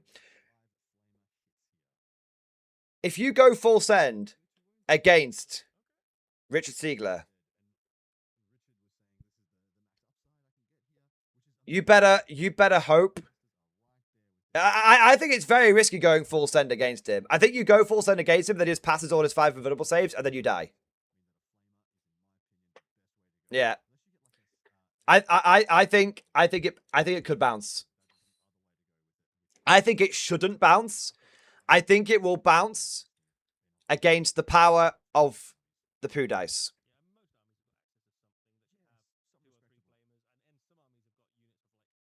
Yeah, if you're 20 points behind, you have to take the risk. I agree.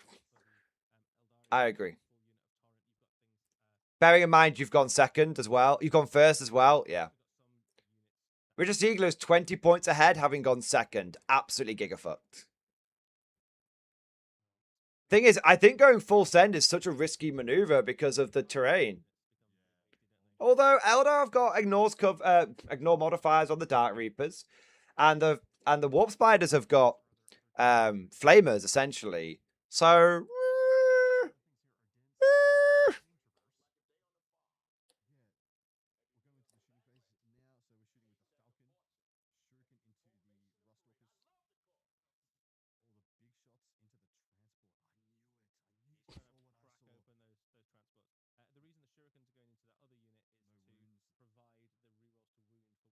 Yeah, the Falcon's only going to be hit on 4s, though, so... I think if they had the Fire Dragons right now, it would be very helpful. Yeah, I think if you had the Fire Dragons right now, this would be a very, very, very good... This would be okay for the Eldar. I think that you lose that 1 unit, massive.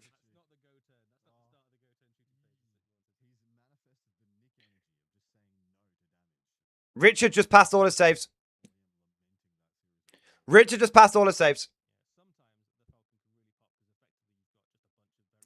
Called it.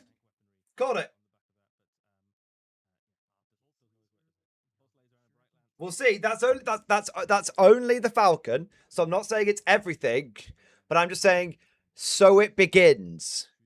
So it begins. Okay. Let's see what else we've got.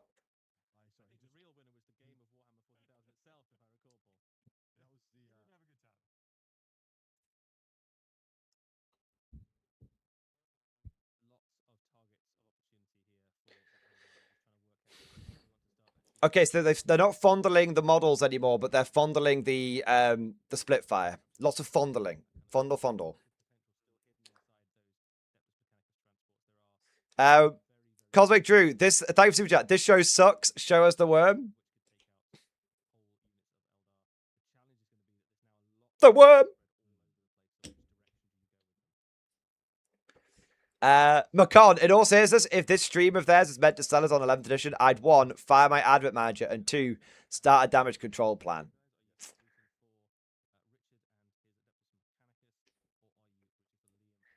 Yeah.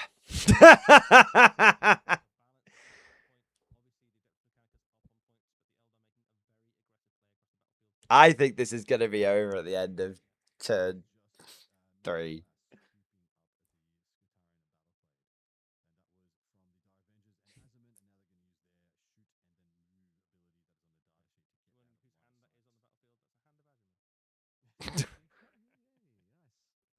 All right.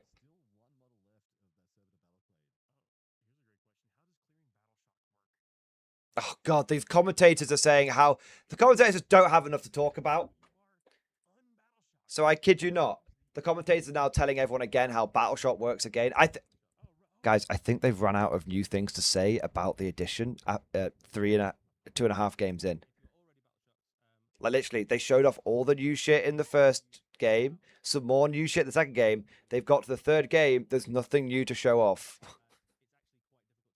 Oh, no. Oh, it's not 10.5, it's 10.1.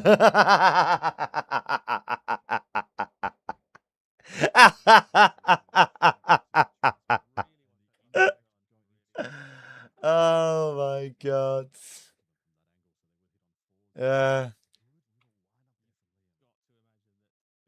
Oh my God. 2 games and we're done. Jesus, man. All right, here we go. Here we go. It's time. Let's see what the dice rolls mean. Go on, they can tell us what the dice rolls mean. Come on. Plus blast with he rolled 3, but still gets 5. It's a really interesting play to keep the Dark Reapers off the battlefield. I think most people would look at them and go, this is a ranged unit. Obviously, they start on the battlefield. Where else would they go? But actually, a really interesting decision to kind of use them that way.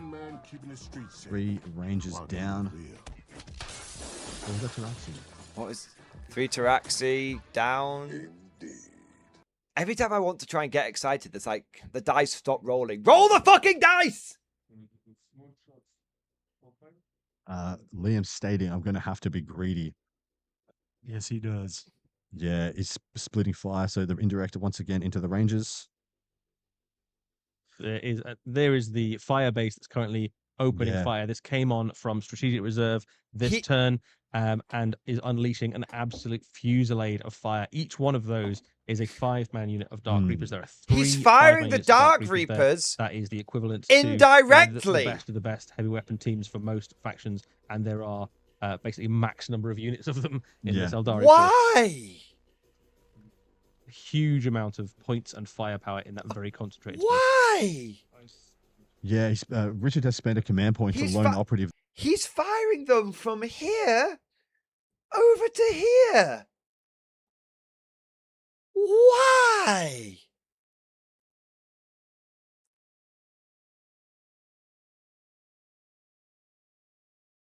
Why wouldn't you do that turn 1? Why did you give up 2 turns of fire? Why did you? What? Why? Only 1 model per squad can? So he's firing the indirect fire somewhere else, and then the main shot's going somewhere else? The Rangers. Okay.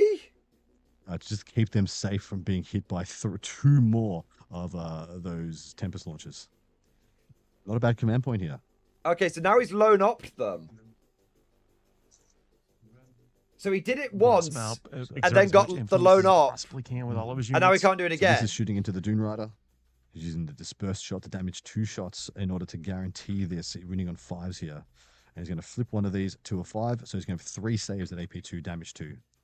And it is dead. Does it explode? It does not. Well done there. So absolutely, as Wait, you're so he's saying there, you want shooting to across? crack the transports open. It limits the options of the unit inside. They also have to take. So he's brought the Dark Reapers on here, indirect firing the Rangers, and then going after the transport. So Weird. not bad, and they will be disembarked upon. Just shoot the giant fucking unit of infiltrators, bro. What is going Pivot on? does still exist, guys.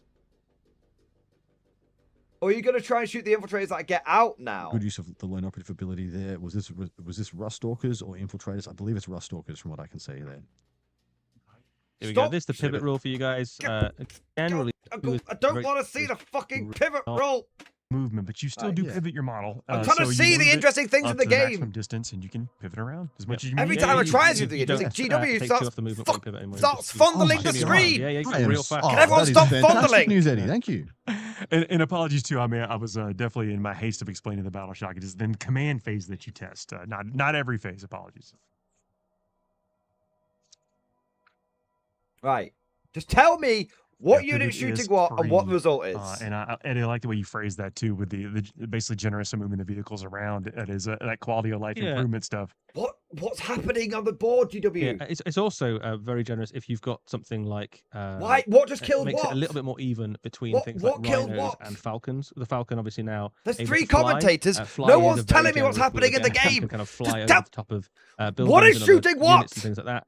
But all of your vehicles generally will feel a little bit faster in the new edition. I don't give a fuck. Really well. Tell me As what's we've seen, happening all in the of these game games, I'm actually, watching. The ability to kind of just tap into the edge of a piece of cover and shoot all the way through it will give their effective threat range will feel much bigger without having to kind of really push them across the battlefield. So I think this is actually a pretty good addition for vehicles. It seems like, and that take to the skies, that's the 2, you pay the 2, but then you get a lot of freedom to go wherever you want. What happened to the Rust The actual Stalkers? height of the building, just over it. Was that Dark I know Reapers? a lot of the chatter kind of online after some of the initial rules were shown seemed very favourable to combat infantry, and I think you'll still see lots of that. And we've seen the infiltrators in this game, the Scorpions, What are they talking doing about really now? good work. But are we going to the middle? The counter to lots of those kind of things is vehicles. Like transports do really well against stuff like Scorpions. They just bounce off. Right? There's only 3 So fucking I think transports things on the like board, Rhinos, things GW. like Devils, Move things like on. Falcons have a really solid place in an army. Yeah. So the Hawks is the final activation here that we can see of absolute significance. Maybe have some. So apologies, he still has the War Spiders to go, but he spent the command. GW, you haven't told us about one significant activation yet. Jump in. This is a great question. Can you use a pivot to make a charge that would have otherwise failed? You cannot. Yeah, it is some interesting reasoning as why you cannot. So pivot. Measured before you do or declare the charge to how much. Just tell me what's happening in the game. So it's not even about making base, right? So what you do is you roll your charge dice and then you measure and you're like, is there a model literally within that that I can move to? And if there isn't a model within, if there is a model, just tell me what's happening in the game. Range of that model. So it's not necessarily about can I make it to base. It's about I'm dying. From my model to your model. Is that within the distance I've rolled? So we got the Hawks activating now. Everything bar the Exarch is going into. Stop showing me graphics. And sustained, so he's lethal and sustained on this activation. He was shooting to 2 damage from the Exarch into Karl, and he's managed to put 2 through the invulnerable save. But then Karl just said, "Lol, I'll make my 5. I feel no pain. Thank you very much," because that's what the detachment, the one DP detachment, gives him. That's very interesting. Actually, we're starting to see damage put onto Karl because that's usually an indication that you've broken through the Mechanicus force, right? So. Previously, I don't think he was targetable, but we've removed some of the units that were nearby that stop him getting an operative, and all of a sudden he is like fair game for killing. If you can remove him, he's a very powerful piece. 12 saves so far onto the Taraxi. And so here's the second. Oh, no, we're not 12 shooting from the Karl first yet. half of the Hawk attacks. We're shooting Taraxi now. Okay. They're going to be hitting on 3s, rolling 1s, lethal. This is better. Come on. 6s. And they're going to be winning on 4s. So who's shooting the Taraxi? Warp Spiders? Of course, you reroll the ones on the hit roll because those lethal sustains really convert. We're not shooting Karl. Just hanging out underneath that little piece of no, scenery there. No! probably trying to Fantastic fix model. it. Go This is back broken. to This- what's yeah, actually I don't know when they happening. designed these. Yeah. So 6 more there, plus the lethals and sustains. He's going to be having 4-up saves on this unit, and that's going to be pretty rough there at the office. So who shot the Taraxi? I mean, we 5 talked up, feel no about, pains has been how spent here. scary that unit was, but all of a sudden you start to drop a few models from it. Once it goes down to below 5 of them, all of a sudden they kind of lose the ability to pick up whole units again. So the utility that you. All right, okay. So Taraxi have died. So We're half not the sure how Taraxi it's down happened. there. So there's one on a wound which went down, and then 4 more full healthers. And so it half shows gone. you how scared the Eldari are of that unit, that with all of those juicy targets available, they chose that as the thing to try and take out. I'm guessing warp pretty spiders. good at shooting into kind of medium infantry like them. That is their job, basically. Like catch units like that. MG shut it and tried to learn about right line of sight. Right. Next activation. What is 5 it? more saves. But what activated? Here we are. There's From Lycus there. Okay. She zipped her way across the battlefield along with her squad. Okay. She is a phenomenal, just So a it's- really, really useful little utility piece. You've said for that, the come on. Warp spiders are a great unit all the time, but actually they absolutely pop when she is included alongside them. She has got some amazing flame weapons herself, and the fact that she can kind of zip the unit across the battlefield. They can shoot, they can charge, they can fight, and she gives buffs to The Eldar are nearby, looking strong now. all the rest of your I don't army, know anything exactly that's how shooting they've into achieved the it base because the is such commentators aren't telling me. hit. But the Eldar are looking quite good at the Another Taraxi moment. down there, and then Lycus was in fact shooting, and did remove another couple of pieces there. I thought it was going for the rust stalkers. Just but keep I it on the wasn't sure she'd overview, get line of okay? sight. Fuck's sake. She's not touching the terrain feature. I think the Eldar are doing better now. I think Yeah, we've Liam also swung got top it of the back. Battlefield there. We've also got another unit of spiders. We've got the scorpions as well. Here we are. This is the top of the Okay. battlefield there. Okay, good. It's getting better. It's and getting we better. It's expect to see okay. some damage coming out of the spiders. They've got flamers basically, and you've also got the scorpion unit, which you'd imagine is going to charge in and try and finish off some stuff. There is still a lot of Adeptus Mechanicus models in that fight though, so it's definitely not a done deal. That is going to be a hard-fought objective, I think. Do you think Well, those I don't know. dragoons and everything else. That's a multi-turn investment right there. Yeah, the Dragoons is a big ask. They're really durable. There is 15 Dark Reapers over there as well. I guess one of the gambles, I suppose. Wish I knew how many the had shot. Eldari are If playing only there someone is could have told I me. hope they don't decide to ignore the stuff on the objective and go and kill the Reapers. I love how they might they're be ignoring the thinking mission. It's actually just a Reapers are murder safer, but he's fest gonna turn have to 3. deal with this stuff I on think the objective. Eldar player has been Otherwise, forced to do that. Truthfully, I he'll think the kind of Eldar player go was away, trying. play, they're never gonna I stick think a what's camera on more, happened. of course. The Eldar player tried to play the mission and realized he was going to lose if he tried to play the mission. So he was like, if I just kill everyone, then maybe I'll win. I think it's a good They're play. going into the ranges, actually. Yeah, he scooped up the battle line unit, knowing how much it buffs the movement of what will be Richard's response. 'Cause he's Still, going to be still one exploding left out. though, which is all you need necessarily. So it would have Annoying. probably liked to kill just one more model. For Taraxi gone, so shooting phase is complete. Into the charge phase we go. Okay, the shooting phase is complete. Now, I don't know how the Eldar player has achieved it because they didn't tell me. But it looks like, for my best guess, that Lycus and the Warp Spiders and something else killed all but one of the Taraxi. And then it looks like the Dark Reapers, generally speaking, killed the Dune Rider and most of the Rustalkers that were in the Dune Rider. And then the Warp Spiders went after the Warp Spiders went after the Skitarii at the top and managed to kill all but one of them. So that's roughly speaking how it all happened. So you don't have to go through the pain that I went through of trying to understand what the fuck's happening. That's what's happened, all right? Quite a lot of casualties across the board. I think the big one there was the transport. That's limited Yeah, to so options. I was correct. Lycus did shoot into the Rustalkers and picked up a handful of them. Because when you disembark from a transport, you must disembark with your base as close as possible to the hull now. You don't get that 3-inch disembark. So he had to disembark Good all information. around the transport. So he was on the train feature. Yeah, Lycus went in, I think with transports are damage to fucked, flamers guys. and actually scooped up a bunch because of Die course on the ones Feel No and Pain had twos. already been spent Come out on battle the shock, stay Taraxi. battle shock. Is the Can't get Falcon out 3 inches charging? away now. Fuck. You better believe it is. Yeah. There we go. You better believe it is.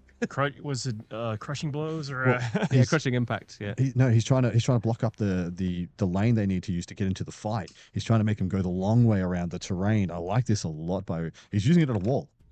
He just charged in to use it as a wall. This is the shooting unit. He might just be trying to stop them from firing, right? So, yeah. Or has he just decided? Oh, he's changed his mind. He's changed his mind. Oh, maybe Karl. He's unsure if the terrain feature is wider than 2 inches. He might have just checked the stat line on a Falcon and be like, "Oh, this can't fight." Yeah, I don't think he could reach. He rolled double sixes on the charge, people. This is why he's able to do this. So he's just going to go this instead. He may have had completely other plans, like charging the Dragoons with this, because of course without Lance, they don't necessarily kill the Falcon.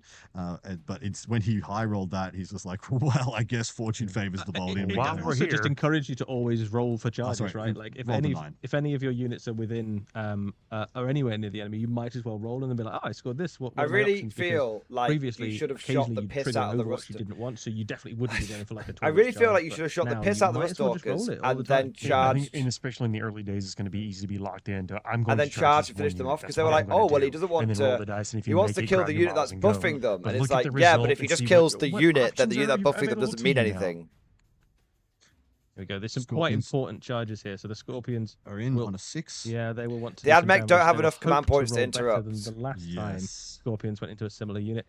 The Warp Spiders have gone in 2 Warp Spiders. Of course, they have got the Power Blade array. Yeah. The basics spiders there with their guns are really nothing to write home about in close combat, but the Exarch actually is a little bit of a I think those 2 units bounce off those Rustalkers. That unit is durable. Personally, I think that top unit is fucked. Absolutely housed him with the saves the last time he sent those Scorpions in.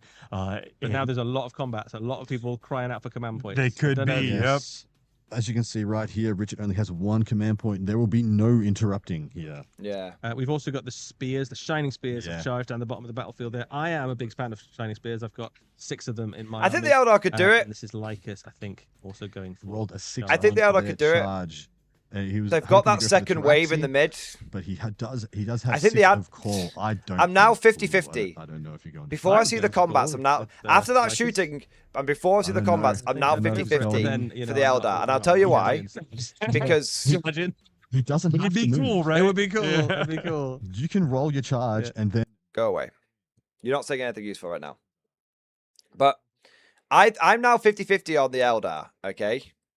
Because they did a lot of damage in that shooting phase, and they've still got the charge phase afterwards. And I feel like what the AdMech will have to do in their turn 3 is clear away everything that's come at them this turn. And then turn 4, the Eldar will finish the AdMech off. So that's with what's left in the middle, which is Azaman, Howling Banshees, and Rangers. Oh, to be fair, he's going with the Swooping Hawks as well. So maybe, okay. He is just going full send. So I think the Eldar might actually have this. I was 80% in favor of AdMech. Now I am 50-50, depending on how this turn goes. I think the AdMech lost a lot of Rustalkers to getting out of the transport, but we'll see. Anyway, we'll bring these guys back in. Plenty of new acronyms already coming for the new one. I'm not sure that Hawkwall necessarily is the play with Eldar, but the desperate times, I think. Maybe not how they imagined being used when they were put into the army, but the best use in this particular context. So Lycus, Lycus is great. Yeah. Lycus is really good in close combat. Weave Render, 5 attacks, hits on 2+, strength 6, neg 2. There still seems to be some Taraxi around though. Spider's Fangs with a series of extra attacks. I thought there was only 1 left, but apparently there's 4 left. Yeah. 1 damage. And also you've got the Exarch in there, who's also got an extra 10 attacks. The 10 attacks from 10 attack Power Exarch Blade with Power array. Blades. So they're good. Like, I think, are they twin linked as well? The Power Blades. I think the survival having they a are. lot of Apparently attacks. that's a thumbs up from the table. Yes. Okay. Yep. The Power Blades are rocking. I like the Power Blades a lot. The only weird thing is that it sort of does a slightly different thing than what the rest of the unit to do. So the rest of your squad wants to jump around and flame stuff, and the Exarch's like, "Forget this flaming stuff. I'm just going to get to combat and shut these knives. I got knives." Okay. The 5 Feel No Pain has been expended on the large unit of Rustalkers in the top right, and the Scorpions are attacking now. It worked for them last time. Let's see how it goes. Will we be able to remove more of this unit? So basically, that's the last CP used, I think. If that combat at the top, if that rest of the if that combat at the top goes badly, this feels good for the Eldar.